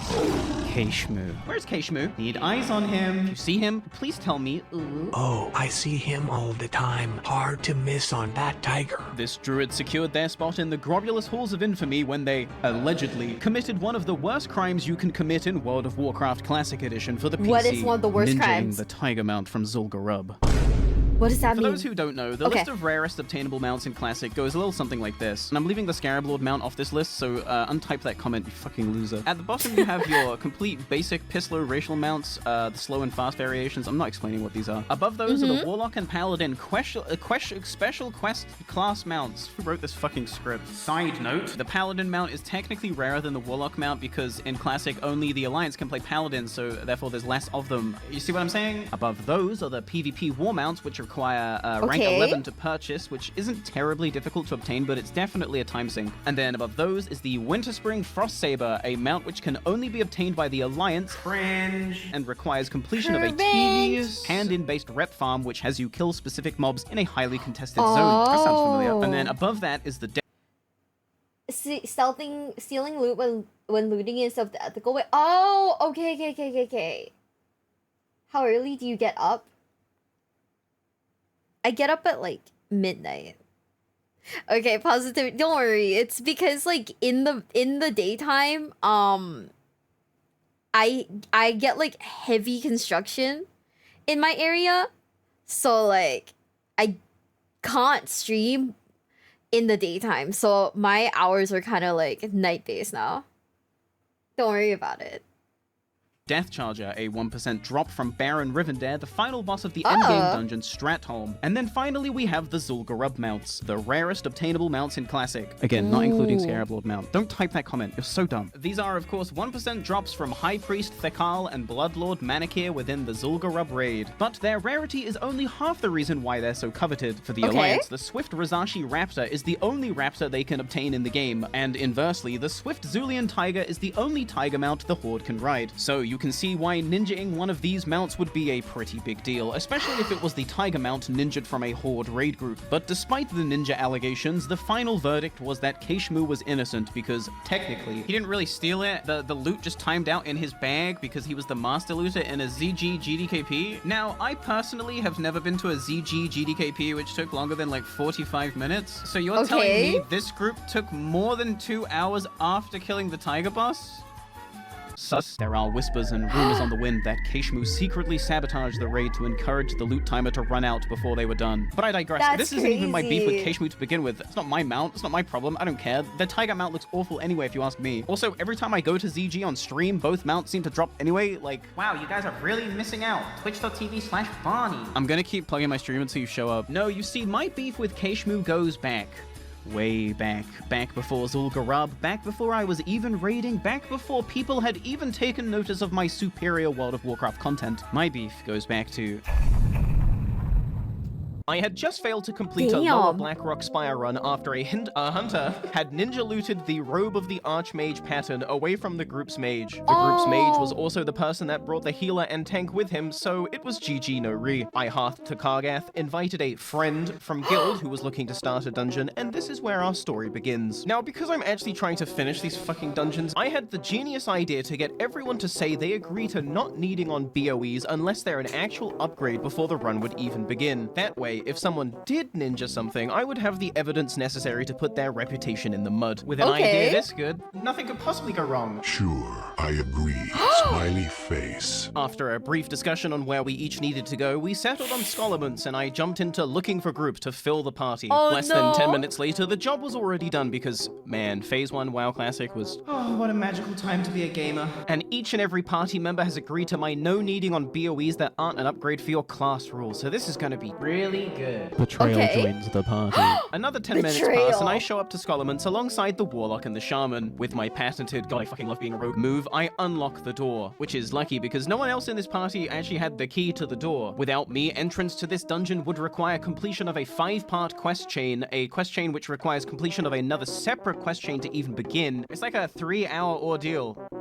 I've never done it. Damn. I play rogue. But what can I say? I came prepared with max lockpicking because I'm a team player. These gamers were lucky to have ended up in my group. Some more than others. We summon the rest of the group and head inside for what would unravel to be one of the smoothest dungeon experiences I had had up to this point in the game. I mean, this Shaman was dropping Wind Fury. I already poisoned my main hand though. Without a single death, we cleared the first room, the mini-boss, the second room, the secret blood ritual boss, and the third room. I don't think I've ever been in a dungeon group this good. Even when clearing out the basement, the uncontested worst part of the dungeon, we didn't flinch. 9 parties out of 10 might skip this room and its boss, but not us. For we were 5 Chad Alpha hardcore WoW gamers in their prime, ahead of the curve and thriving. We took that momentum and plowed through the hatchery and into Rattlegaw's domain. This trash is known to slap, but I slap harder, bitch. I learned it from my parents. And then my Shadowcraft boots dropped. For those not in the know, these boots are part of the Rogue class-specific dungeon set, which, after collecting every piece and doing a eventually upgrades into the Dark Mantle set, which is just completely broken. I roll a 100 and win the boots. This is my first ever time in Scholarments. A terrible omen. You see, I hadn't figured this out back then, but good luck and bad luck are actually the same thing. It's all just relative to your perspective. Shadowcraft boots on my first Scholarments was very lucky. Shadowcraft chest on my 206th Upper Blackrock Spire run was also very lucky when you really think about it. In the naive pursuit of good luck, I have cursed myself forevermore. I got what I wanted, and now it is all I can do but to bear witness to my fate and smile. Nice little upgrade. Oh, I was... I'm scared for him now. I'm scared for her now. Oh man, I'm scared for them. Holy shit. Hunter. Oh, that's Hunter loot? Oh. So naive back then. I wish there was some way to go back in time to warn you. I really do. I'm so undeserving of what's about to happen. Okay. I don't know what that is. It's purple, so it should be good. Alcor's Sunraiser dropped. The Phase 1 pre-raid offhand best for dagger rogues. Outside of Core Houndtooth from Molten Core, it literally doesn't get better than this. So why am I wielding 2 Gutgore Rippers now, you might be wondering? Because you got snubbed on Core Houndtooth, Perdition's Blade, for 10 months straight across 2 guilds, and everyone that actually ended up with those weapons quit or just couldn't outperform you. That's actually why. But what were you saying? No, I have double Gutgore Ripper right now because even though I had the entire party in 4K, well, 720p upscaled to 1080p, agreeing to not need on any BOEs unless they were a legitimate upgrade for your class. They all needed on the fucking dagger anyway. You all needing on this is bullshit. It's a BOE epic. You can't expect that from people. I can expect it if you agreed to it prior to coming. The rolls went out, and if it wasn't for that damn druid Keishmu, I would have won. And this is where I started huffing the copium. I hadn't just been ninjured. Keishmu's the guildie. We've been in so many dungeon runs together. He wouldn't throw me under the bus for 500 gold, would he? This is crazy, guys. Yes. He would. The team cleared the rest of the dungeon as I sat completely shook, crying in the corner like a little bitch. When the dungeon was done, I checked the auction house right away, and there it was. My dagger. This ends bad for you. Keishmu made a mistake fucking over an undead that day because, as with every Forsaken, I do not forgive. Oh my god. I do not forget. 307 days later, I would have my revenge. Did you think I had forgotten? Not the evil Tauren. This is so sad. Oh no, it's so personal now. I feel her anger. I'm really, oh man. Did you think I had forgiven? Behold now, the terrible vengeance of the beekeeper. That rogue. Death and death to the druids! This isn't over. Damn! It's not. I had Keishu camped all day until he eventually went to bed. In hindsight, I wish I got more shots of his ass getting lit up, but, well, time was running out. No! There's more filler, I promise. He offered to get me in on a DoorDash delivery scam, and all he needed was my address. Wait, what? But Barney, it's your turn. You're up. Time to farm more bugs. That's low-key unhinged, guys.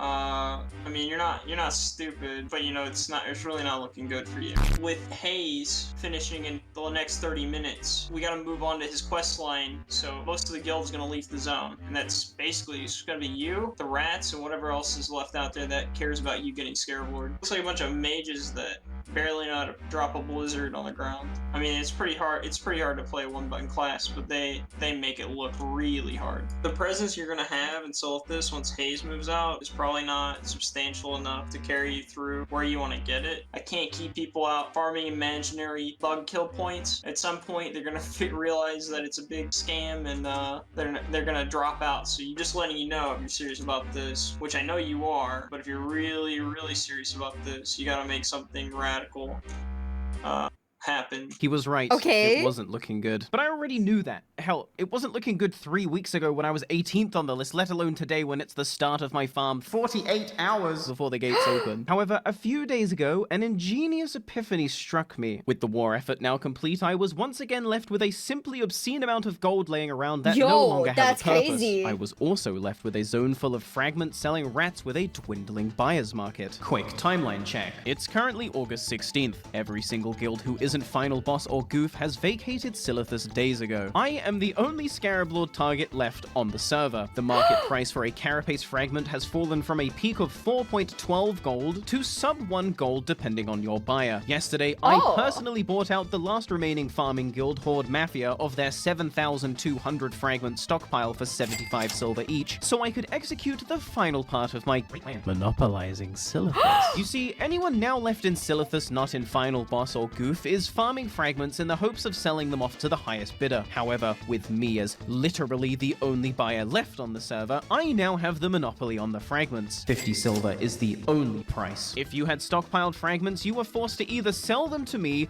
or go fuck yourself. Those fragments are going to be vendor trash tomorrow, so I think we both know what you're going to do. If you wanted to keep farming, well, you could make up to 2 gold per mob kill, which is still a way better gold farm than pretty much anywhere else. A fair wage for a fair job. But even with this in mind, my guild leader was right. It wasn't looking good. I currently have less than 48 hours to not only finish my entire bug farm, but then also, you know, do the rest of the quest. Yes, this is just the 3rd quest of 32. It's really not looking good. I put 5,400 gold into 7,200 fragments, and that's still barely a dent in the 42,000 total fragments I need to finish my bug farm. And with only about 5,000 gold left, at this rate, I would go broke before I'd even be halfway done. But let's say I did it. Let's say I spent all my gold and I'm about halfway done. Could I finish my bug farm in a reasonable time frame? Warning. Ooh. Well, there's around 300 possible bug spawns on the map. They have a respawn timer of at most 15 minutes, and you can safely assume you'll get an average of 2 fragments per kill. Oh, James Kaimuki, thank you so much for following. Silva Slam, thank you so much for following. Thank you. Welcome to the basement. Welcome. Also, hi 64 Jax. And I was just listening to you reacting to God Emperor TTS. That shit was so fun. Yeah, oh my god. We're doing math, guys. Math is not my strong suit. I'm a Yu-Gi-Oh player. We don't read, we don't count. So with these things in mind, if you work at peak AoE efficiency across the entire map, and this is assuming there's no PvP, there's no interruption, and then nothing else is going on, you can get 2,400 fragments per hour. So let's say I only need 21,000 fragments because I'm halfway through, and we work at half of the peak possible efficiency and get 1,200 fragments an hour. I could technically finish my bug farm in 17 hours, which would then leave 31 hours for the rest of the quest, yeah, right, and 0 hours for sleep. it could work. However, most guildies were burnt out from farming. They had left Silithus to help Hayes with his questline, and they probably weren't coming back. I was left with a bunch of mages and shamans, and respectfully speaking, the mages were single target Andes used to raiding. If I wanted them efficiently AoE farming the now mostly barren Silithus, I was going to have to teach them how to do it. But I don't play mage, and I really don't have the time to learn. Which means I am left no choice. Okay. What's the choice? What's the only option? I am drawn to this place. I know things about it now. Things I shouldn't have seen. Things I should not know. Things I will now show you, like the secret entrance to the Caverns of Time. Wow. But that is not the only thing. Have you ever thought about how your life could have been different had you made alternate decisions at key moments in your life? Would you be happier, richer, more fulfilled had you chosen another path? Or would you be worse off? I think about this a lot. I think about them a lot. The Caverns of Time holds the entrance to every timeline and every reality that could ever exist. But in the pursuit of forbidden knowledge, sacrifices will be made one way or another. I don't know if this is going to work, but the theory is airtight, and I'm really left no choice. Oh no! Wish me luck. It's time. Homebrew Gaming, thank you for the follow. Thank you. Welcome to the basement. Welcome. I think this is where Pint comes in.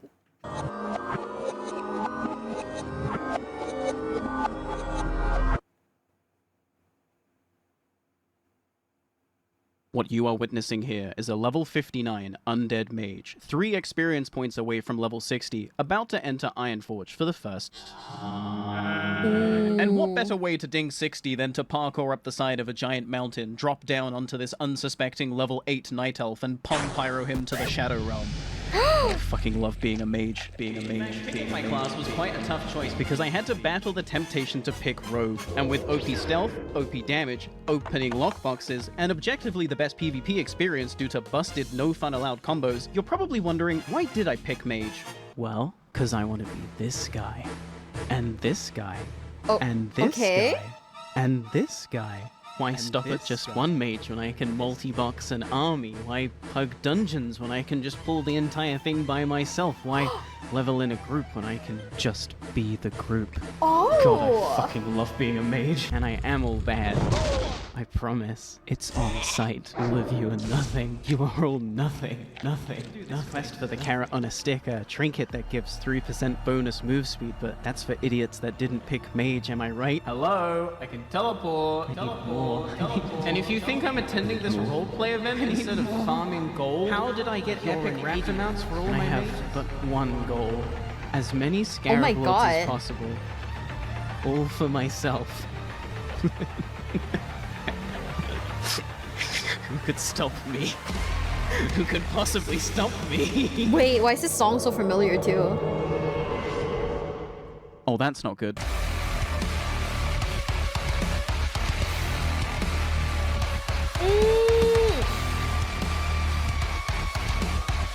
Here, it's CMC, you're right. You know, there was a part of me that thought maybe you would be smart enough to just not show up. Well, you know me. Shut up. Yeah, we're not gonna need any talking from you. See, I know why you're here, and you know I know why you're here, and I know you know that we've both seen this timeline play out, so before I kill you, let me ask you this. Why are you here? Alas, a rhetorical question I don't need an answer to because I already know the answer. Instead of not coming here and not dying like you could have done, you came here intentionally to die for one reason. Because you were never going to get Scarab Lord in the first place, were you? And you already saw it way back then. And yet you still made all this fuss. The storm is approaching. All those empty promises. Oh, the sand really did make you delusional, didn't it? You saw the successful timelines and thought, why not me? Even though you knew from the start you were destined for failure. It would be admirable if it wasn't so fucking pathetic. So now you've come here to die like a coward in another timeline so that you might disappear a legend in your own and not have to face your own failure. God, you really are from the worst timeline, huh? Well, don't worry, little rogue. I promise, I'm achieving your dreams, our dreams. 100-fold. Every farming spot in the game is capped by me. Every dungeon booster is me. No mage can possibly hope to outbid me in any GDKP because I am the economy. And don't worry about me getting Scarab Lord. I've already farmed 50 scepters because I am Silithus. Even now as we speak, I'm efficiently farming all 3 hives and the spire. No one can stand against me. I am fully self-sufficient. The perfect single-player experience. Welcome to my world of Warcraft. And goodbye. And so ends the tale of Barney Beekeeper, the rogue who ran out of time. But as for me, well, I still have Scarab Lords to farm. This is so crazy. Which means all of you should have hearthed already.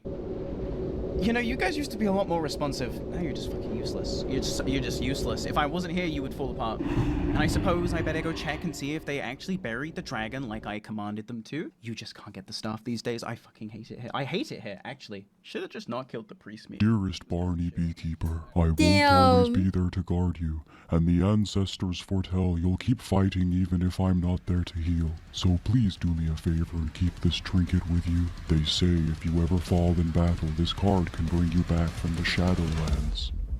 If you're lucky enough, that is.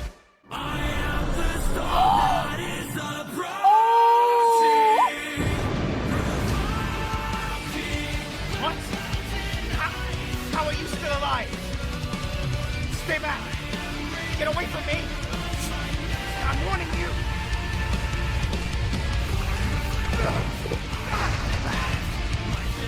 This is the demon. You wanna know something, Mage Me?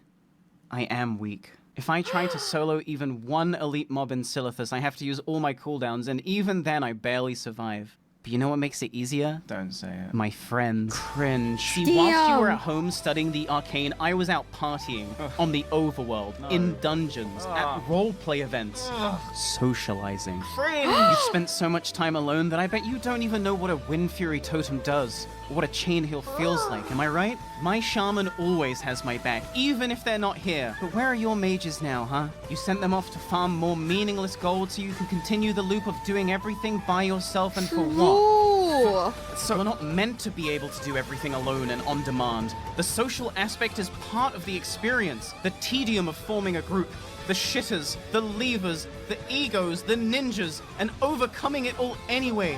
That's the point. That is the world of Warcraft, and the world isn't a perfect place.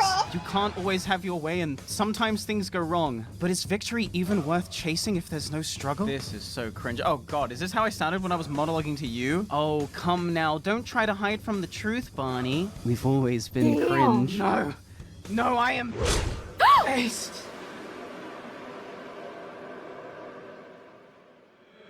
Based on what? Wait, Kuman? Thank you, stranger. With the horrible mage dead, my spirit can finally rest. Kuman! Goodbye. He killed Kuman?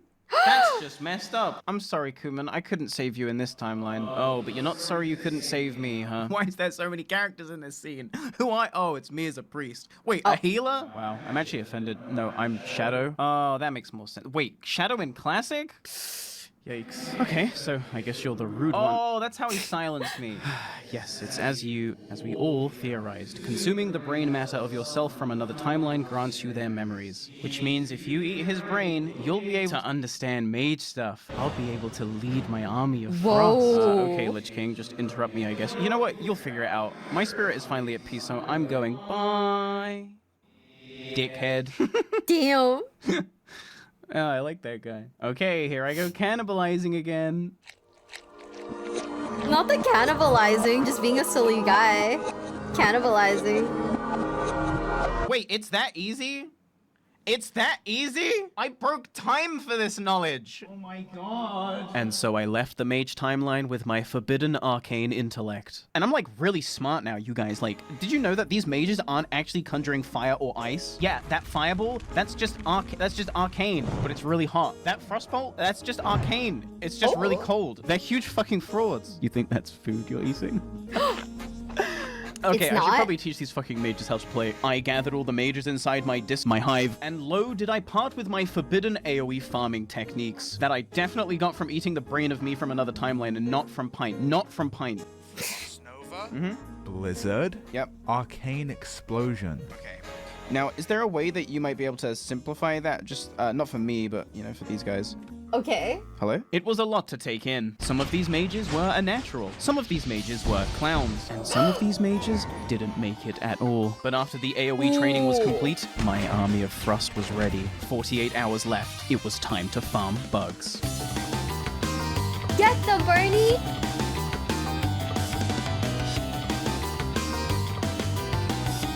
Oh my god, what is this version of Bad Apple?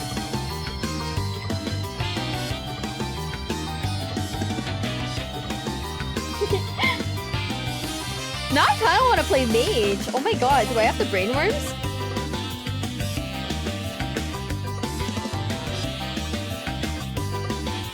Guys, this is bad.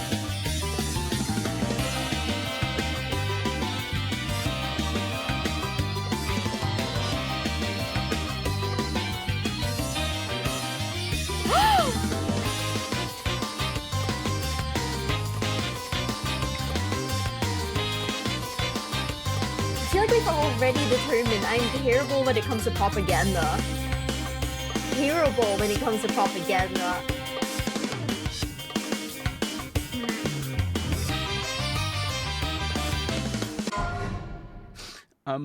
Guys?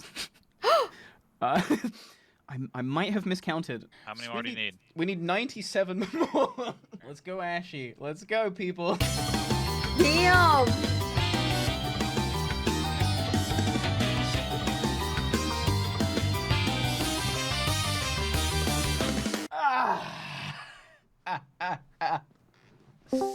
Yes, sir, congrats. Let's fucking go! 19 hours later, we had finished my bug farm. When I started this journey some 3 weeks ago, I honestly never expected to even have a shot at attempting the rep grind, let alone finish it. But here I stood, the 46th and final person on Grobulus who would finish their rep farm before the gates would open. Speaking of the gates, they're due to open in 29 hours, and, well, I mean, you can see the video length. Are you gonna make me spell this out? Yes? Okay, firstly, I haven't slept since, I don't know. There are still 29 quests to do, and whilst the bug farm section is by far the longest, hardest part of the quest chain, most of these quests still need a large raid group to complete, especially the parts of the quest that actually have you going into the raid's Molten Core and Blackwing Lair and beating the raid. Furthermore, my guild had fully completed 10 Scarab Lords at this point, which meant pretty much everyone had used their weekly raiding lockouts assisting those targets. They wouldn't be able to help me even if they wanted to, and so this is, unfortunately, where my Scarab Lord story ends. Is what I would say if I was a bitch. Oh, I'm sorry. Did you forget who you were watching? I made a promise that I was gonna see this event through to the very end, and those gates are not open yet. 29 hours, 29 quests, 0 hours sleep, because that's my ninja way.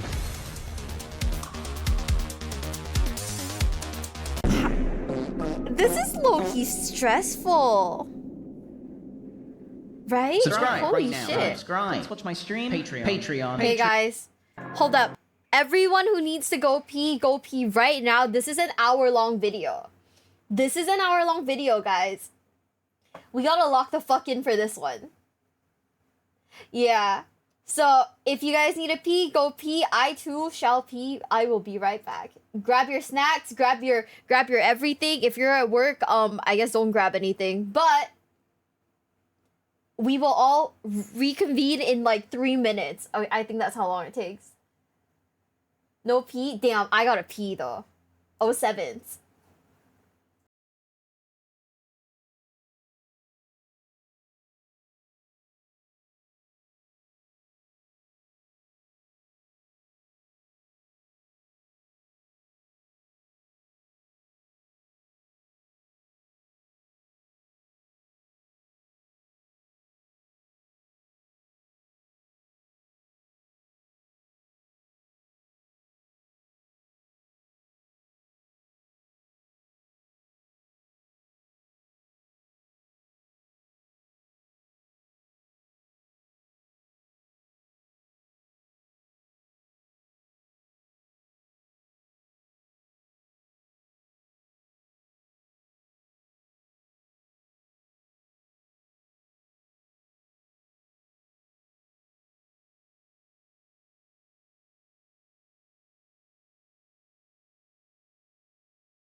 K-Gamers, I'm back. And honestly, great time too. It was a great time too because like I ran out of water. Who would have thought? But I hope you guys are here, and if you're ready, in 3, 2, 1.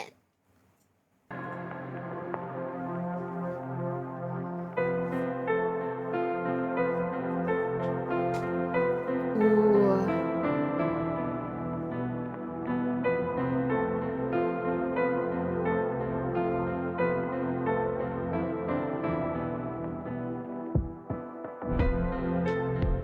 Okay.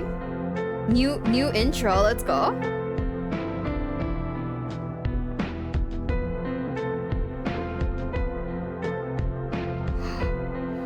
Starting the winter court.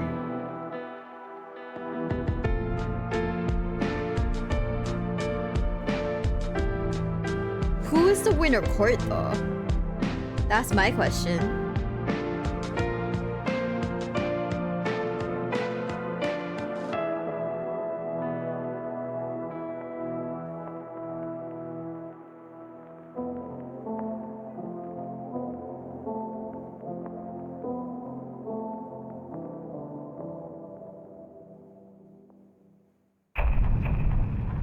You know, honestly, I don't know why I made the intro so melancholic. I mean, sure, I don't get Scarab Lord, but this is a joyous occasion, no? 2 videos, 1 year? Wow. Who saw that coming? Now don't ask me for anything ever again. Oh, and just real quick, the reason this says 7 out of 32 quest complete, even though I left you on 3 out of 32, is because I added 4 to the total that I finished later that don't have like a standard hand in. I just figured it would be easier to do it now because if I do it later, you guys might be like, wait, the number has gone up, but no quest was complete. Anyway, with that said, the video's starting. Oh wait, that means I have to edit a transition or play Dota.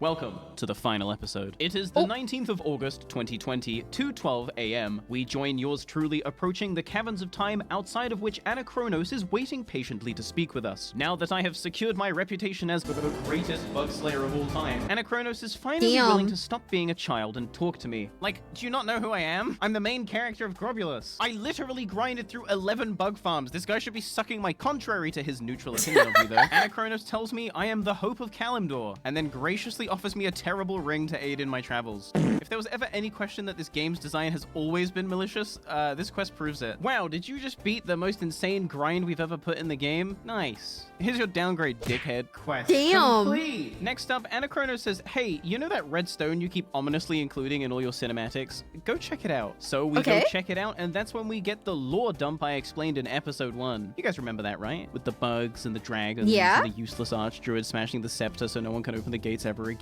Yeah. Quest complete. I was then summoned back to Anachronos, and this is the point in the questline where it's revealed we need to be the ones to find those gems and rebuild that scepter, because Anachronos is too depressed to do it himself or something.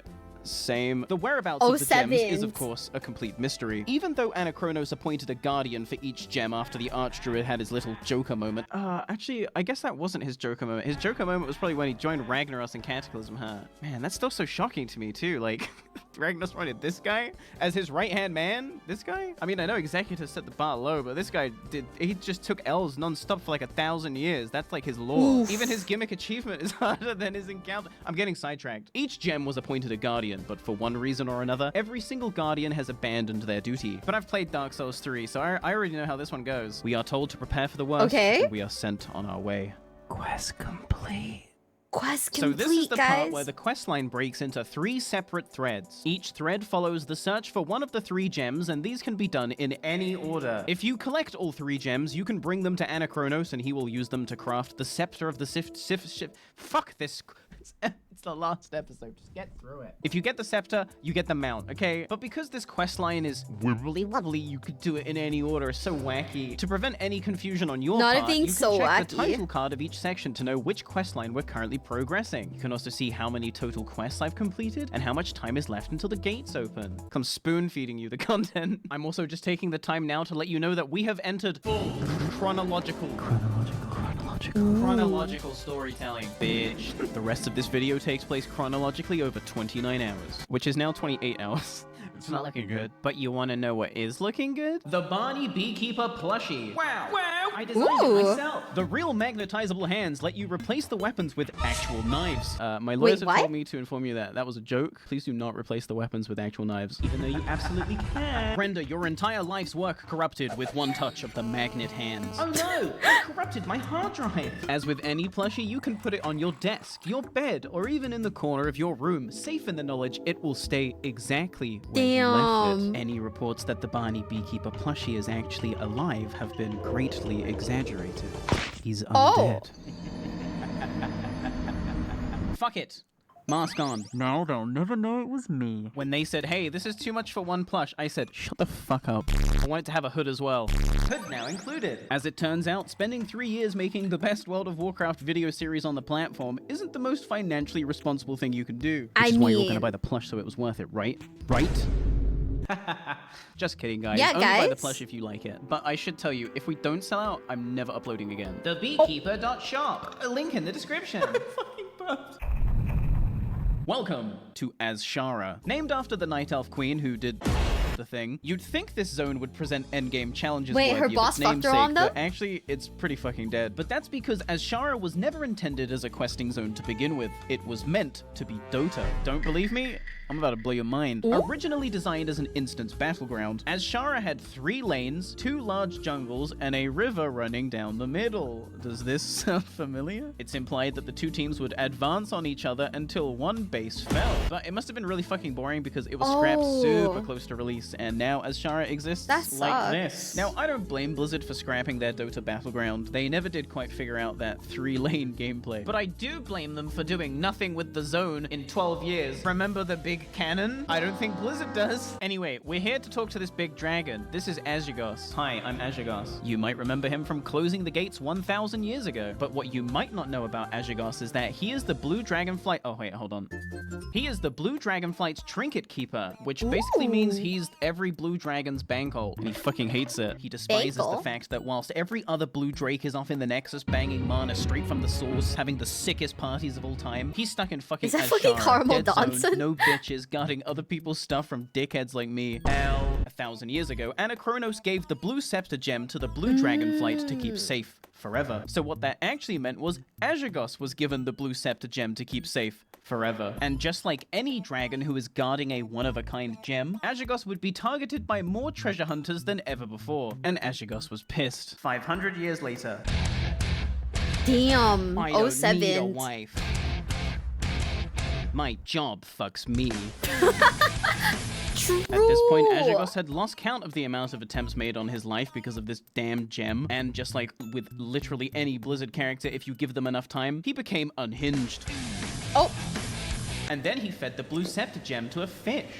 Present day. I cannot take 5 steps without some crazed or human trying to thrust a sharp stick into my hide. Looks like life didn't get any better for Azhagos after all. That'll have to wait until Cataclysm, when he enters into a romantic relationship with a spirit healer. Real actual lore, by the way. So now we know the fate of the blue gem. One of the trillion fish in the sea ate it. Also, because he's currently in his wacky, unhinged, edgy, it's not a phase, Azhagos enchanted that same fish with arcane properties for the lulz in the hope it would become a giant sea monster who terrorizes fishermen. However, he does throw us a bone and tells us that if we make a Baba Booey out of arcanite, the arcane properties of that metal should attract the fish, which is probably not a fish anymore, but some kind of sea terror. Azhagos gives us a ledger to take to a contact of his in Tanaris, whom he describes as a terrible, terrible psychic, but an amazing engineer. With any luck, perhaps this guy can help us out. And if not, well, that sucks because Azhagos is done talking to us. I said good day, sir! I fucking hate these dragons. Well, time to head to Tanaris and find this engineer. Or rather, time to wait for my summon crew to summon me right there, huh? Gaming. Handing over the blueprints to the engineer, quest complete, we ask him if he can make the arcanite Baba Booey, to which he responds, can't even read this shit, bro, it's in Draconic. Another funny little prank from our friend Azhagos, who, by the way, according to the quest dialogue, knows the engineer can't read Draconic, which means he did this shit on purpose. Wait, what? I am laughing, lord. I'm gonna kill Azhagos. Even though he can't read Draconic, the engineer says he's willing to give it a shot anyway. He'll just need a couple of items beforehand. The first item he needs is a Draconic translation guide, which is a completely reasonable ask. The second thing he needs are his reading goggles that his ex-BFF stole from him. them. Sure, whatever, he needs them to read. And the third thing he needs is a 500-pound chicken. Okay, this fucking guy. According to his pondering orb, his ex-BFF is either hiding just outside of Gilneas fapping to furries, or somewhere in Outland being pursued by the Burning Legion. Luckily for me, we don't need to wait until TBC to find him, quest complete, but we will need to wait to find those goggles because he dropped them in Molten Core. It is at this point Okay, wait, so him hating us is kind of legit then, huh? So as us murder hobos totally deserve to be trolled? Is that what you guys are saying to me? I realized had I not left that Peace Bloom DKP earlier on in the week, I would have been locked to Molten Core and unable to even attempt this part of the quest. So thank you, Dawnbreakers, for hosting a scam DKP and being so unnecessarily hostile when questioned about it. Without you, none of this is possible. Damn. But we're gonna need to put a pin in that because I'm leaving this raid group and joining Thor's. Why? Because it's almost 7 p.m., which means the Winter Court are raiding Blackwing Lair. Oh. Among the 3 shards, the red shard is by far the easiest to obtain, as it was given to Nefarian, and I literally kick the shit out of this guy every week. But as I mentioned last episode, the overwhelming majority of my guild are already locked to every raid after helping secure 10 Scarab Lords. If I wanted to attempt the segments of the questline that take place within raids, I would have to, and this is literally my guild's catchphrase, Figure it out! Figure it out! Figure it out! Figure it out! Figure it out! Damn. Figure it out! Figure it out! Yo, figure it out! Figure it out. And so I figured it out. In fact, I figured it out ahead of time, because I'm always steps ahead. Yesterday, when I was still farming bugs, I was also reaching out to pretty much every guild and GDKP on the server who I knew was raiding tomorrow, to see if anyone could fit me into a Blackwing Lair run. I received only 2 responses back, and thus was given a choice. Not between 2 guilds per se, but between 2 different risks. You see, the red shard only drops from Nefarian if you beat Blackwing Lair within 5 hours of starting the second encounter. If you fail, you actually get a bad ending letter sent to your mailbox from Nefarian himself, where he basically just flames you for being too slow. It's pretty funny and completely deserved, to be honest. But therein lay the first guild's risk. A self-proclaimed casual guild that doesn't require world buffs or even consumes to raid. As someone who is used to sweaty, pathetically optimized, no fun allowed, clear comms, sub 1 hour speedruns, I was no doubt hesitant to accept that offer. And then there was the second guild, a self-proclaimed hardcore guild who had the rep and logs to back it up. Clearing in time wasn't up for debate, so why did I hesitate to say yes? Well, I made a lot of enemies during my time in the desert, and how strange, they are now inviting me to BWL? Now what would I do if I was them? Invite me for my first boss kill, then kick me once I was saved to the raid, thereby failing my quest, locking me out of BWL for the week and ruining Scarab Lord for me? I mean, it's objectively funny, and they might have gotten away with it too if I wasn't steps ahead. But if it's one thing I can just never say no to, it's the chaos of a cursed casual run. Damn. This is low-key fucked up and evil. I kind of... Welcome to I'm dying at how chaotic this is. Right away, this was already the most unique run of BWL I had ever been to. Instead of being Warlock summoned inside a wall like a sweaty geek and zoning in for free, we had actually met up in-game as a raid group, like socially, and cinematically approached BRM from the rear. This was especially fun for me because I'm a rogue and we like it from behind. Or do it from behind? So this is the first boss, Razorgore the Untamed, which I'm guessing is an ironic name because we'll be using this Orb of Domination to force him to murder his own children. That's pretty fucked up, but completely necessary. Because his mortality is tied to the eggs. If we were to just Zerg Razorgore and kill him, the eggs would explode upon his death, dealing massive damage and killing everyone. So you kill ads, kill the eggs, and then you kill the boss. Are you picking up what I'm putting down, bitch? I guess. Guys, I won't lie, this raid is really scaring me. They're cracking jokes on the mic, and they're not clearing comms. And worst of all, I think they're having... It sounds like they're having... Are we supposed to play Daddy now? Fun? No one follow me. No one follow me. Get away from that door. Next up, I and I alone have to enter the second room and speak with Veilstrass to start the Red Shard quest. The 5-hour timer starts now. A wise man once said the purest essence of WoW's gameplay is standing and hitting. If that is to be true, then Veilstrass is the most World of Warcraft fight World of Warcraft has to offer. Because, wow, I'm doing a lot of standing, and with a buff that doubles your damage, you're gonna do a lot of hitting too. What's especially great about Veilstrass is that the double damage buff carries over to the next couple of trash mobs if you're fast enough, making the journey to the suppression room that bit faster. And believe me, you'll be thankful for it because this is the part where the raid slows to a grinding halt. Welcome to the suppression room. Designed by Satan in hell, this room features numerous traps which slow you by 90%. These traps can only be disarmed by rogues. The time you disarm them for is random with no tell. And whelplings constantly spawn around each trap. And that's just the stage hazard. Because yes, whilst you have to manage those traps, there are also trash mobs you have to clear on the way through. But I don't get to do damage because I gotta ferry the raid through. It is a tedious, completely unfun shit show of a section that spoils the pacing in what is an otherwise A-tier raid, in my opinion. The next boss, Lord Lashlayer, is a completely brain-off tank and spank. You just stand and hit. It's classic WoW. If you die to this boss, you're a complete fucking noob. You know? You just stand and hit. It's classic WoW. If you die to this boss, you're a complete fucking noob. Nobody died, so it was good. Yeah, and nobody died. All DPS is going to be on Skull and X, except for one mage, and the mage will tank the techs, because we don't use sappers in this guild, because we're incredibly casual.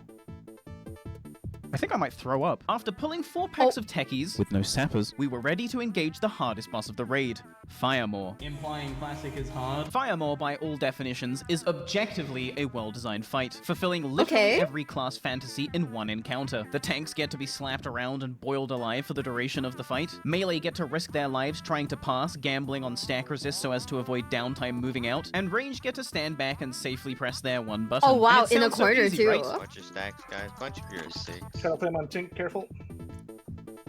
Down. You would be mistaken. Also, because this is horde gameplay, you really gotta watch that threat. What do I... Ooh. That's not good. Yeah, alright. That's the first time I've ever seen that.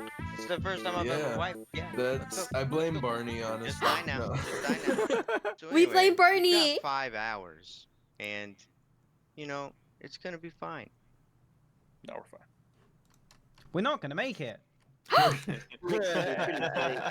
Okay, res up, rust off, cape on, bait on, cap on. This doesn't usually hap on. Let's try this again. And on this pull, the Winter Court lived up to their name because this pull was fucking frosty. Look, Mum, I'm pumping. We then pull the rest of the techies, with no sappers, and I go over to this table to pick up this book, which is actually Chapter 7 of Draconic for Dummies. I'll need to collect Chapters 1 through 8 in order to make a complete book for the Engineer, which I'm now realizing in the moment. Hold on, I don't even know that in character yet. Hold on, I haven't even picked up the quest that allows me to loot chapters. Give me 1 sec. Can I get a port to Thunderbluff, please? It is at this point I turn Questy on and reload my UI. When I load back in, I am dead. So I figure, fuck it, Death Warp. It is a speedrun after all. We'll take a short break while Barnaby gets back on the quest. We won't pull another boss. Shouldn't take that long. The part that Guys, we're not gonna make it. My summon team then summons me to a remote island off the southern coast of Tanaris, where the Engineer supposedly buried a copy of Draconic for Dummies some years ago. When we dig up the book, quest complete, it actually turns out to be a ransom note addressed to the Engineer. I figure the fastest way back to the Engineer is to unstuck to the Gadget Sand graveyard and then walk north. Instead, Blizzard's patented go fuck yourself unstuck technology actually teleports me to Kargath. And my summon team have already hearthed to Silithus, so I get a summon to Silithus, fly to Tanarn, hand over the ransom note, quest complete, and then pick up the next quest. And this is where I realize in the footage, actually, I didn't even need to go on this tangent at all, and it will make sense why later. This has just been a certified idiot moment, but in fairness to me, I had not slept in like 20-something hours. If I got a little latency in the brain, you know why. Also, I literally traveled through time. We now return to Blackwing Lair. Okay. I'm trying to understand this. Okay, I'm back in the raid. Summon me because I'm bougie, though. Ooh, and the trash has been cleared in my absence? All according to plan. Now, if I was to tell you that the next 2 encounters, Ebon Rock and Flame Gore, involve a lot of standing and a lot of hitting, would you forgive me for jumping ahead? Oh, that's too far. Man, partial wipe to trash? That's harder than the bosses? World of Warcraft, baby. How much longer do we have, Barnaby? We got like an hour, like 2 hours, so we're fine. I mean, we're not gonna make it. The next boss, Cro-Magus, is basically another one of those run-in, run-out fights. The only difference with this one is that there are random debuffs that will infect random players at random intervals. 4 of the 5 of these debuffs are completely negligible though, and don't really require a second thought since they'll just be purged off you. But if you are unlucky enough to receive the 5th debuff, the Bronze Affliction, you will periodically this guild's so nice. There is only one known cure, and it is eating magic sand. But I'm trying to kick the stuff, you know, so I'm okay to sit through the 10-minute deal. Oh. Oh. Why would you? I mean, one little bite can't hurt, right? I mean. I gotta stop eating sand. And now for what we all came to see, the Nefarian fight. Will this self-proclaimed casual guild see me through to a red shard, or will this be where my Scarab Lord tale ends? Well, the main healer of the raid did just find out that if you right-click Benediction, it turns into Anathema. On me for it. Something weird to my benediction. So I'd say we're off to a good start. So right-click it again in your inventory. This is incredible. No, it's on a half-hour cooldown. Only tonight. Guys, we're not gonna make it. And with that said, Barnaby, this is your thing, so why don't you go talk to your boy? Oh, okay.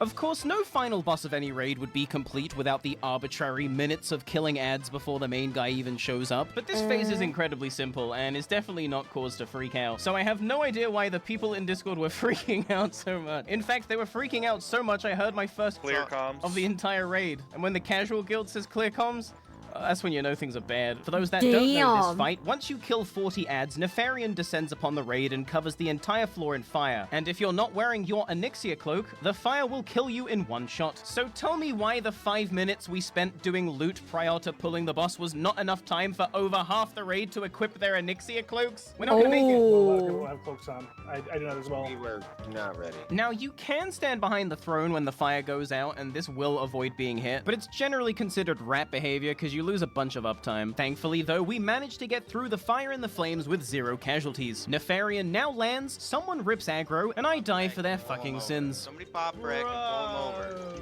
Who's doing it? 07. I'm gonna reincarnate, and I'm gonna start rezzing. We're not gonna make it.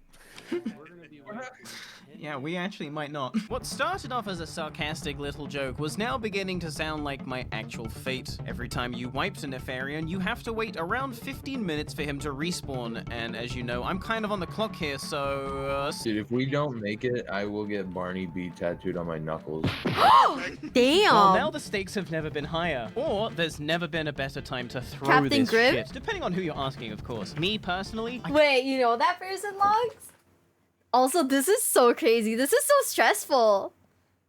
Kind of want the mount, but in any other timeline, he was getting those knuckle tattoos. Okay, time's Damn. up. Let's do this. Barney Beekeeper. Please put your cloaks on. Please put your... So we start the second pull. This time, everyone in the raid is prepared with their Oni cloaks, and we breeze through phase 1. The tank is also generously given the 2 seconds required to take aggro of the boss, so things are actually looking good. Now let's talk about Nefarian's main mechanic.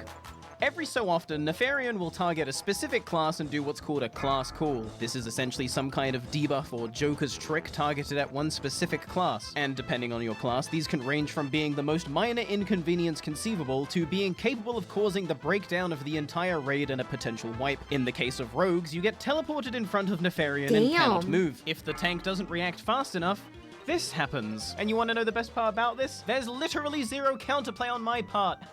I can't do anything about this. I love when mechanics don't test the individual player ability and instead put your hands in the life of some other fucking schmuck. I'm actually not mad. I mean, okay, half the raid is dead, but this could absolutely be a kill. We just have to play perfect and get really lucky on the next couple of class calls. This is so stressful. Mage call. Ice block.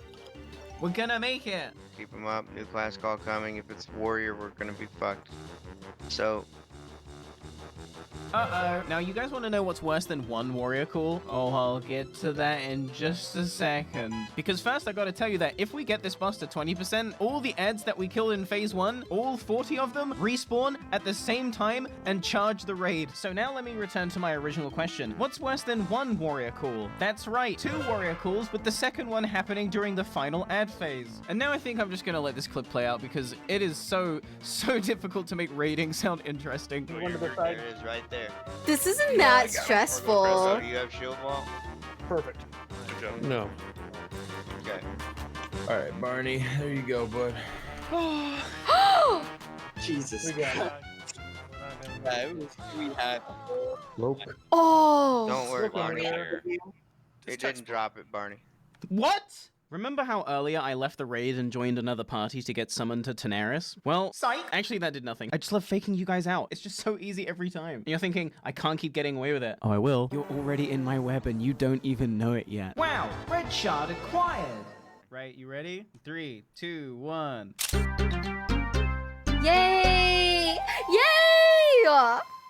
Oh my god, why am I stressed out? I'm not even playing So this now game. we're back on the Engineer's questline. If you'll remember, we are currently looking for the 3 items he needs to try and make the Arcanite Baba Booey. But as we found out earlier, his copy of Draconic for Dummies has been stolen, and a ransom note was left in its place. We've got your book, Gnome. If you ever want to see it again, you'll do exactly as we ask. So, alongside Bon Hoovy, Sarsis, Merrills, and Darien, we head to the location detailed within the ransom note, and, disguised as the Engineer, I place a big bag of fake gold at the edge of a cliff. A few anxiety-riddled minutes later, one Dr. Weevil comes flying in on a flying machine. But for real, why did they make it take 5 minutes for this guy to spawn in? The whole time we were waiting, I thought I fucked the quest up. I swear, every single quest in this questline is specifically tailored to fuck with your mental. Anyway, the Doctor takes one look at our disguise and sees right through it. Who could have seen this coming? He then summons a giant gorilla to kill us and escapes in his flying machine. I pop Adrenaline Rush and Evasion and start rogue tanking number 2. I figure with a healer, I can probably tank this for the duration of my evasion and then vanish the threat off to the warrior. Unfortunately for me, Blizzard's patented, it really emulates early 2000s internet. Spell batching technology meant that I actually didn't cast Vanish at all. I lay dead in the snow like the pathetic little gnome bitch I am as my team once again carries me to victory. If you'll remember, Merrills was the mage who helped me get my Mallet of Zolfarak all those months ago. And here I am yet again with my content beholden to his kindness. I truly couldn't do this without my friends. However, because The Von power Hoovy of is a friendship, druid, guys. he is useless and isn't carrying resurrection materials. He is instead going to leave it up to chance with cables, as will Merrills and Darien. Well, I think we know how this one goes.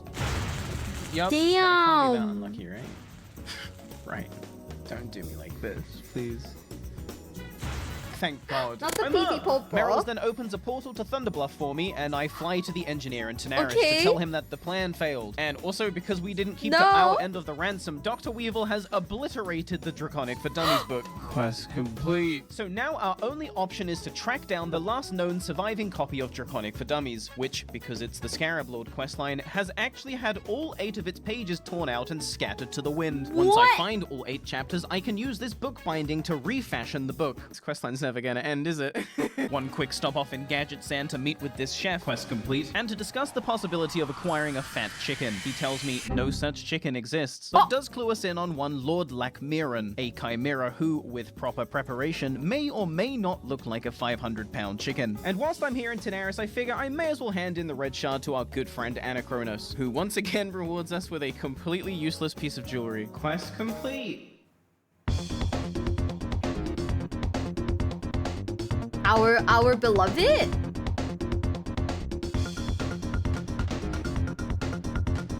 Chapter 7 acquired. Welcome to Alcaz Island. With the Blackwing Lair chapter safely obtained, I was summoned to Alcaz Island to murder Dr. Weevil in cold blood. After all, he's the reason this quest has become so long. I mean, because he has chapter 1 for some reason. 2 birds, 1 stone, if you ask me. However, Dr. Weevil is absolutely not a pushover. Even with a raid group of 20, he is still incredibly challenging due to his menacing mechanics and large health bar. Every 6 or so seconds, Dr. Weevil stuns everyone in line of sight of him, and every 20 or so seconds, he mind controls a random ally who will now be out of commission for the remainder of the encounter. That is Now, I could sit fucked here up. and splice old footage to craft some underdog narrative about how this boss was difficult to overcome, but rest assured, this will be the 11th time we have destroyed Dr. Weevil, and we have become exceedingly efficient at it. Chapter Okay. 1 acquired. Also, lore tidbit, this is the island where Varian Rin was kept, in prison. Oh. And then this quest is the only thing they did with this location in the game. Hey, Barney, you've heard Ram Ranch, right? Yeah, I have. No. I'm not doing this bit. Now, you might be wondering, why am I in a level 40 dungeon? Well, you see, the green shard was given to a green dragon named Aranicus, and this is where Aranicus lives. But wait, isn't this place like super evil? Well, yes, it's no secret that Aranicus and his crew were driven insane by the very same old god they thought they had vanquished deep within the temple, but he has the green shard, so I'm not really left any choice. But as I enter Aranicus's chamber, I'm not met with a large green dragon, but rather a Shade and Malfurion Stormrage. Malfurion informs me that Aranicus can't be here right now because he's busy terrorizing the Emerald Dream. And if we want to get that green shard, we'll have to summon Aranicus from the Emerald Dream and purge him of his corruption. Now, do you want to see some fucking sweaty, disgusting, I can't believe you even bothered to think this far ahead gameplay? Check out these summons. Bam! Random Teldrassil location to hand in this quest to the Wisp. Quest complete. But wait, I'm not done. Follow-up summon to the Shrine of Remulus in Moonglade to hand that very same quest in immediately. Quest complete. Any % world record, by the way. I know it might not look like much to you guys because, I mean, you're watching the video, right? It's all cut up and edited for you. But every time you see me get summoned, these are pre-planned summon teams that real people have had to level up and put their character in that position just so I can save 10 to 20 minutes here and there. Fucking gamers. Fucking game. That's so nice. So spread around Azeroth are these 4 Emerald Dream portals, outside of which roam packs of elite green dragonkin, except for the Duskwood one, but just forget about that one for now. To summon Aranicus back into our realm, we are going to need to obtain a Nightmare Fragment from each area. Actually, cut the music. Fuck the script. I need a real talk. These Nightmare Fragments drop from the elite mobs that you can find outside the portals, right? And you think, cool, just go kill some elites. That's me laughing. And this is where I make the music creep back in, okay? Okay. God, I'm gay. No, of course it's not that easy. This is the Scarab Lord questline where every quest is specifically tailored to make you want to exit game. So here's the thing with this quest, right? We still to this day do not know the drop chance of the Nightmare Fragments. Me personally, I want to say it's 1%. Based on my experience, I think it's 1%. Now, killing elites for a 1% drop is already fucking gay. But the thing with these packs are, they actually require a small raid because they slap. Alliance players might not know this, but on the Horde side, people kite these mobs from Ashenvale to Orgrimmar to just kill everyone in the city. But wait, I'm still not done. The other thing with these mobs is that if you kill all the packs and you don't get the drop, you have to wait like an hour for the respawns. There are people in my guild that spent literally days on just this part of the quest alone. It's not looking good. So this is me. This is so sad. Undercity picking up Draconic for Dummies, Chapter 4. Thanks for watching. Wait, what? Chapter 4. There's no way, right? Welcome to the Hinterlands. I grabbed literally anyone who was online and willing to help and figured we may as well start here. And I think I'm gonna let this clip of our first pull just play out. It's a clip where you're like, you say something like, I fucking hate this game, by the way. Okay. First mob, first fucking fragment, let's go! Well, that was lucky, or a terrible omen. There's something with me getting really lucky, and then immediately getting really unlucky. Oh boy, I sure hope that doesn't happen here. And even though we don't have summons to Feralis, I can just edit the video like, wow, it's like I got summoned. Now, I wish I could tell you that I was lucky enough to get the drop on my first pull again, but it is with a shit-eating grin that I can tell you it only took 20 minutes for me to drop my second fragment. Got it. Ow. We're out of here. We're going to Ashenvale. And now I'm actually not smiling anymore because this is for sure just a terrible omen. Also, I forgot to mention the reason I did the portals in this order was because currently right now in Ashenvale, there's an Alliance person on this questline too. I had initially wanted to be diplomatic about the situation, but with only 24 hours left. It's Jover. For the Alliance guy, huh?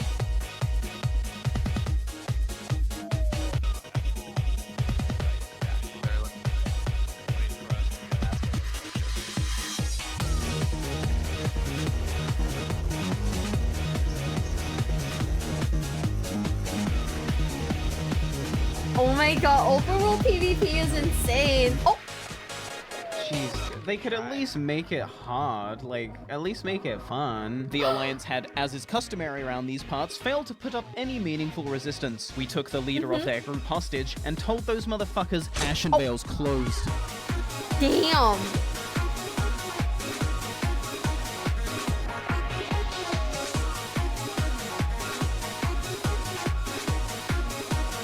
And these guys really just took the fucking L, huh? Like, Yikes. still in corpse. Yeah, it's pretty sad, dude. It's been 45 minutes. As the Alliance lay molding in their corpses for, yes, like 45 minutes, we took it upon ourselves to hit every single pack on respawn. But in fairness to the Alliance, they weren't the only ones molding. Just fucking, please dispel the root. Please fucking dispel the root, dude. I need to tag it. Don't kill the thing. And you haven't tagged it Okay. yet. I need to get dispelled. I'm rooted again. I need 1 dispel. I've been rooted for 40 seconds. Okay. Thank you. Listen, I Hopefully? haven't slept in a very long time, so if I sound like a raid leader, my apologies. The good news is, even with my lack of sleep, I was able to get clips like this. The guy in the back. Let's get this guy. I'm gonna distract. It's just someone trying to rescue Seer. Never. That was a big distract. And it is with a huge ego I get to tell you that the Alliance all left after that. But someone else showed up. Frywood. The same Frywood who had just last week griefed me relentlessly, Frywood. The same Frywood who had to be camped into submission, Frywood. Frywood Redemption Arc, Frywood. I was skeptical, but at 2 a.m. server time, I will take anyone I can get. This is where Frywood whips out his Ritual of Doom, which is basically the World of Warcraft equivalent of Russian roulette. I don't think I've ever seen this ability be used. Huh? Ever. Why me? Why me? Well played, Frywood. Alas, the hand of fate would continue to gesture towards me the middle finger as I found myself going dry on the Ashenvale fragment hour after hour, pack after pack, respawn after respawn. Worst of all, word spreads fast, and when you hear that the last remaining Scarab Lord is now 12 hours deep bottlenecked in Ashenvale, why, that's the perfect time for a 40-man Alliance raid to pull up and kill that last little bit of hope you have left. But they didn't know who they were griefing. My busy bees are everywhere. You think I wasn't gonna find out? Yeah, we got the fuck out of there just as the raid showed up. Nice try, bitch. Next time, don't pick the one person who's always numbers steps ahead. Welcome to Molten Core. So the plan was always that if we got griefed at Ashenvale, we would just make a beeline straight for Molten Core. Like, what are they gonna do, grief us in a raid? And that way I can try and get my goggles whilst the heat dies down. We have 12 hours left, by the way. Also, I just want to say something really quickly to the people that might be concerned about my health, like in real life. During the time in which we were in Ashenvale waiting for respawns, I would spend those like 45-minute intervals sleeping at my desk. I wouldn't recommend it. So the engineer's ex-BFF dropped the goggles somewhere in here, and what that means for us as players is the goggles drop from trash, and it's like a 10% drop chance. Go fuck yourself. But everything will be okay because I have my lucky charm. No, not this thing. I mean this guy. Accidentals. Let me tell you a little story about accidentals. So like 2 weeks ago, I'm doing this exact same trash farm for someone else's goggles, and we go like 3 full hours of just killing every single mob in Molten Core with no luck. I'm talking several resets of Molten Core, like no bosses, just trash. Like, you don't even get to come. But as soon as we invite Axie, wow. And trust me when I tell you, I've got a good eye for, like, lucky things, right? That's, like, my whole bit. So we start pulling trash at noon, and 25 minutes later... Gay? By the way, I'm gonna say once again. Say it. Hey, this was my ID, Barney. I know. Listen, I said you were gonna be my good luck, my little good luck charm. Now, could you bring that luck to Ashenvale, please? The goggles had been a piece of cake. Terrible omen. So it was back to hitting our heads against the brick wall that is Ashenvale. We had just spent 12 uninterrupted hours there, but going forward, I would need to move around the map as if I'm being pursued by a large raid, which, by the way, I am. Word on the street is that they are waiting right now outside of this very Molten Core in preparation for us to reset the trash, so they'll never see it coming if I get summoned to Ashenvale to kill all the packs that have in the meantime respawned. Still no fragment, by the way. And then fly to Winterspring. Wait, why what? Winterspring, you ask? Because your bitch wanted to spring on this dick. Because I can kill demons in Winterspring to try and get Chapter 3 to drop. But the real reason I'm doing this is I want to bait the Alliance raid away from Ashenvale so that when respawns are back up, I can just get summoned in and take them. And once again, just as the Alliance were pulling up on my location... Damn. This game of cat and mouse had grown so fun for me that I wasn't even bothered by the fact we went another entire cycle with no drop. 9 hours remain, and here's where I execute my most dastardly bamboozle yet. I went straight back to Winterspring. Chapter 3 acquired. So I took a summon right back to Ashenvale, despite the fact that there were no spawns, just to fuck with the Alliance, really. But as soon as that first pack did respawn, we're gonna get Square next.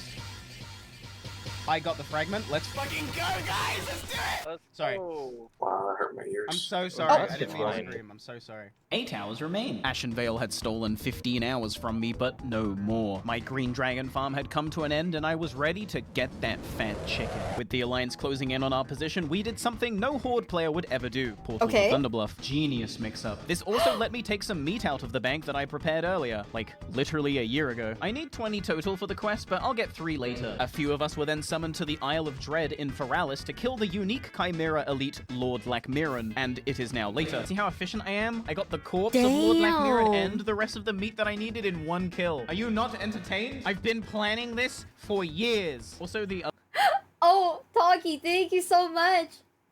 Thank you so much for the follow. Thank you, thank you, thank you. I'm glad you like my videos. Thank you, thank you. I am enjoying this so much right now. Like, pausing it feels weird. Also, thank you to everyone who followed, but like, I didn't shout you guys out. My bad. I'm just kind of invested in this. I'm sorry. Alliance raid saw that we were in Feralis and pulled up thinking we were at the Green Dragons. Like, no one's there. By the time they figured out what we were doing, it was already too late. We had half to Kargath and started making the journey south to the Tainted Scar. It is here that I would get Chapter 2 on the... And I know it seems like I've like scripted this, but I got Chapter 2 on the first pull. Whoa! What the fuck? Chapter 2 acquired. Next up, the Duskwood Nightmare Fragment. To conquer the challenge that lay before me, I would need to this time gather a full raid because unlike the other Nightmare Fragments, this last fragment is dropped by a unique boss that can only be summoned by this quest. However, I can't just be standing around in Duskwood giving away our position, summoning people as we invite them because this boss we're about to fight is incredibly griefable. Much like a world boss, if you die to the Twilight Corruptor, he grows in size and strength, and because this boss actually hits hard, one death is all it can take for the encounter to quickly spiral out of control. If the Alliance show up here in Duskwood, it is absolutely GG no re for my Scarab Lord because they will be able to just endlessly sacrifice themselves to the boss to ensure we can never kill him. Now more than ever, I need to be stealthy. Now more than ever, I need to be unpredictable. Now more than ever, I need to be a rogue. And God, I fucking love being a rogue. Because you already know I figured out exactly what we're gonna do. World buff alert. Is putting a fake world buff notice in the world buff Discord immoral? I'll let you decide. But I did what needed to be done because if the Alliance, who are definitely stalking this Discord, see that we are dropping a heart, they will probably assume that we are about to go raiding. And because I still do actually need to kill Onyxia and Ragnaros on this questline, it's the perfect plan. They think we're meeting up here to get a buff and then fly to Molten Core, but actually we're just gonna walk into Duskwood. I'm a genius. See? This is where you find out if Shaman love you or not. Ooh. Yeah, they only had 10 minutes to buff everyone with the same shit.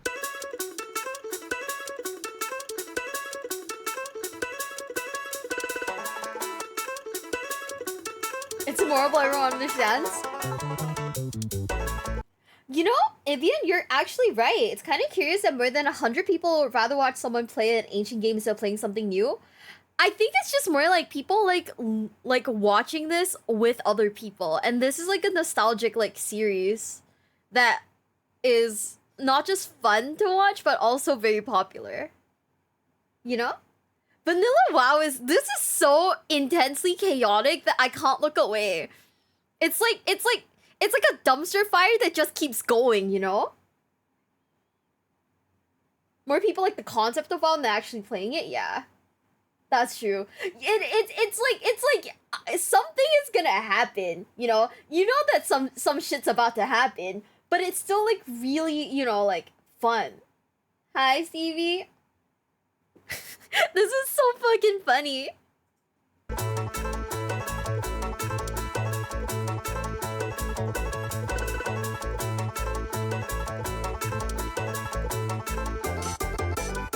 We had broken into Duskwood, and the Alliance/Whoing Me would know exactly what we were getting up to. And with Duskwood being so close to Stormwind, we had just shy of 10 minutes to kill this boss and get out. Or it's done for. And I know that it might look like I'm just standing still here, but the boss starts spawning the moment I walk into the next subzone. So here, I'm waiting for my raid to get in position, because trust me, I've done this boss 10 times now. So outside of the getting larger mechanic, which I talked about earlier, this boss basically does two things. The first move, which he spams, knocks you away and applies a dot that cannot be dispelled. And the second move is just a mind control, because, yeah, just throw in a mind control. If you haven't already been able to tell yet, the main way we deal with this boss is to pull him back to this pillar, which lets the caster's line of sight, and the tanks don't have to worry about getting knocked away. That's a problem for the melee. And yeah, I'd like to say we struggled with this boss, but again, this is the 11th time I've killed this thing. Anything short of a perfect pull would just be embarrassing. Like, could you imagine? This is how people talk about classic WoW, like you don't just stand and hit.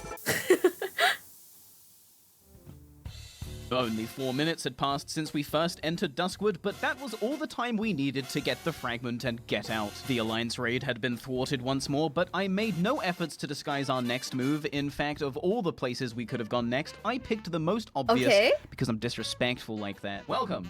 I'm not gonna lie, when you guys say that it feels more like a world to live in than a game, I get it because, like, it's, I wouldn't say it's like, this is like the most immersive game because, like, you know, if we're gonna be honest, like, in the, we have better games now, but in, how long ago was this? Oh, this is 3 years ago? Never mind. But, you know, it's still, like, you get to have fun with your friends. It feels good. Like, you know, everything about this game is just good vibes, to be quite fair.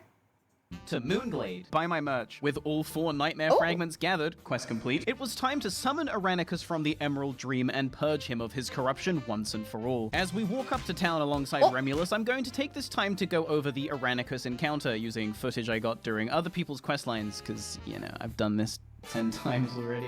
So this fight has 2 phases. In phase 1, shades continually spawn and run at literally whoever, doing tons of damage and AoE shadow bolts. Oh, and they can also AoE fear. Our strat is to hide inside this building out of line of sight so they're more likely to target the town guards, so you can DPS them down in more manageable numbers. Oh, and yeah, you occasionally get like a big dude. So that's phase 1. If you haven't wiped to shades after a random amount of time each pull, phase 2 begins. All the shades disappear and Aranicus descends from the sky. And here it is my pleasure to get to show you this World of Warcraft classic exclusive dragon fight where you stand and hit. How did they come up with this? Around 20% health, a roleplay will begin, and during this you can actually kill Aranicus if you really want to, but you're meant to wait so that he turns green and the quest completes. So, you know, like if you were an enemy raid looking to grief, you would maybe want to kill the dragon, yeah? So that's the encounter we're about to start. After a short roleplay where the bad guy, you know, says the line, I'm gonna get you all, and then we're like, no, Aranicus, I'm gonna purge you of your corruption, bitch. Combat begins. Are up. Shades up. We're here, Barney. And don't DPS too much, Barney. Keep over here. Yeah. Now, because we were pretty sure if I die, the quest fails, it was in my best interest that, for as long as possible, I should sit in the corner and do nothing. Said the Alliance spy from behind us. By the way, this is a neutral zone, so if any PvP breaks out, the town guards will swiftly put the culprits to death. All I could do was sit back and hope that the RNG in phase 1 was good. And everything was going pretty good. Until it didn't. This was a certified not good moment. I would now have to walk back down to Remulus, restart the escort, and try again. And we really didn't have this time to spare. As I started the RP for a second time, the Alliance dogs began to summon their raid of griefers right in front of me, taunting me. And they thought they were so smart too. Oh look, you can't attack us. Well, guess what? If you're showing up to grief an encounter where part of the encounter is that shades will run to the closest person within line of sight, you probably don't want to summon your fucking team of morons where the shades spawn. You were so close to catching me too. Off-screen, the Alliance summoners die molding as they are ravaged by shades. This buys us time to get into a favorable position from which we are able to secure a smooth phase 1. So really, I should be thanking the Alliance. Like really, I cannot understate just how useful it was to have like 6 or 7 bozos just die outside. After a few minutes of killing shades, Aranicus descends and we get to experience some hidden content gameplay. Wow. Hell yeah. I have never seen anything like this before. And then we redeemed Aranicus. Yay! Every dragon fight is the same. On that note, we need to move to Onyxia. As my team started heading towards Onyxia's lair, I walked back to Remulus to hand in the quest. Quest complete. Wow! Green shard acquired! Whoa! Thunderbluff portal for the mix-up that even I didn't see coming. Blah, blah, blah. I'm at Onyxia's lair. Remind yourself, though, raids reset in literally a few hours. Finding people not yet locked to Onyxia was proving to be difficult, and it seemed getting a full 40-man raid together for this particular fight was going to be out of the question. 23 was the number of valiant heroes that would journey with me into the dragon's lair. A departure from the recommended 40 to be certain, but this fight is a marathon, not a sprint. If we all play like the smart genius gamers I know we are, this should be a piece of cake. Okay, listen the fuck up. You gotta DPS very, very slowly. Now, and by slowly, I mean fucking slow. If you get aggro, it means you're gonna lose 50 DKP because you didn't know what the fuck to do. And watch the fucking tail. This is stressful. You know what I like about Classic? It doesn't matter how long you've played the game, what gear you have, or what bosses you have on farm. All it takes is for one greedy button press into a taunt resist, and now the mage has aggro. Good luck fixing it, and watch the fucking tail. Oh my god. We have whelps, turn around. Many whelps! Left side! Handle it! God, I've always wanted to say that. So we handle the whelps and then slowly take Onyxia through phase 1 where you...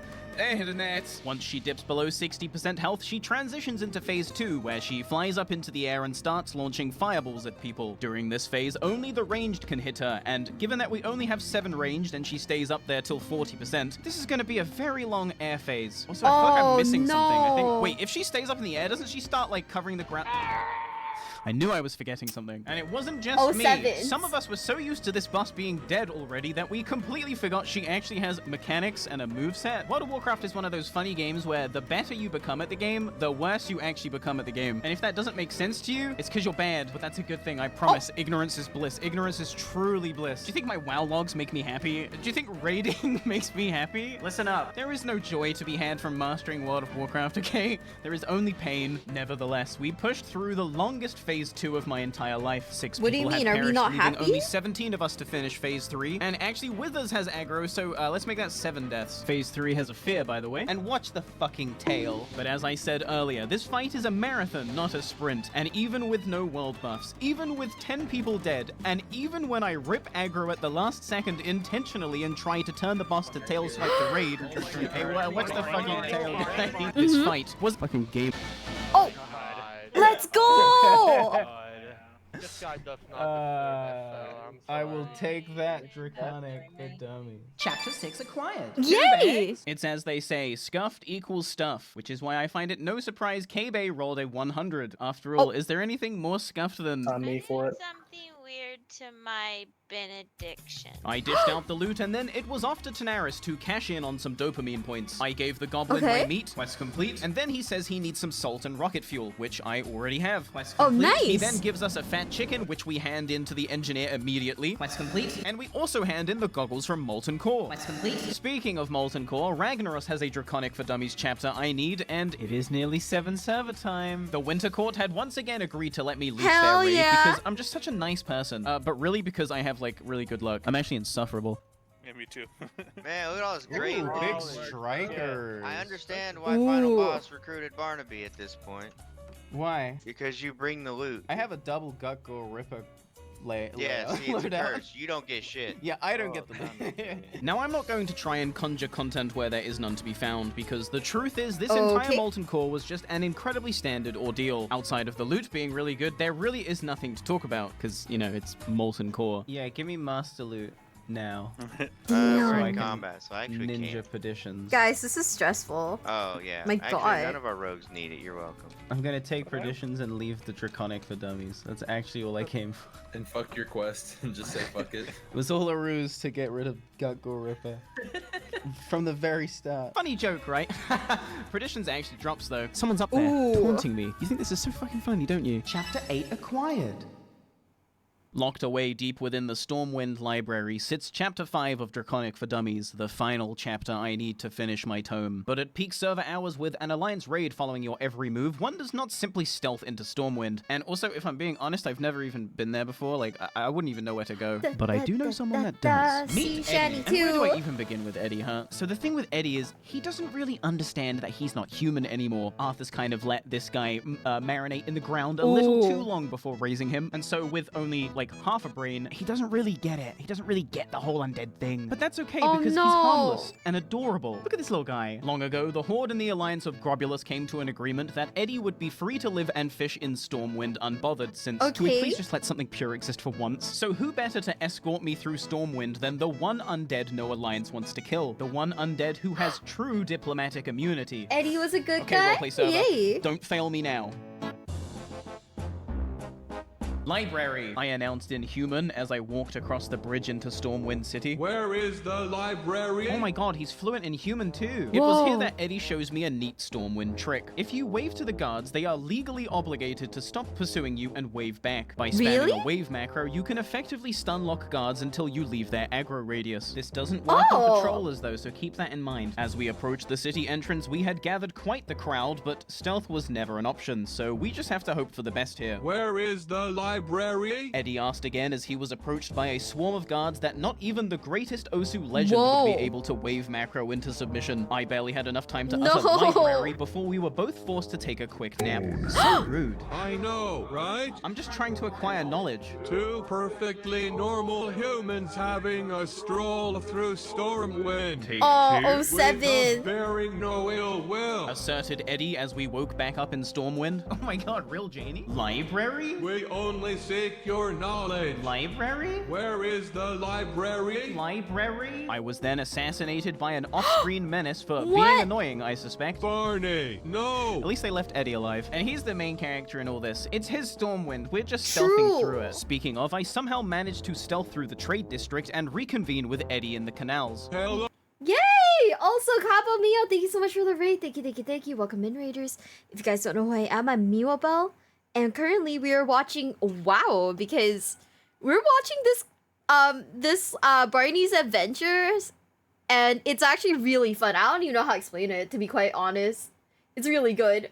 Hello. Library? Could you ladies guide us to the library? Library? Library. Oh my god, they understand. Yeah. Yay! Eddie proclaimed. Where is it? Mordrina beckons us over and starts leading us somewhere. Are these night elves bothering you fine humans? I said no as Eddie responded. They seem nice. Wish I could say the same for the racist guards. Oh no! I said to Eddie as we waited in the canals for the heat to die down. You know I've drowned people in here? That never happened. It did. I just can't be bothered to find the footage right now. Library, here we come. Going into this, I didn't know what to expect, but if you told me that I would have a considerable Alliance entourage escorting me to the library, I would have said, yeah, right. At what point do they slit my throat? He just wants the library. Just taking a nice leisurely stroll through the canals. A few minutes later, we arrived at the library, where I was met with multiple guards and some fucking dweeb named Brungus.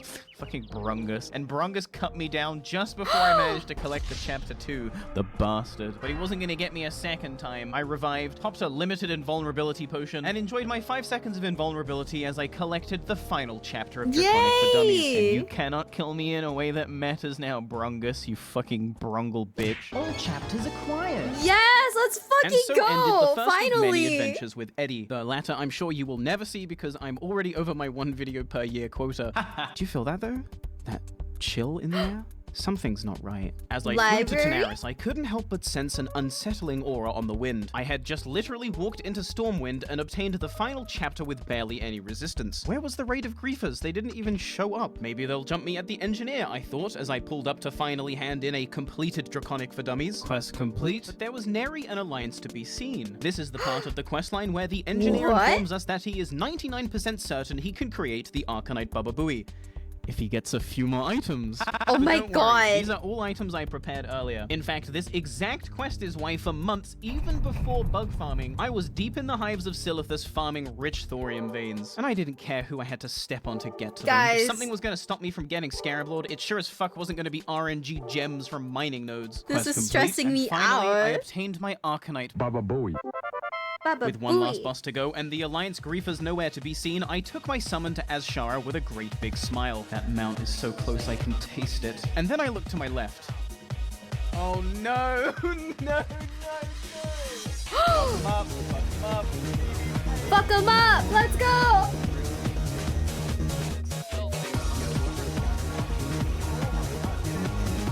The underwater combat is the best way to finish.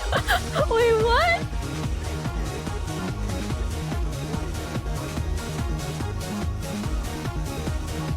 Wait, are they getting a PvP? Idiot. What the fuck were they thinking? The Alliance, as is customary around these parts, had completely failed to put a dent in our magnificent Horde war machine. I threw down the Arcanite Baba Booey and summoned the fish who swallowed the blue Scepter Gem. And this is where, right on time, the healers fall asleep.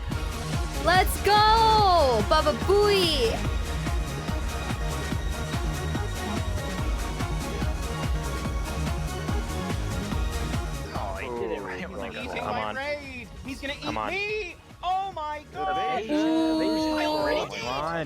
Fine, light. 17k.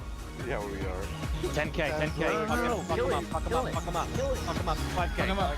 Fuck him up. Hey, fuck him up. Fuck him up! Holy shit. On Barney. Get a combat res on Barney. Combat res on Barney B. Yeah, can we get a combat res on Barney B, guys? Wow! Blue shard acquired! Wow! Go to Anachronos now before he gets fucking griefed. Where do you think I'm going? Yeah, thanks for that pearl of wisdom. Like, where else was I gonna go? Because now that I had collected all 3 scepter shards, it was time to pay Anachronos one final visit. I handed in the green shard. Quest complete. I handed in the blue shard. Quest complete. I am the Might of Kalimdor. Quest complete. With a scepter of the shifting sands. Okay.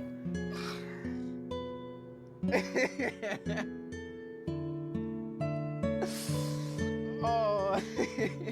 So you're probably wondering, but wait, doesn't that mean you get the mount? We're getting to that. We're getting to that. Just hold on, okay? Because the story's not over. The perceptive among you will have noticed that there are still a few quests to go. These take place in Silithus and unlock at midnight after a brief server restart. This is the countdown that I've been referencing the whole video. And so with 30 minutes to spare, I made it to the Scarab Gong, sipped my petrification potion to prevent getting griefed when I logged back in, and logged off. I'm stressed. What is this? 5 hours later. Hello? Who rang it?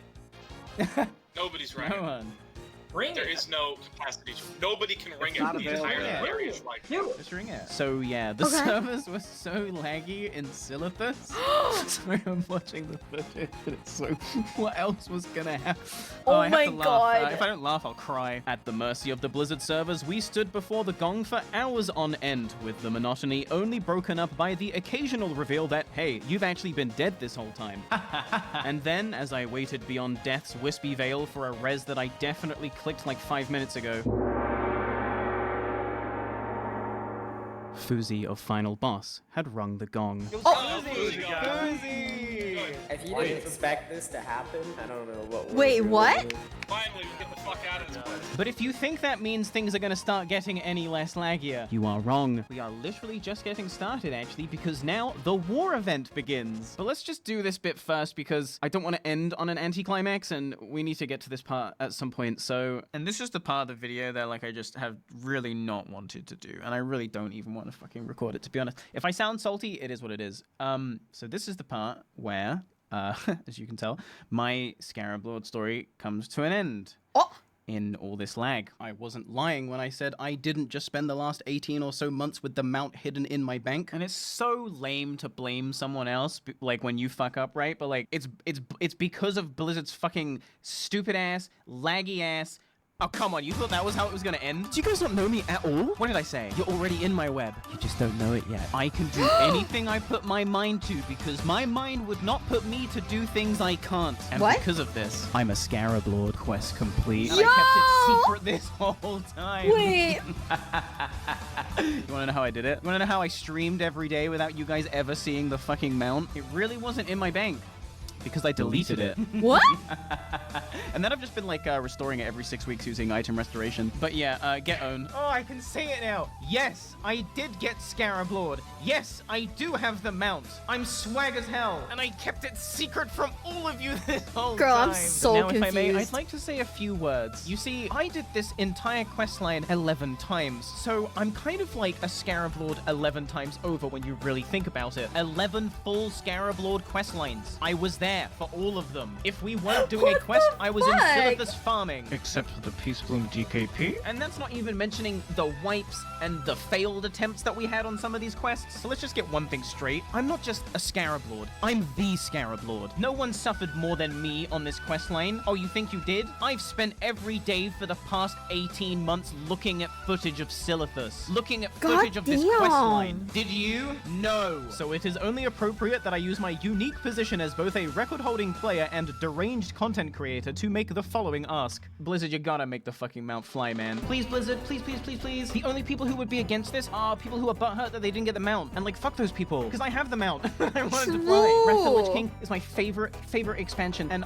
we know you're gonna do Wrath of the Lich King Classic, so please let me fly on my Scarab Lord mount in Wrath of the Lich King Classic. I would be so happy. In conclusion, please. Okay, enough begging. It's time to move on to the next part of the quest. Well, you thought that we were done just because I got the mount? Yeah, me too. But no, it turns out there is one more quest left. However, it's not available for completion until after the 10-hour war. What's the 10-hour war, you ask? Well, whilst I do believe that it is far too late in the video now to start doing more exposition, now that the gates of Anchorage are open, the horrors locked away 1,000 years ago have once again been set loose on Silithus and the world of Warcraft. All around the map, resonating crystals will emerge from the terrain, bringing Karaji invasions with them. If you push back enough ads, eventually a unique mob will spawn who, when killed, can drop incredibly rare bind-on equip gear, like Tibu's Blazing Longsword or Alcor's Sunraiser. But not just this. 3 Colossi will also spawn in Silithus, 1 per hive. And they are fucking huge, by the way. The biggest creatures in the game by far. And fighting these titans is no joke either, because every so often they do this. Oh! Whoa! That's yeah. Open your map. Open your map. What He does that. It's so funny. God, this event is so cool. Not this event being cool. Yeah, no, flying makes more sense. For sure. You forgot you parked the car. It's back. Oh, John, there it goes, there it goes. Wait, the Yeezy. Damn. There goes everyone. Whoa. Did you record that? What's going on? Yeah. Nice. What's going on?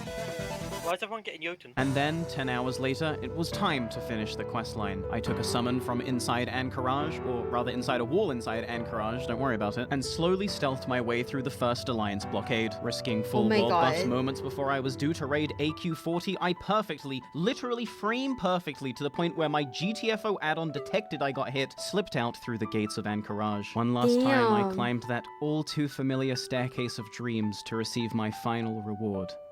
A dagger upgrade. Whoa, let's go. Beekeeper's log, 22nd of August. So now that the event is all finished, there's a bunch of new quests in Silithus that let you grind reputation with the Cenarian Circle, and I don't really know what we're doing. All I know is I need to get exalted because there's some item I need, so we're gonna meet up with them. Talk to this guy. You're like, hey, papers, give me. And oh, like, okay. signed. Yeah. And then you bring him back. Dude, this shit's so crazy. Combat assignment, logistics, or tactical? What's what? So this is for Earthstrike. I see. So let's do combat. Mirror is brutal. Okay. Oh, there's like 4 of these things in there. Yeah, it's 4. Each quest is to kill 30 of a certain kind of bug. Wait, we gotta kill. Wait, we have to kill more bugs? Are you kidding me? The crash out. Oh my god. You know what? Guys, this shit was good. Oh my god. Wait. More bugs. Okay, guys. Damn. Now, let me just look and see what other videos I have for WoW. And we will keep going. Actually, that was the last one. You had to be there? I guess so. Like, you actually had to be there. 'Cause, like, damn. That shit was crazy. Okay. I have to oh. Okay, we've already seen this bit. Oh? We did not see this bit. Have we seen this, guys? Do you guys remember? The most important human in Warcraft history.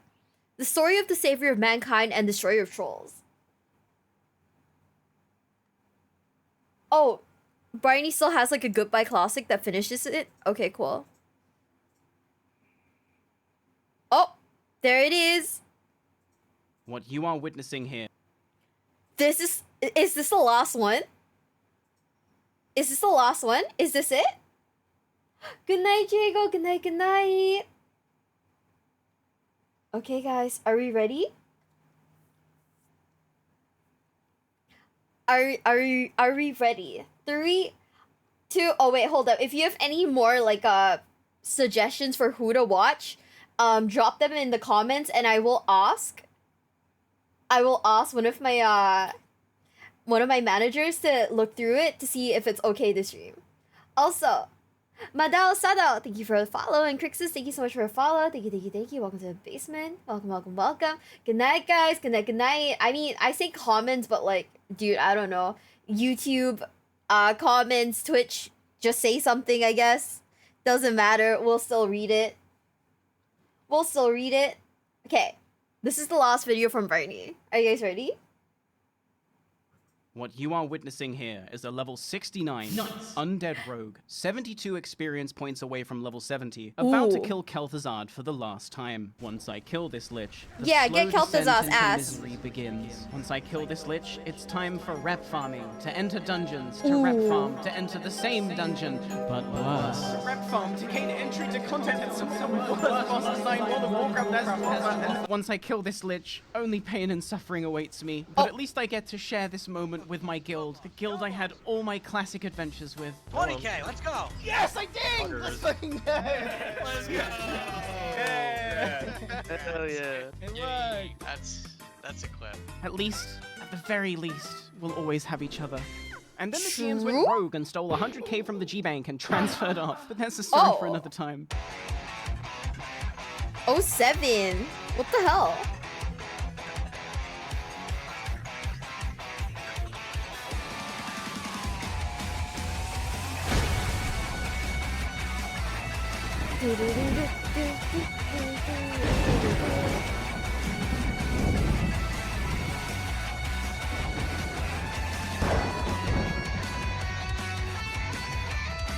This is officially the last Barney video, right? Therefore, we gotta look for other things to watch now, guys. From Barney Eggy.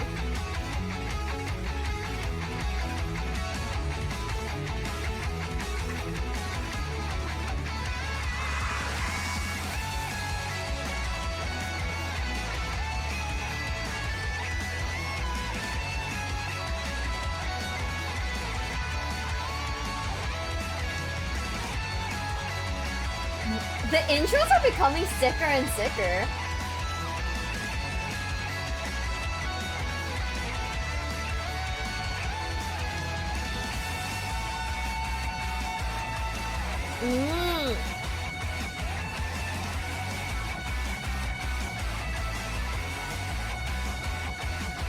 Not the intro is becoming too to cool. the end of Classic. Last adventure I, well, you know, obtained Scarab Lord across a grand tetralogy, delivering unto you my magnum opus. A series so cool and epic, I got my own Wowhead article written about me. Thank you. I know, 42 whole words. Who would have thought, huh? A series so poggers, we sold out all the plushies in like 3 days. Whoa!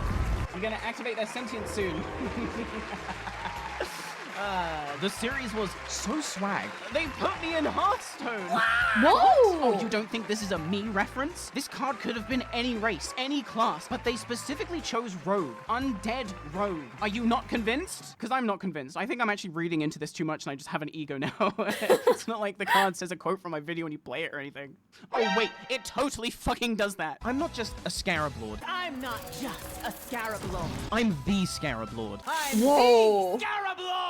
Oh my god, they said the line. What more is They there to said say? the The line. accolades you have all showered me with is beyond anything I could have expected. I put my entire heart, soul, body, and mind into that project. It was nothing short of a labor of love with so much thought and care put into it.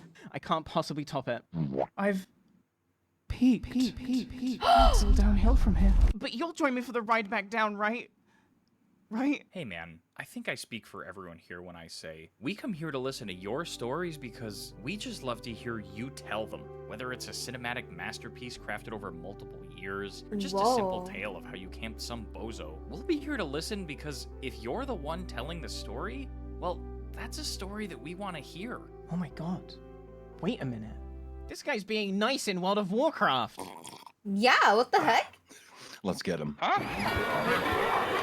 So as you might have deduced from the title, this video takes place during the tail end of WoW Classic, specifically the last 3 weeks. Our story begins on May 10th, 2021 with a blue post from community manager Kyvax, which reads the following. In order to prepare our game service to be ready for both the upgrade to the Burning Crusade Classic and the availability of Classic era realms, so excited for those, we will close the auction houses on all WoW Classic realms at 10 AM PDT on Friday, May 14th. We expect auction houses to become available again when the game service resumes following maintenance on May 18th. Blah, blah, blah. Thank you for your understanding. And everyone understood. The end.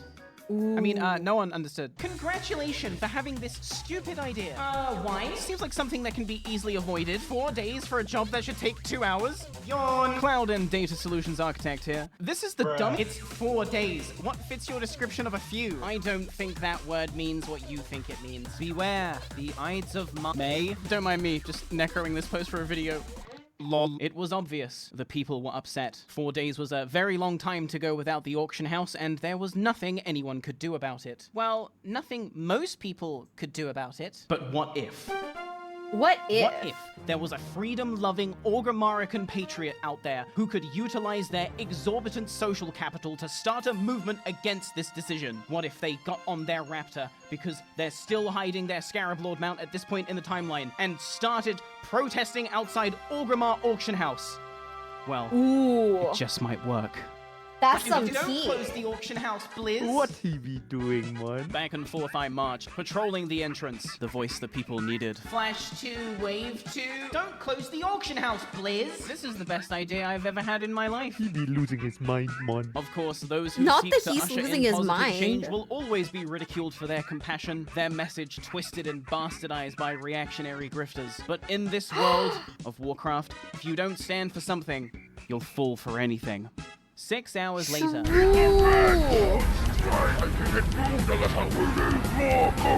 Somehow, my peaceful protest had spiraled out of control and was now a riot. How on earth did that happen? Anyway, our new Dude. message was pretty clear. If we So can't use true. the auction house, we're gonna burn it to the fucking ground. What? Gave somebody 28 gold to buy a Kodo. They better fucking be here. He's drifting his Kodo, watch out!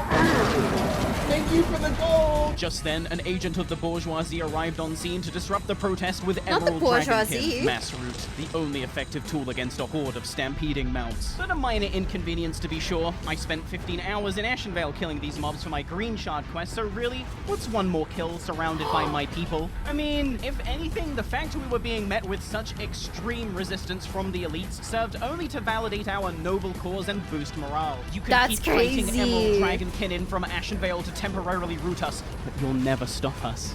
Stay strong! Keep pushing! For the fallen! For the merchants! For the horde! Anyway, the auction house is closed For on the May 14th as horde! planned. Wait, do you really think I could make a difference? I have to cry on Twitter to get Dragonflight Alpha access. I'm powerless, under the radar, like a Smite priest in a GDKP. Blizzard had taken away our auction houses, but the horde will endure, for the horde is strong. The horde is strong. Saturday, May 15th, 10 a.m. Auction house is closed, bitch. Come by and sell your shit at the gates. Also, Frugo, can I just say, great choice on the Naruto font here. Indeed, one Oh, it is valiant Naruto. Tauren had stepped up to give the horde direction in its hour of need. A time and a place to buy and sell wares physically in person, virtually in World of Warcraft. And what could be more in the spirit Oh, of no. Classic than reconnecting with a bygone age? Maple Decades Story of is gaming crazy. had trained me for this very moment. And am I not now the master of sales because of it? My product is good. So damn good, in fact, that in Wrath Classic, you people still can't stop begging me for a Lucky Charm. A bit I only did in one single video. That was all it took. Bam! You were hooked. Wanna know why? Because I will not make garbage. I've produced a product that performs as advertised. It's lucky, probably. I'm going to attend this farmer's market with my last batch of Lucky Charms, and I'm going to death roll people for them. If they win, they get a Lucky Charm. If they lose, they give me 25 gold. It's perfect. Damn, okay. Now, if somehow you are unaware as to what death rolling even is, allow me to what is explain. that? But before I do, please remember this one thing about gambling. Statistically, you will hit it big if you just keep playing. So here's how death rolling works. One person rolls a dice with an agreed upon amount of sides. The second person then rolls that previous result, and you follow this pattern until someone hits 1. That person is the loser. It's very complicated stuff. You owe 5 gold for this spot. I turn to the Tauren slowly. If you try to shake me down, I will burn your parents' house to the ground. Trade cancelled. The farmer's market had barely been open 30 seconds, and already shady folk were trying to scam. Oh, it really shit. did feel like the virtual markets of yore. Is that a Hasher Brown raid? Welcome in, Raiders. Welcome in, welcome in. If you guys don't know who I am, Hasher is my bestie. And we are literally best friends. But hi, welcome in, Raiders. We are currently watching World of Warcraft classic videos by Barney64, and it's really fucking good. ABCVXYZ. Oh my god, is that what you're playing today, bestie? Now this is true and factual. Hell yeah. Hell's to the yeah, bestie. Hi, hi. Oh my god. I'm so excited you're here. This is so fun, Hasher. You should watch this shit. It's so good. This is no shakedown. This is a fee you owe. Don't go to Thunderbluff tomorrow. Death roll. Death roll for an authentic Barney B Lucky Charm. The last batch of classic. 25 gold to play. Oh shit! Pog! Death rolls for Lucky Charms? So who wants a piece of the action, huh? I accept. Called out a voice from the crowd. It was Henrik Steggles, the Thistle Tea Thrifter himself. In the dark times when the evil bots camped every swift thistle node and price fixed our precious rogue resource, Steggles was there to provide tea for a reasonable price. However, there is no honor among thieves. He may have done me a service in the past, but today I will make a mug of the Thistle Tea Thrifter. Yeah, get his ass. Mug is like British slang for an idiot, and you drink tea out of a mug. These jokes are lost on like so many of you. Actually, I think that just wasn't funny. Hey, shut up. Whose side are you on? You may roll first. Slash roll 250. I roll a 137. Steggles rolls a 31. I like those odds. I roll and lose the game. Oh. Yep. I will treasure this with my life. Yeah, luck be with you. Whatever. Who's next? That is crazy. Me. Slash roll 250. I roll a 26. Ethereal rolls a 21. I roll and lose the game. Again. Woot. Woot? Man, who the fuck says woot in 2021? Who's next? Okay. Replied Whackte. And you want to know some shit? I lost this one too. You lost? Yes, that's what I said. Were you listening? Okay, Oh, well that's 3 losses in a 7. row. I can't possibly lose any more, right? And then I lost again. And again. And again. And again. Oh, 7. And again. Okay, you know what? I can't be giving these away anymore. This is a terrible idea. This is not profitable at all.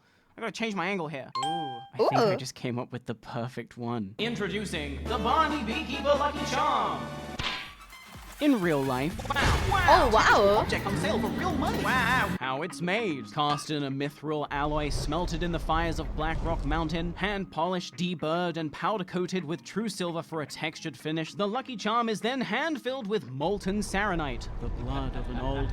I'm just joking. It's filled with honey. I'm a beekeeper. Just ignore the otherworldly glow. Ignore the whispers. All that you know will fade. Kill them all. Ignore the what now? The charm is then placed snugly into its own holster. Heat-formed real leather sourced from the flesh of my last honor kill. They told me leatherworking was useless, but just look at that buckle-style fastener. Wow. And Wow. tasteful stitching. Wow. Wow. Attach it to your bag, your keys, or just wear it on your belt, as is all the rage in the Undercity. Are you wearing the authentic Barney Beekeeper Lucky Charm attached to my 4-strength, 4-stem leather belt? Yeah, I am. Don't go outside? No problem. Just take it out the holster and put it on your desk, nerd. Yeah, but like, what does it do? What does it do? It's lucky. Probably. I'll take 25. Hell yeah. I'm getting commission for this, right? No? Finally, the charm is placed into its resting box, decorated ornately with the beekeeper's sigil, where it will await your purchase at Barney64.com. But wait, there's more. Inherit the nightmare with this striking dramatic artwork by Lunatic Moon Art, depicting that time I totally owned that mage version of myself from another timeline. God, that was so sick. Or celebrate the Scarab Lord adventures with this fun, colorful piece by Yo Basic, filled with tons of fun details and community favorites. These beautiful posters are available in metal, canvas, or good old-fashioned classic paper.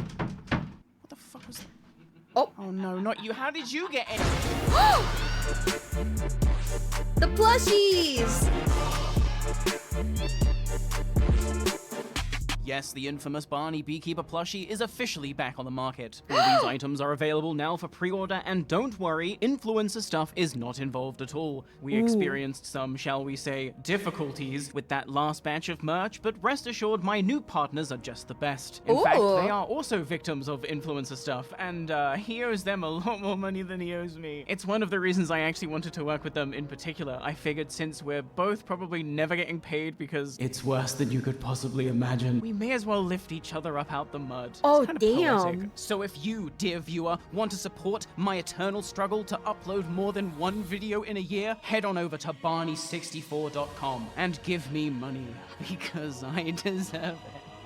Damn. And let's just set the record straight, okay? I'm not now leaving the market because I've been completely rinsed for all my Lucky Charms. I have a raid to attend on my Shadow Priest. Huh? What? Huh? Wow, What? I mean... What? Oh, Shadow minus Priest in World of 40k. Warcraft Classic Ow. are really bad.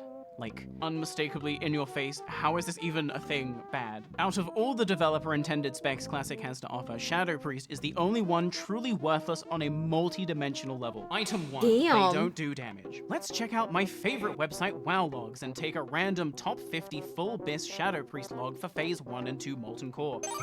Wow, nice overall damage. Not bad. And with full world buffs too. You should be very proud. Now, Jarvis, show me Uber Danger's logs. Oh! You see what I mean? Even if you are a top contender on Shadow Priest, your talents are utterly wasted because somewhere on the other side of the globe is a Moroccan-Danish stoner spending... That's what I was thinking. Isn't Uber Danger the lead guy? I was like, wait, is there a different Uber Danger? It's a lead guy. What the heck? Up to 60 seconds of fight, not swinging at the boss, and you are still only just barely clearing his damage. And also, because I'm a dick... WoW Logs is for pussies and bitches, by the way. Item 2. They can't do damage. What do I mean by this? Well, unlike every other version of WoW that exists in the vast WoW-scape, this game has a debuff cap of 16, which is bad. And when you can only have 16 debuffs on a boss, you typically want to use the slots on the best debuff available. And sure, Shadow Word Pain might be responsible for like 20% of a Shadow Priest damage, but you cannot divide by 0. And let's face it, Shadow Word Pain is just not Sunder Armor now, is it? The game is rigged. You brought Dental Floss to a gunfight, and you are quite literally not allowed to play. And even if you were to somehow get into a raid by the grace of a loon, you're probably going to be told by your sensei, hey, don't let me catch you going all out, okay? This guy needs to Sunder Armor. Be hit, boss. Item 3. They won't do damage? This is just how it is, okay? No self-respecting guild is ever going to gear a Shadow Priest into the position of being able to pump, because that gear is just gonna go to literally any other person who can take it. C'est la vie. So why am I gearing a Shadow Priest? Well, Mage Me from another timeline ate the brain of Shadow Priest from another timeline, and by me eating the Mage Me's brain, I find both their memories and abilities. I have like my own. It's really important to be my own videos here. Like, I need you to understand this concept. But more importantly, if I want Glaives of Azeroth priority in PvC, I need a Shadow Priest ult. And I realize that I have now left you with more questions, but if you look down, you'll notice this is the part where you've actually become entangled in another great web, which will surely have a payoff in... which I'm definitely releasing this year. I hope I don't get scammed. Listen, focus. All you need to... Oh, this video was only 11 months ago. Okay, great. That means we get to look forward to another video, huh? know right now is that it is imperative to my World of Warcraft career's continuance I not only learn how to play Shadow Priest, but play it at a competitive level, or at the very least learn how to cheese WoW logs to make it look like I'm playing at a competitive level, but WoW logs is for pussies and bitches. The final boss of Anchorage drops a ring which is so good for Shadow Priests, it's still Biss next expansion for an entire phase, meaning if I can secure this ring right now, I will be so many numbers of steps ahead you guys when we're raiding Karazhan next expansion and Ring of Recurrence drops, I can go, everyone, I'm passing. I already got my best. Dude, you're so thoughtful. What a team player! You definitely deserve glaives. I'm gonna send you all my gold. Well, thanks for watching, guys, for watching the video. Like and subscribe. Oh my god, it's so good. Yeah, I'm gonna look so cool. But back to reality. How the fuck do you get into a raid as a Shadow Priest when not even a GDKP will take you? Well, I have the answer. You lie. Oh.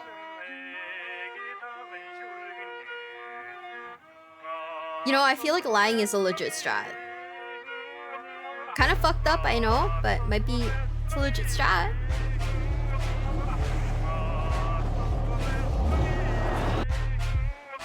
So this is my Shadow Priest alt Vileplume. Hi, I'm Vileplume, and if I'm being completely honest here, I could give a fuck about playing anything other than Rogue. As such, Vileplume is your modern, no lamp grown, no artificial, no quests, no meaningful journey, boosted to 60 in 48 hours. No, this alt goes against everything I know and love about my classic experience. But for glaives, we do what we must. For glaives, we For the return glaives. to the shadow. Or I guess the light in this case. I mean, it is a miracle my priest looks this good considering they're only like a week old. 3-piece Bloodvine set. Wow. Sash of Whispered Secrets. Wow. Cloak of Consumption, which is literally Biss. Are you kidding me? This might be the coldest a Shadow Priest has ever looked after 50 hours of gameplay. A story for every piece of gear acquired. I recorded none of it. No. You guys, I am so many levels of undercover, you have no idea. I'm a rogue, 07. masquerading as a Shadow Priest, masquerading as a Holy Priest, masquerading as a guy online, and all this just to avoid healing? Yes. Healing sucks, hello? It's that simple. I'm not even going on a tangent where I show my working and do a bunch of jokes about why healing sucks. The sky is fucking blue, okay? You wanna fight me about that? I will smite you. Literally, I will smite you. I'm not in a holy spec to heal. I am going to spam smite, the only offensive single target holy spell, and let the light do the rest. And when I say spam smite, I mean cast it like 5 times and go because this spell sucks. Why does it cost so much mana? Oh, you thought shadow DPS sucked? Wait till you see my patented smite priest. And I'm only you won't see me at all. Because I'm a rogue. If you look at the DPS meters and see a holy priest at the bottom, what do? You ignore it. Actually, you don't even ignore it. Your conscious brain doesn't even acknowledge it. You subconsciously glance over it. Because a holy priest being at the bottom of a DPS meter is not a red flag. It is my green disguise. I am right where I should be. Hidden in plain sight. Now let's smite some fucking bugs.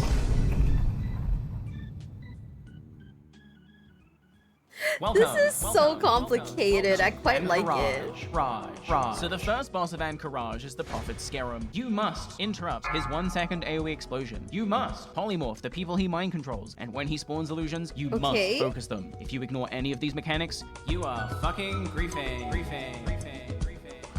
I am fucking griefing. But just look at these numbers. When do you ever get to see a smite priest pop up? And I'm well, that was fun. Except my cover is totally going to be blown here because this raid is filled with fucking scrubs. Gul'dan Ramsey can get a pass. He barely leaves Fel's kitchen, but how am I meant to hide at the bottom of the DPS meter if I'm pumping harder than 9 other DPS as a fucking smite priest? Not Gul'dan Ramsey. Guys. You don't get it. If I get caught here, it's not just ejection I face, okay? It's a full-blown ban from every GDKP in the Grobulous GDKP network because they all share a blacklist. GDKP is serious business. Stop right there. How else is anyone gonna launder their gold that they...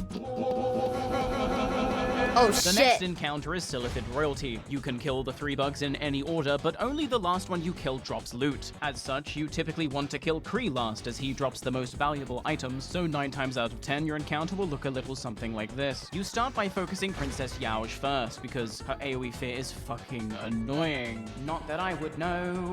Next, you focus Vem, the easiest of the 3, but watch out for his charge move. It's fucking brutal. Also, I'm Finally, we deal with Kree. With his AoE melee cleave and AoE ranged poison, there is nowhere Kree cannot get you. And because he is the last bug alive, he is now dealing double damage with increased attack speed. I'm sorry, Sensei, but for this bug, I'm going to have to go all... And I'm Well, that was fun. Also, when Kree dies, he drops poison all around him, which is guaranteed to kill at least one noob who just couldn't wait to see the loot. Lol. Next up is Battleguard Sartora, or as I like to call it, the Blender. At any given time, Sartora can just start Spinning on your shit, dealing insane Beyblade, which wouldn't be so bad if she wasn't flanked by 3 fuckers who can cause utter chaos with their knockback. In an organized raid, the 3 ads will be grouped, stun-locked, and bursted down on pull, so you can just focus Sartora. In this raid, it was open season on Scrubs. Oh shit! Fuck, we don't have it. Not looking good. Not the noobs! Now someone. I tried, buddy. I tried. Hold her steady. That's God, I fucking miss crazy! being a rogue. You heard it. Stay in. See? It's fine. It was a hard-fought battle. We had suffered many casualties at the hands of the Blender, but ultimately, we stood victorious. That went a lot better than expected. You got your secret weapon in the raid, that's why. Yeah, Jay? Yeah. What? Jay. Now we move on to the Gauntlet, a long corridor teeming with bugs. So many bugs, so many bugs, so many bugs. I am pressing Holy Nova. Damn. I am out DPSing mages. Don't worry, guys. Save your mana for the real challenge up ahead. Chris, the unyielding. What horrible mechanics lie in wait? Is that You a just stand and hit. But spider? honestly, this might be my favorite fight in the raid. What? Just hear me out, okay? This raid fucking sucks. Like, every single fight has you running around chasing the boss like a dickhead. It's awful. But on this fight, this one fight, I can just pump. And when the ads come in right at the end and you get to group up and press Sapper, I don't have a Sapper, but when you get to press Holy Nova in a raid encounter, it's just so refreshing.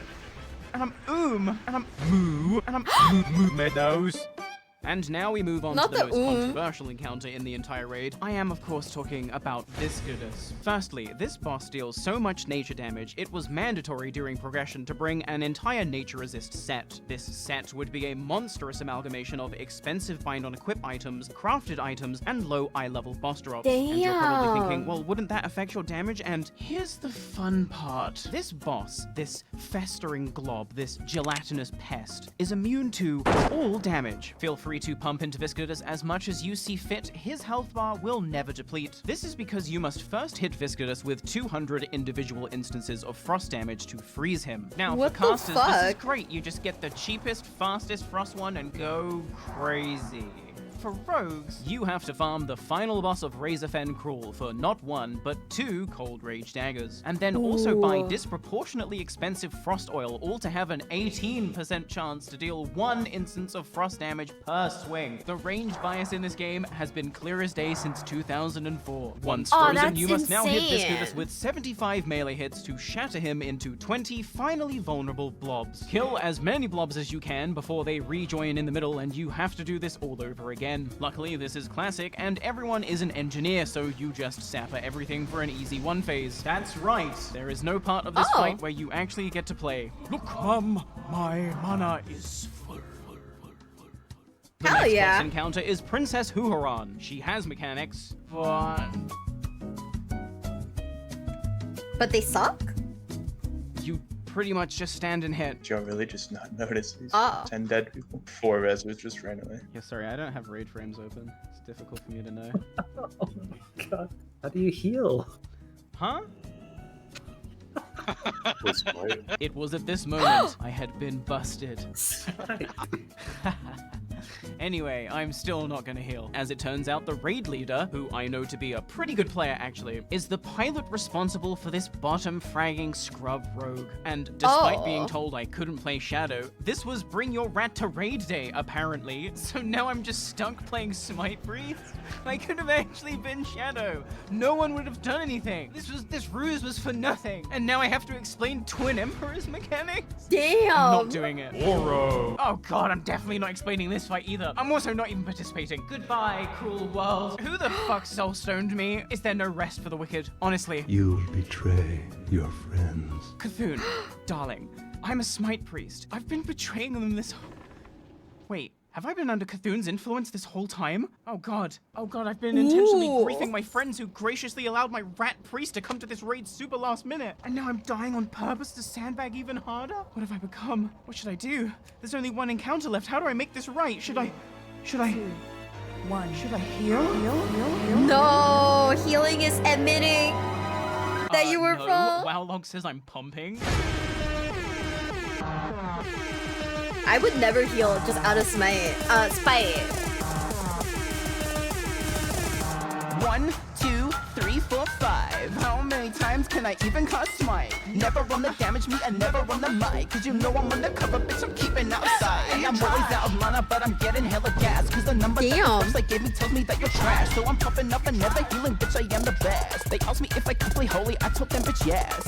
My mana is low. And you're trash, trash, trash, trash. And that's how I got Abyss Ring on my Shadow Priest. Whoa. It's all coming together. And we'll check in for more Vile Plume subplot later, but because I'm so cool and popular and I'm just doing cool and popular shit like all the time, I actually have yet another place to be. Whoa. Mirage Raceway. Damn. Once there was racing here.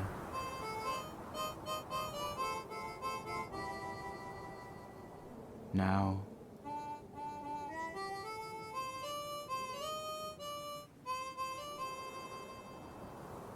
only a few stalwart racers and fans remain. Until now. A race to the end of the lesson. Hell May yeah. 15th, 6 p.m. Multiple races featuring competition by class, variations of consumes and chance abilities, fun run for all attendees, and my favorite part, 800 gold in prize money. Well, I think I know what I'll be doing at 6 p.m. on May 15th. However, if you think I am just going to go into this race unprepared, I beg you, rewatch my entire catalog of WoW videos with ad block off, sub to my Twitch channel, buy my merch, and then reevaluate who the fuck you think it is you're watching. I will be racing against every other rogue who shows up, but this isn't just a race. This is a virtual measuring contest. True. I'm a dagger user, so I need to not only beat every other rogue, I need to decimate every other rogue. I need every other rogue to know I'm nothing like you other rogues. I'm clicking my shit and you still couldn't go log for log. I got a realm first playing on a Steam Deck. This shit ain't nothing to me, man. I'm sipping straight Saronite battling eldritch horrors. My mount's so fast it make that global cooldown feel like I'm playing Final Fantasy XIV, you stupid piece of shit. I've been running laps around this course all day, optimizing my route for maximum efficiency. But that's not all. I've amassed an array of tricks and trinkets, anything and everything to give me that extra edge in the competition. The nifty stopwatch, which I acquired during leveling last year, will finally be dusted off to grant 40% move speed for 10 seconds. The Skull of Impending Doom, also acquired during leveling last year in the same zone no less, will too be dusted off, are you liking this RP? For 60% move speed for 10 seconds. Goblin Rocket Boots, if I'm lucky, won't explode and will grant 70% move speed for 20 seconds. Hold on one moment. Okay, where were we? Oh yeah, these suspicious potions I bought from a shady salesman allegedly will give me 50% move speed for 15 seconds. Heading over to the rogue trainer, I can unlearn my talents to spec into preparation so I can reset the cooldown of sprint. And now to go to Stranglethorn for the final ingredient. As I boarded the blimp, I was met with my biggest fans, Dawnbreakers. You might remember this guild from the Peacebloom DKP. Now on their way to drop a heart buff on Yojumba Isle, which just so happens to be the one world buff I'm missing and where I was headed anyway. Wow, how did I get so lucky? Hey, Dawnbreakers. Heart, good luck in your expedition. I'll pillage your mom. Oh, sorry. Fresh out a peace balloon for you. Sad face. Gross is Barney. Can I join a group for a portal to Thunderblood? No. Luckily, not everyone is a dick like these guys. I picked up the final ingredient, a Zanza Potion of Swiftness for 20% flat move speed, leeched the heart buff, and took a portal back to Thunderbluff to continue my training. With preparation like this, I cannot possibly lose. This is so wild. It was a clear, arid evening at the Mirage Raceway, the bleachers audibly creaking and heaving under the weight of too many Tauren. The excitement palpable on the dry air. And I know I say this every time, but just look at this turnout. Grobulus, you've done it again. Humans and orcs united as one for an evening of high-octane speed racing. It matters not your race at the racetrack, for there is one thing at the racetrack you are measured by: your speed. Someone's getting their shit Ooh. kicked in by this chicken. It's Roxy! And let's just say I'm glad I don't have to race in the warrior bracket because the Flash is in attendance, ladies and gentlemen. Whoa! All this footage was filmed before that Ezra Miller stuff. Vinland, this is not a good look. Just trying to flex your gold stack on the stream. I'm gonna boil you alive. So let's go over how the race I'm running in will work. In stark contrast to the no spells, no abilities, no items, Fox only, final destination race I am currently using as B-roll footage, my race is going to be a full fun allowed ordeal. One by one, each class moves up to start their race, leaving around 20 seconds in between each class bracket so that, you know, this thing doesn't take all night because 2 races per class. You gotta wait for each class to go around the whole track. If we did this one by one, we would actually be here all night. Once the race is finished, each winner from their respective class then lines up for a winners only screenshot, followed by a special gift given by Gul'dan himself. I feel like I've heard this somewhere before. No. I have butterflies in my stomach. My palms are sweaty. There's vomit on my tablet already. Ramsey, our Oshi, let's go. I'm not gonna need it. Rogues, 3, 2, 1.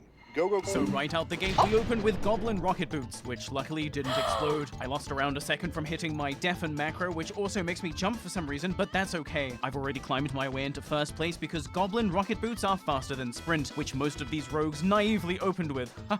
Also unrelated, but I just love looking back at post-Scarab Lord acquisition, but pre-Scarab Lord video release footage where I'm just baiting literally everyone who decides to whisper me about Scarab Lord. I got that fucking mount, I didn't even get to use it because I didn't want to spoil the ending. Next, I popped my first sprint, and at the same time, I unequipped my rocket boots to put on my swift boots, which I forgot to mention in my list earlier, but that section is already edited and timed perfectly to the background music for optimal pacing, so just deal with it. As I drank my swiftness potion, I noticed specs coming up on the inside of the track, and fast. I popped preparation to reset the cooldown of sprint, but specs overtook me with his second sprint. Riding the ambiguous inside of the track was a smart technique, but unfortunately for specs, I'm the fucking goat. He quickly fell behind off screen along with the warrior bracket as I comboed the end of my sprint into the nifty stopwatch. At this point, I had a considerable, nigh unbeatable lead and was literally lapping people in other brackets. So much for the Flash, Vinland. But I still wasn't done. My swift boots, now ready for action, provided me a short burst of move speed, and once that buff was over, I put my final move to use, the Skull of Impending Doom. The hours of training and time spent amassing these items had bought me a considerable lead, and I was now able to just coast to the end of the track.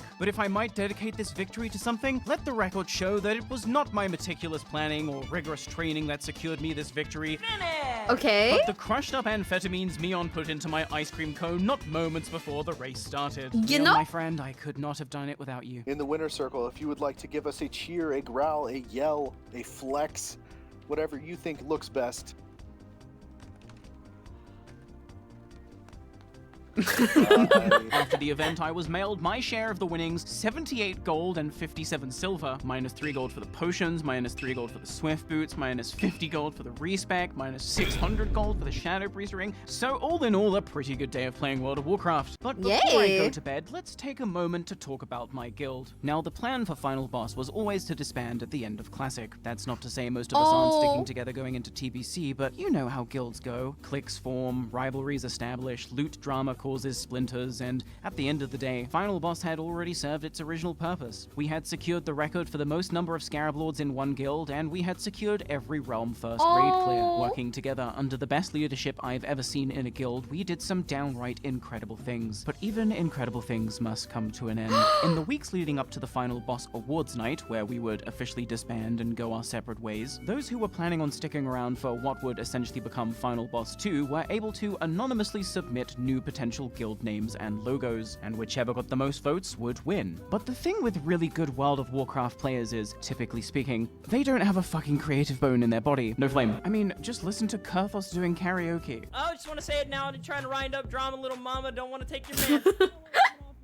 Yeah, he's trying. I wouldn't go in there if I was you. But I'm trying to tell what it can't be treated like clientele because they said she's delicious. This guy can frame perfect stance, dance, wave dash with Japanese ping, but ask him to catch the beat and it's like trying to get blood from a stone. All that is to say, when I tell you these names and logos sucked, I'm actually doing them a favor by underselling the reality of the utter creative bankruptcy I was forced to experience. You think I'm overselling it? Here was my submission that was winning by an uncontested landslide. Like, are you serious? And reminder, this was an anonymous submission contest. This wasn't winning because people wanted to side with me, the content creator. character. This was winning because every other submission sucked ass. But that Damn. night, after the races, after everyone had gone to bed, disaster struck.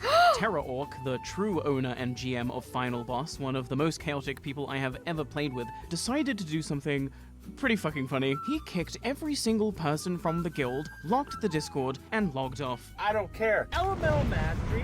What? I Wait. awoke to utter chaos, but much worse than that, I awoke to a new guild name, and it wasn't sample text. The only leadership online during the Terra Orc Crisis event, those who would have to pick up the pieces and form the new guild, were obviously not concerned with who won the shitty Discord naming contest. They were concerned with setting up a guild and a Discord and all the permissions and all the bureaucracy bullshit that comes with that stuff, and they just had to use the pieces they had at the time. And so it was that Final Boss ended, and in its place emerged Murmur. Wow, nice name. What? Dude, does this name suck or what? Murmur? Like, the last boss of Shadow Labyrinth? Is this guy even that sick? Let me check his lore. Yeah, this guy is not sick, you guys. Ooh, he's so powerful. When he got summoned, he blew up Arkandun. Guys, Illidan is in this expansion, you know that, right? Like, the bar for sick guys is pretty high. Murmur? Later that evening, with the bitter taste of the name Murmur still settling on our tongues, we made the long trek up Hyjal Mountain to stand at the foot of Nordrassil for the Guild Awards as planned. An evening of celebration for all we Not as a Murmur. collective have achieved. I don't think any other guild can say that they did the same things that we were able to do.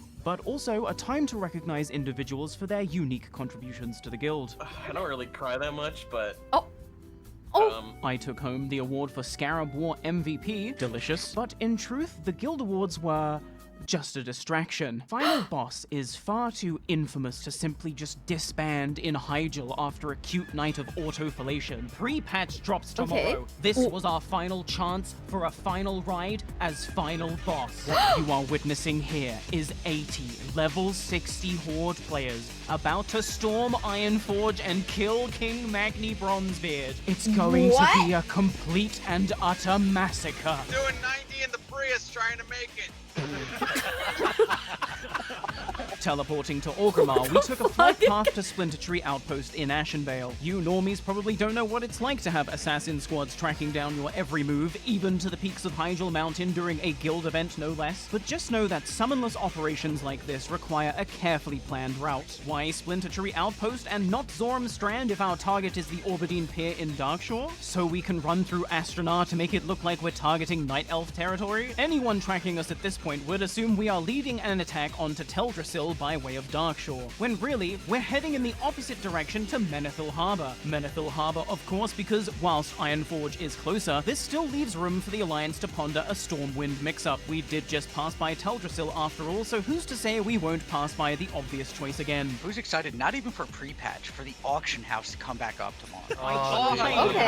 Right. Once we made it to Dunmoreau, however, that was when it became clear what our intentions were. Our spies were already reporting a large Alliance defense bolstering in Ironforge, allegedly 100 men strong. Oh my god, dude. Whoa. The most dwarven overlords I've ever seen, and they're all in Ironforge right now. Dwarven Overlords, the most badass roleplay guild on Grobulus. They don't fuck around. Every Damn. Sunday they host a meeting to update their Great Book of Grudges, a sort of kill-on-sight list, if you will. And most of us are definitely in this book, always in character. If you want to deal with the dwarves, you have to do it on their terms. When I wanted to get this very shot, for example, I had to organize all of this in roleplay. So I had a diplomatic meeting in Menethil Harbor to discuss, hey, can I come and film in Ironforge? And the takeaway was, well, yeah, but if we see you, we're gonna kill you. And they did, but just look at that shot. Ah, cinema. Once again, putting my life on the line for the shot, I crept up the mountain to the gates of Ironforge. Bad idea, but just look at that shot. Ah, cinema. As Final Boss were fighting tooth and nail in the entrance choke point, I received a res, only to be immediately one-shot by a rogue. Helplessly gazing on in horror for minutes, I watched as the Alliance not only defended the gates of Ironforge, but completely overwhelmed us too. According to sweaty PvP add-ons, there were as many as 250 Alliance at this time, 3 Alliance for every one of us. And to make matters even worse, our raids were split, making the classic mass res plus sapper strat completely ineffective. So with the Alliance gathering around my corpse like that scene in Spider-Man 2, I executed Operation Distract. Greetings, I said, standing confidently before the Alliance Alliance. Hello there. And as expected, they took the bait. Their long bouts of mind control drawing the attention of yet more defenders, all eager to get a piece of the famous beekeeper, was just the distraction we needed to get an advantageous position. Once enough of the Alliance were split, I uttered the go phrase, "Let it rip," and fled the scene. What followed next was the video game equivalent of a sucker punch, a concentrated bombardment of sappers and AoE abilities, which completely obliterated the Alliance vanguard. We had taken them by surprise, and now was the time to push forward into the city. Clearing the gates of Ironforge, we stormed the main atrium and ducked into a nearby alleyway. So close to the throne room now, all we had to do was kill this long trail of guards and then engage King Magni Bronzebeard. Unfortunately, I didn't quite make it to the AoE spot. The Alliance swooped in for another wipe, and at this point, morale had taken critical damage. Something I've noticed about very good WoW players is that if they become accustomed to an environment where losing simply doesn't occur, they will eventually be unable to stomach the very notion of a loss, much less the reality of one. If one wipe in max is considered unacceptable, a taboo so nefarious your bloodline will forever inherit your shame, it's pretty easy to see why half our numbers had already simply just logged off. After the grand blunder that was Silithus, where every Alliance guild turned on each other to the demise of their entire faction, the Alliance had finally come together to defeat an ancient evil. 7 sages, damaged networks, Obsidian Sun Company, Dwarven Overlords, Clover Club Sundered, After Dark, Moonblade Sentinels, Phoenix Down, and so many more had made a grand stand at Ironforge to defeat the final boss of Grobulus. And with that, we can say goodbye to my classic guild. Final boss is dead. Long live Final Boss. 80 deep in Ironforge. Anyway, I slipped out the fucking back. I heard they were camping people's corpses and they were camping the graveyard, so you couldn't even spirit revive. There's so many fucking Yeah, no thanks. I will take the train to Stormwind. Zoning into the Deep Run tram station, I happened upon Nymeria, the only druid I respect, and it just seemed poetic. An unlikely Alliance friendship served as the foundation on which I built an empire, and now, at the end of this journey, it was an unlikely Alliance friendship which would see me off. I never thought I'd go into pre-patch side by side with an elf, but side by side with a friend? Now that I can do. So long, Classic. And thanks Wait, for all what is that? Why did he steal that from? Oh! This is not the end of the video, by the way.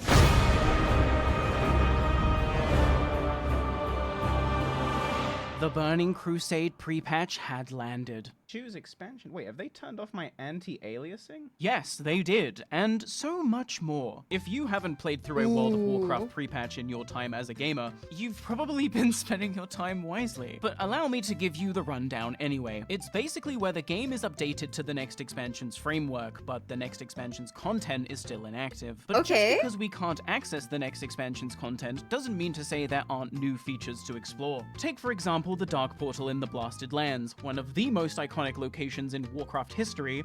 It's now green. Oh, they went and made it woke. You can now link spells in chat. Anal. And honor gains in Battlegrounds are completely fucked. Wow, wait, what? Now that level 70 is the game's internal max level, Positioning level 60 Q is Battlegrounds insane. aren't worth shit. Win or lose, such little honor is now gained that before my very own eyes, over the course of a 9-hour session, I saw the most despicable meta form. You just AFK. Yes, the situation was so dire, it was actually more efficient, more honor per hour, to just AFK, lose, and go next. And then naturally, because everyone wants to be the team that is AFKing, no one is actually playing the fucking battleground, making it take longer than if you had just played it as intended in the first fucking place. But that's besides the point. The real victim in all of this? Community manager Linksy. Imagine you're just minding your own fucking business, simply just doing your job, posting some bug fixes to the forums, and then you get swarmed by ravenous fucking beasts. Didn't ask. What? Fix the honor, or I'm AFK until launch. No one cares. Fix the honor. Where honor? Like 234 honor for every win? Blizzard, you are a joke. I think we should fix the battleground. Everyone knows honor is not supposed to be 232. Honor, seriously, Blizzard. Don't mind me just necroing this post for a video.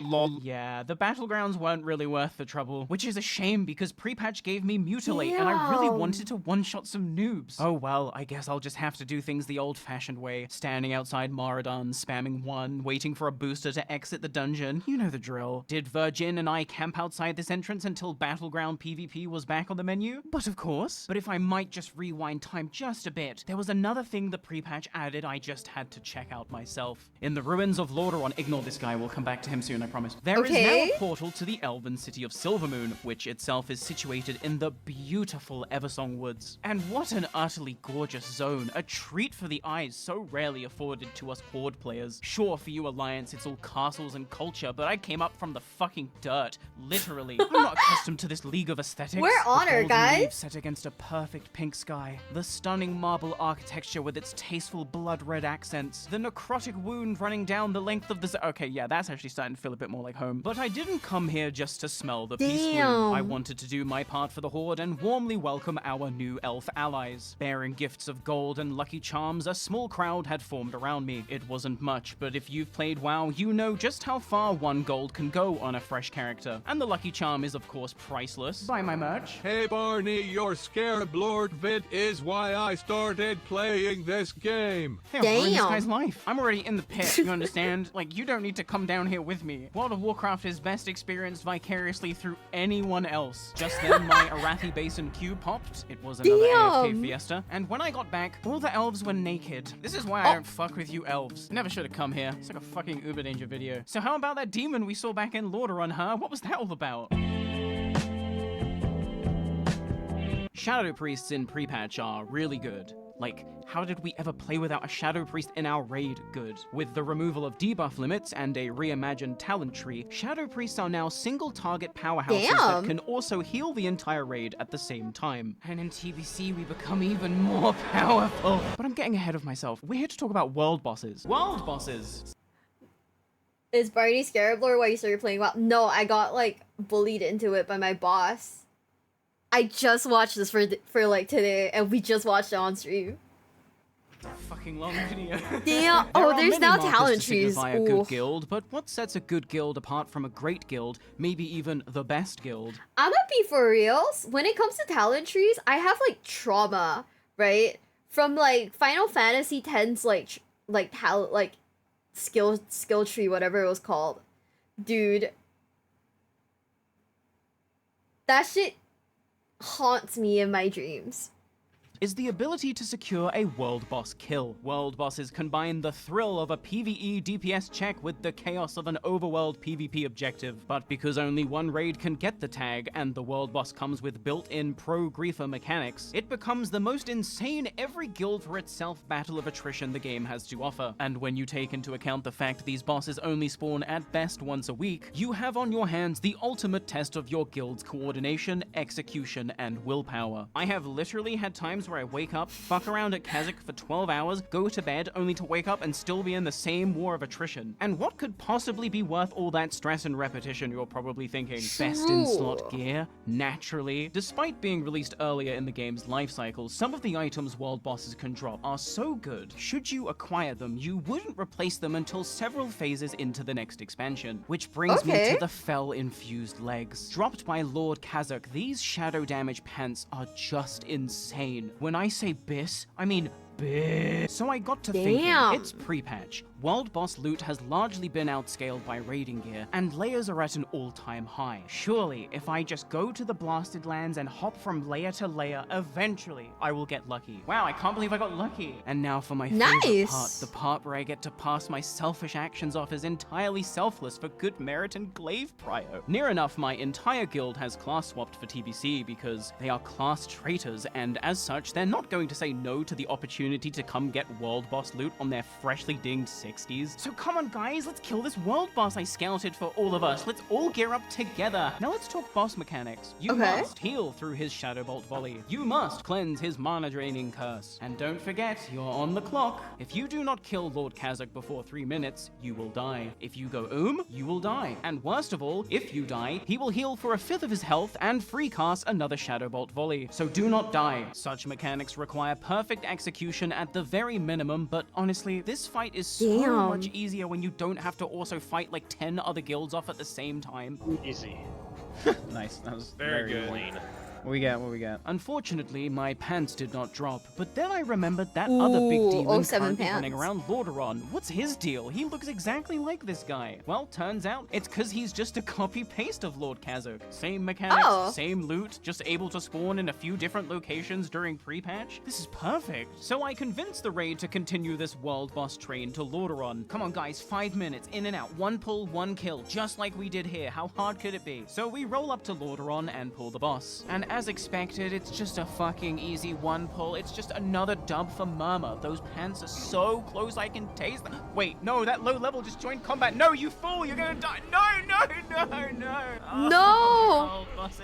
So next pull, we tank the boss off to the side and kindly ask the low levels to fucking know their place. Alas, noobs will be noobs. And now that the boss was for the first time since spawning actually being attempted in earnest by a visibly competent raid, the rats came a-squeaking. He says he's got gold. You're gonna die in 1 hit, dude. You're not in a raid. Just get out. No! With tensions building in the looking for group chat and randoms upset that they weren't being invited, it was chaos for the next 20 minutes. Obviously, we weren't going to be able to secure a kill under such conditions. So whilst the children were tiring themselves out in their cute little pugs, we got to work summoning reinforcements to double our numbers. Once our raid was full and the rats were on 2-minute resurrection timers, we swooped in to secure the kill. And it's just another easy server first for these grobulous legends. Thanks everyone who came out today to let Murmur know they're not welcome. What did he say fuck me for? What? They are not our faction. Who even are you? Alas, my pants went undropped yet again. This What's is a so shadow sad. priest to do? Because I'm not about to spend the next 2 weeks going from layer to layer scouting for world bosses. This is so sad. So I spent the next 2 weeks going from layer to layer scouting for world bosses. When I got a hit, I summoned in the crew of class traitors to feed them easy gear. Hey, remember in Scarab Lord episode 3 when I said, I'm gonna kill Azagos? Well, I meant it. Any world boss can catch these hands because any world boss scouted and killed is more goodwill for me. And I will get those glaives. Oh, Misty, did you lose that roll? Sometimes we were successful with a quick 1 pull. Other times we had to fight tooth and nail for what was rightfully ours. But when it came to Kazakh, there was one constant. No pants. Why? No pants. Kazakh, please, just drop your pants. No pants. It's so bad. That's rough. Guys, dropping your pants is insane. Who's getting demonic runes? 2 weeks later, I have killed 4 Azuragoses, 4 High Lord Crawls, 7 Green Dragons, and 6 Kazakhs. And I am still without pants. I have spent near enough every waking moment scouting world bosses. Don't believe me? Gaze in utter horror at my 8-layer round-the-clock surveillance, which even for me is a bit What the much. hell? But someone's got to make the content, right? Can't all just watch it. So I log in at 7:51 a.m. to start my final shift. And who do I find standing right in front of me but Lord Kazakh himself? How did I ever get so lucky? Unfortunately for me, TBC drops in like 12 hours, and most people are either in bed resting up or out buying amphetamines. Usually when I find a world boss, the response time would be near instantaneous. But this time, it took nearly 45 minutes of me incessantly calling people on Discord, waking them up. You fuck off. To scrounge together just enough people for a sketchy pull. But I've only lost out on 1 world boss this entire patch, so my ego is in complete overdrive and I will have my pants. I mean, this is about guild legacy, guys. Are we as Murmur about to let anyone else have a world boss? I don't think so. So we pull the boss, and for the first minute, damage is good and we're on track for a kill. That's when a random rogue logs in and asks for an invite. Oh no! Could I have invited this random guy? Yes. Did I? No. I was bracing for the inevitable wipe, but luck must have been on my side because despite taking constant melee cleave and shadow bolts, this random rogue did not die. And when Lord Kazakh fell, he finally dropped his pants. Yes! Yes! Those gloves and Really? hand it over. Heroes of the Horde, today we march upon the Dark Portal to take the battle to the Burning Legion. Brothers and sisters, we begin our march for the Horde! For the Horde! Right, guys? Are we there yet. So a few hours before the Dark Portal was so due funny. to open, the Grobulous Horde roleplay community had one final event planned. Roleplay walk to the Dark Portal. Come celebrate the opening of the Okay. Dark Portal in true Grobulous tradition. Starting from Gromash Hold in Orgrimmar, we are going to roleplay walk all the way to the Dark Portal in Blasted Lands. A final contemplative send-off before we rid ourselves of that indescribable classic magic and take one step closer into the retail abyss. Oh, Orgrimmar, Ooh. the ultimate constant reminder of just how populated this game was. Never once did the masses gathering for world buffs fail to amaze me. This game was alive 24/7 in a way I have never experienced before. And even now, at the end of Classic, at 10 a.m., this game is still giving me things I didn't know I needed, like seeing a line of bears waiting for a Zeppelin. Surprised this platform can bear Wait, all that's the so weight. funny. No, but he makes a good point. What's the weight capacity of a Zeppelin? Does anyone know? Boarding the blimp 120 strong, it was obvious we were testing the Damn. absolute limits of Goblin technology, but if we crash, at the very least, we won't have to experience the Burning Crusade. But yeah, we just, like, roleplay walked for several hours. I wish I had more to say, really, but I'm kind Damn. of grasping at straws trying to commentate over footage of people just walking. Like, we walked, and then we stopped at Karazhan for lunch. Like, this is very difficult. And yeah, I could write a good script and kind of tie everything up nicely, drawing parallels between this long roleplay walk and the long journey that is Classic, or maybe even the long journey that is life in general. But guys, I just don't want to do that. Okay, fine. Have you ever thought about adding servers for previous expansions as they were then? Okay. No. Oh. And by the way, you don't want to do that either. You think you do, Why? but you don't. From the very moment I could clumsily form etchings with a pencil, I was already telling stories. A dinosaur tried to kill me, but I killed him. I jumped on his head. Yeah, get his ass. Of course, this is an English translation of the original text, but as the author, I can promise you this translation is accurate and approved. 10th of July, 1998. I wish I could get better at writing. It's 2008. I'm studying English literature and language with theater studies on the side. Can I get a yikes? I didn't really have a plan, but I knew I wanted to tell stories or to write or act or both or something. I don't know. I'm 15, dude. What do you want from me? But what I really want to do, like, really want to do, yeah, is play World of Warcraft all night with my friends. Can I get a hell yeah? Patch 3.3 just dropped, dude. Have you been to the Forge of Souls? The first boss music, he comes in, he's like, I will sever your soul from your body. and this is just the first boss of the first dungeon of the whole patch, and I haven't even started talking about Icecrown Citadel, the raid yet. Best patch ever. How could school possibly compete? In here, I can be Decidius, No, Blood Elf go to Paladin, school, Defender guys. of the Horde, and Anomalous Catalyst of Strange Occurrences? You see, it was around this time I first became aware of my curse, my chaos aura, let's call it. For some reason, when I'm in a video game, inexplicably random and oftentimes incomprehensible events unfold before me. I don't know Okay. why this happens, but something about the way I candidly, honestly interact with virtual spaces seems to make them malfunction. Like I'm the glitch. I mean, you telling me people don't look at Barney Beekeeper like the motherfucking glitch? Like I shouldn't even be here? Dude, Not I you was on the guys side of the skipping box the school. whole time. I digress. It's in my Really? code. My friends have told me. Partying with you in an MMO makes me feel like I've taken the Wild Wasteland perk. Yes. Here I am on Twitch.television, accidentally clipping through the elevator in Serpent Shrine Cavern and managing to get up into the rafters. That's pretty cool, right? Wrong. For the next week, because I had inadvertently discovered new speedrun tech, I was contacted by geeks asking me how I did it non-stop. Why Damn. am I haunted by a malevolent QR tester? On one fateful night, I queued up to tank Halls of Reflection alongside one of my friends. And considering this is one of my stories, the start was actually pretty good. We had slain the first two bosses and were making our way to the final encounter. For those that don't know, the last boss of this instance has you making your escape from the titular Lich King, who is slowly marching towards you with a one-shot aura. As Arthas raises the dead and ice walls to thwart your escape, you must kill waves of ads so that Sylvanas or Jaina can focus on the walls. If you fail the DPS check and don't bring down the walls in time, Arthas catches you, and it's game over, bitch. Really? Ooh. Unfortunately, on this run, my group wasn't up to the task. The Lich King caught up to us, and he clipped through us? and kept walking, and we cheated death. What you are looking at here is the only known surviving screenshot of Decidius the Paladin in the midst of yet another kooky scenario. A screenshot that only survives because my friend put it on Facebook 2 years later. As we were all celebrating having cheated death, Arthur suddenly one-shots the entire party except me because I had just so happened to bubble right before he did that because of course I did. That was the night I made this YouTube channel that you're watching right now. Decidius was taken because someone took the URL. How does that always happen? It was like 2008. YouTube was barely a thing. I had decided to share with the world of Warcraft my strange adventures, my cursed dungeon runs, the guild dramas, all of it. And so I sat down to work. I opened Sony Vegas and looked at the blank project file before me.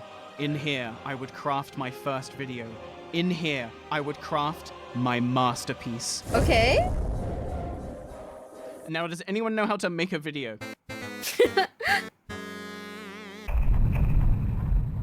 It's 2019. Following my growing disappointment with Warcraft due to, just to name a few things, the homogenization of classes, Activision, inconsistent character writing, terrible game mechanics, Activision, microtransactions, Activision, Volpera as a playable race, Activision, too many damn buttons, Activision. I had finally given up on World of Warcraft. Now, that's not to say I hadn't actually enjoyed World of Warcraft recently, for all the faults surrounding artifact power, the unnecessary abundance of legendaries and Biss gear being locked behind bullshit Titan forging RNG. The high highs of Legion truly made up for all of that. And I don't think enough people appreciate how badly they could have fucked this one up, especially knowing what we know now. Blizzard brought back a long since canonically dead beloved character, added new story to recontextualize existing canon, and completely risked desecrating the entire character's legacy on a crapshoot. But through good writing, all things are possible. They made us root so hard for this villain that now people mistakenly remember Illidan as a hero first. And okay, whilst it's not that simple and we love him regardless, let's not pretend like this is a good guy. But that's good writing. Good writing makes you empathize with a villain. Good writing makes you appreciate, love a villain. But make no mistake, this is a villain. This was never a story about Illidan's redemption. This was always a story about Illidan's commitment to his condemnation. How he utilized his deal with the devil to take revenge on the devil himself. So badass. This is not a heroic self-sacrifice. This is one last true to character's self-serving act of vengeance. This is a villain getting exactly what he wanted no matter the cost. Racism, slavery, torture, murder, genocide, every despicable choice, every sacrifice not his to make, leads him to his goal. And we applaud him when he gets there. That, my friends, is the genius character writing of Legion. You know? So just imagine my dismay when BFA happens. Where Legion had you hooked wanting to know what would happen next out of excitement, BFA had you questioning why any of it was happening at all. And honestly, I'm not even trying to get that deep into it. BFA was just horrible. It was the worst expansion to date at the time, and coming off the Legion high made that seem even worse. I found the state of the game to be so poor, so far from what made me fall in love with it, that I questioned if the love was ever there to begin with. Was Did the you magic guys once real, feel this or way? was I just a dumb kid who fell for cheap parlor tricks? World of Warcraft, the rotting corpse of a once great monarch. But no king rules forever, only death is eternal.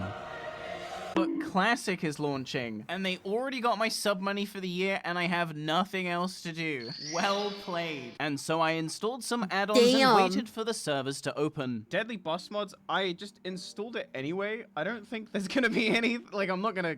As you can see, I was barely considering the possibility that I would even play this enough to experience a raid. I was just dipping my toes in. I was just Classic curious. I was just setting up an auto-clicker to get in on frame 1. Okay, so maybe I was a bit more excited than I'm letting on. In truth, I had been up all night in anticipation, wondering if lightning in a bottle could really strike twice. Damn. I wake up in the crypt alongside who else but Eddie? Just another name in the crowd at present. Who could have predicted our fates were already intertwined? It Now, was at the time, I was Eddie. only planning on playing Classic privately for my own enjoyment, with maybe the occasional stream if you were lucky. Sure, I had some loose goals. I want to become a notorious rogue that camps. I want to do streams where I just like...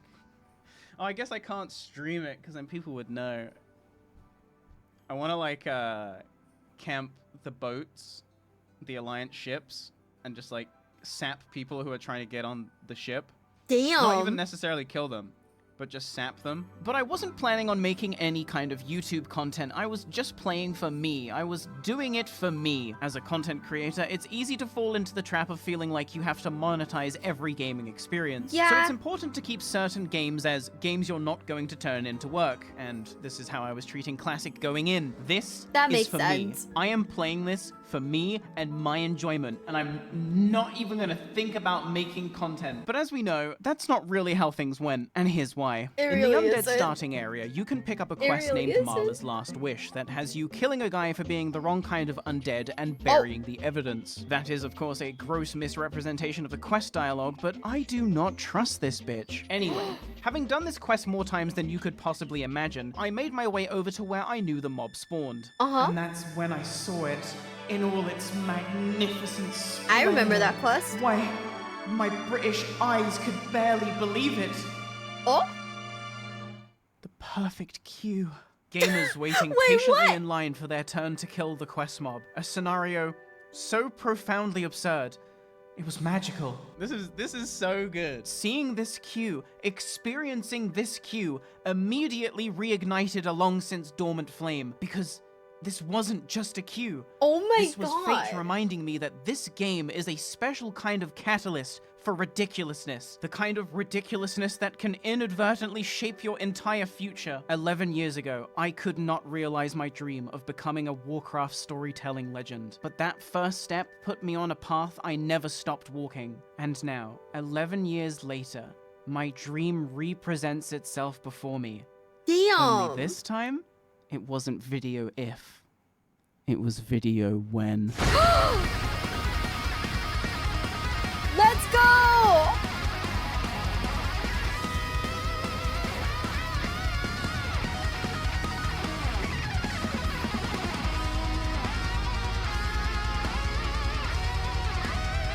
I'm not gonna lie, it's so ridiculous. I'm still kind of in awe that people waited. Here we go, it's the end of the show. Hear them, they're calling your name. 'Cause in the end, it's you and your friends. You'll find your flame. Damn. World of Warcraft Classic was the perfect catalyst for me to finally realize my long-held dream of becoming a storyteller. It gave me the perfect opportunity to prove to myself that I wasn't just a dreamer. I wasn't just a washed-up League of Legends cringe-lord with nothing more to give. I was everything I thought I was, and more. And the We path love League of doesn't even Legends. end here. Not everyone has a dream. Fewer still get to achieve them. But for me, I got exactly what I wanted. So, when I hear this guy say, And by the way, you don't want to do that Oh. either. You think you do, but you don't. this fucking guy was 100% right. This shit sucks ass. It's just standing and hitting. Oh my god? Wait. Someone's gonna have to explain to me the hate for that guy. But also, I gotta pee right back. I gotta pee. Actually, should I just end the stream here? Should I just end the stream here? It's been like, what, 6 hours? Because he was wrong, way wrong. Like, not bringing back the... Is that like the catalyst for the whole, like, time walking thing? Because everything has gone wrong with modern games. Who is that guy? Okay, hold up. Just look up the lawsuits. Oh, is this the breast milk guy?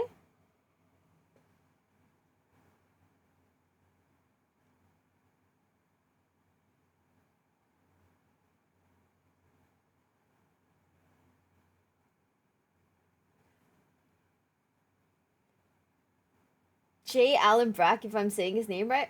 Oh, he was just the guy in charge. Oh, okay. I mean, I still think it's pretty fucked up either way. Am I right? Like, guys, please tell me I'm right, because, like, what the fuck? The whole breast milk thing can't possibly scare only me, right? Also, give me, like, a second. I gotta pee. It's been, like, what, 2 hours, guys? Oh my god, I'm gonna die. Be right back.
Ooh, Beyond Keck, thank you so much for the follow, and thank you so much for the sub with Prime. Thank you, thank you, thank you.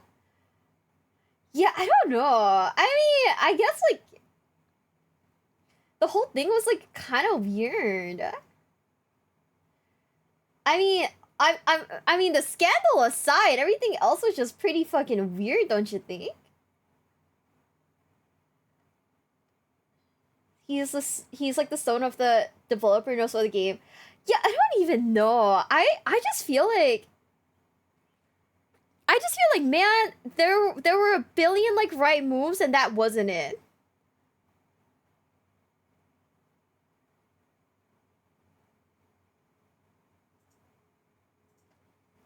You know?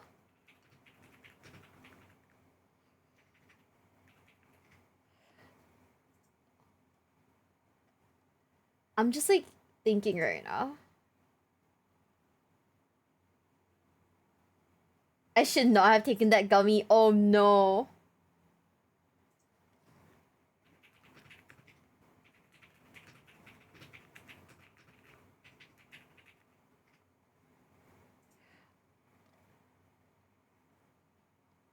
Thinking don't hurt yourself? What?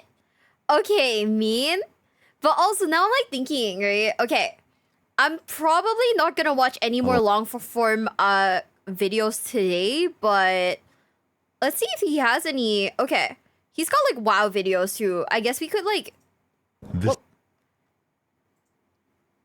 okay, let's see. How long are the videos? Okay, this is gonna be its own stream. This is gonna be its own separate stream. I'm not watching this today, guys. Because this is at least like what? 16, this is 20, 40, 60, a little under an hour, plus another 20 minutes, so like an hour-ish, plus another 20, so like an hour and a half-ish, plus another 20 minutes, so that's like another hour and 50 minutes-ish, and then 30 minutes, so that's like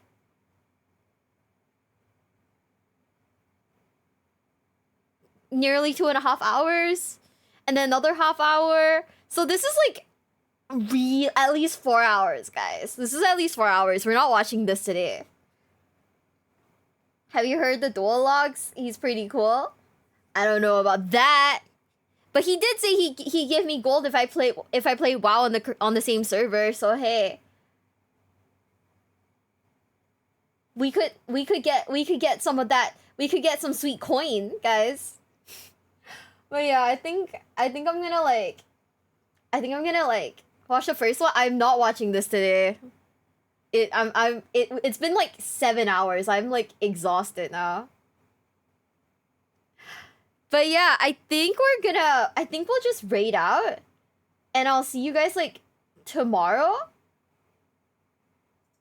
Dude, oh man, one day I want to do like I want to show you guys like some of the oh, by the way, if anyone was curious about the subathon like timer, it moves significantly. I'm pretty fucking happy about that. I'll add that to the playlist for like next time.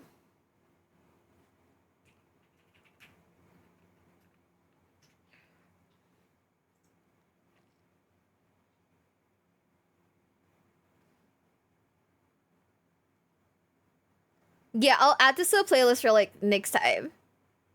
But yeah. Oh shoot.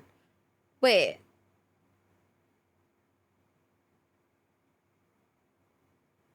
Oh no. I've done it again. I don't remember which one's which. Yeah, we did. We made a dent in it. So that's pretty nice.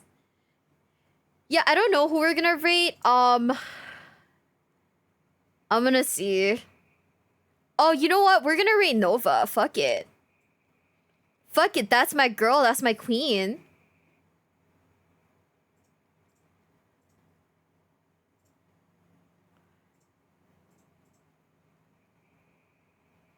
How do I do this again? She taught me, and then I proceeded to forget. Who's Nova? Shut up. You know who Nova is.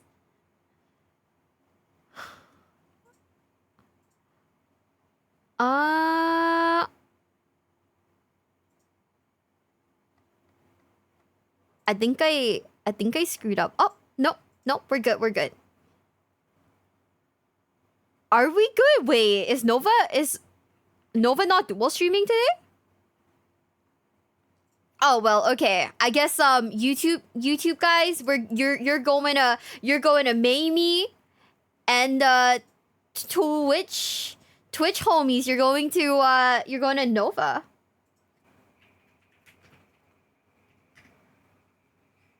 Nova, my bestie. Nova, our bestie. Yeah. I was also like looking around like, who? What? Where? When? But yeah, bye guys. Bye. I'm gonna go lie down for a bit. But I love you guys, and I'll see you guys tomorrow. Okay, so tomorrow we have something kind of special.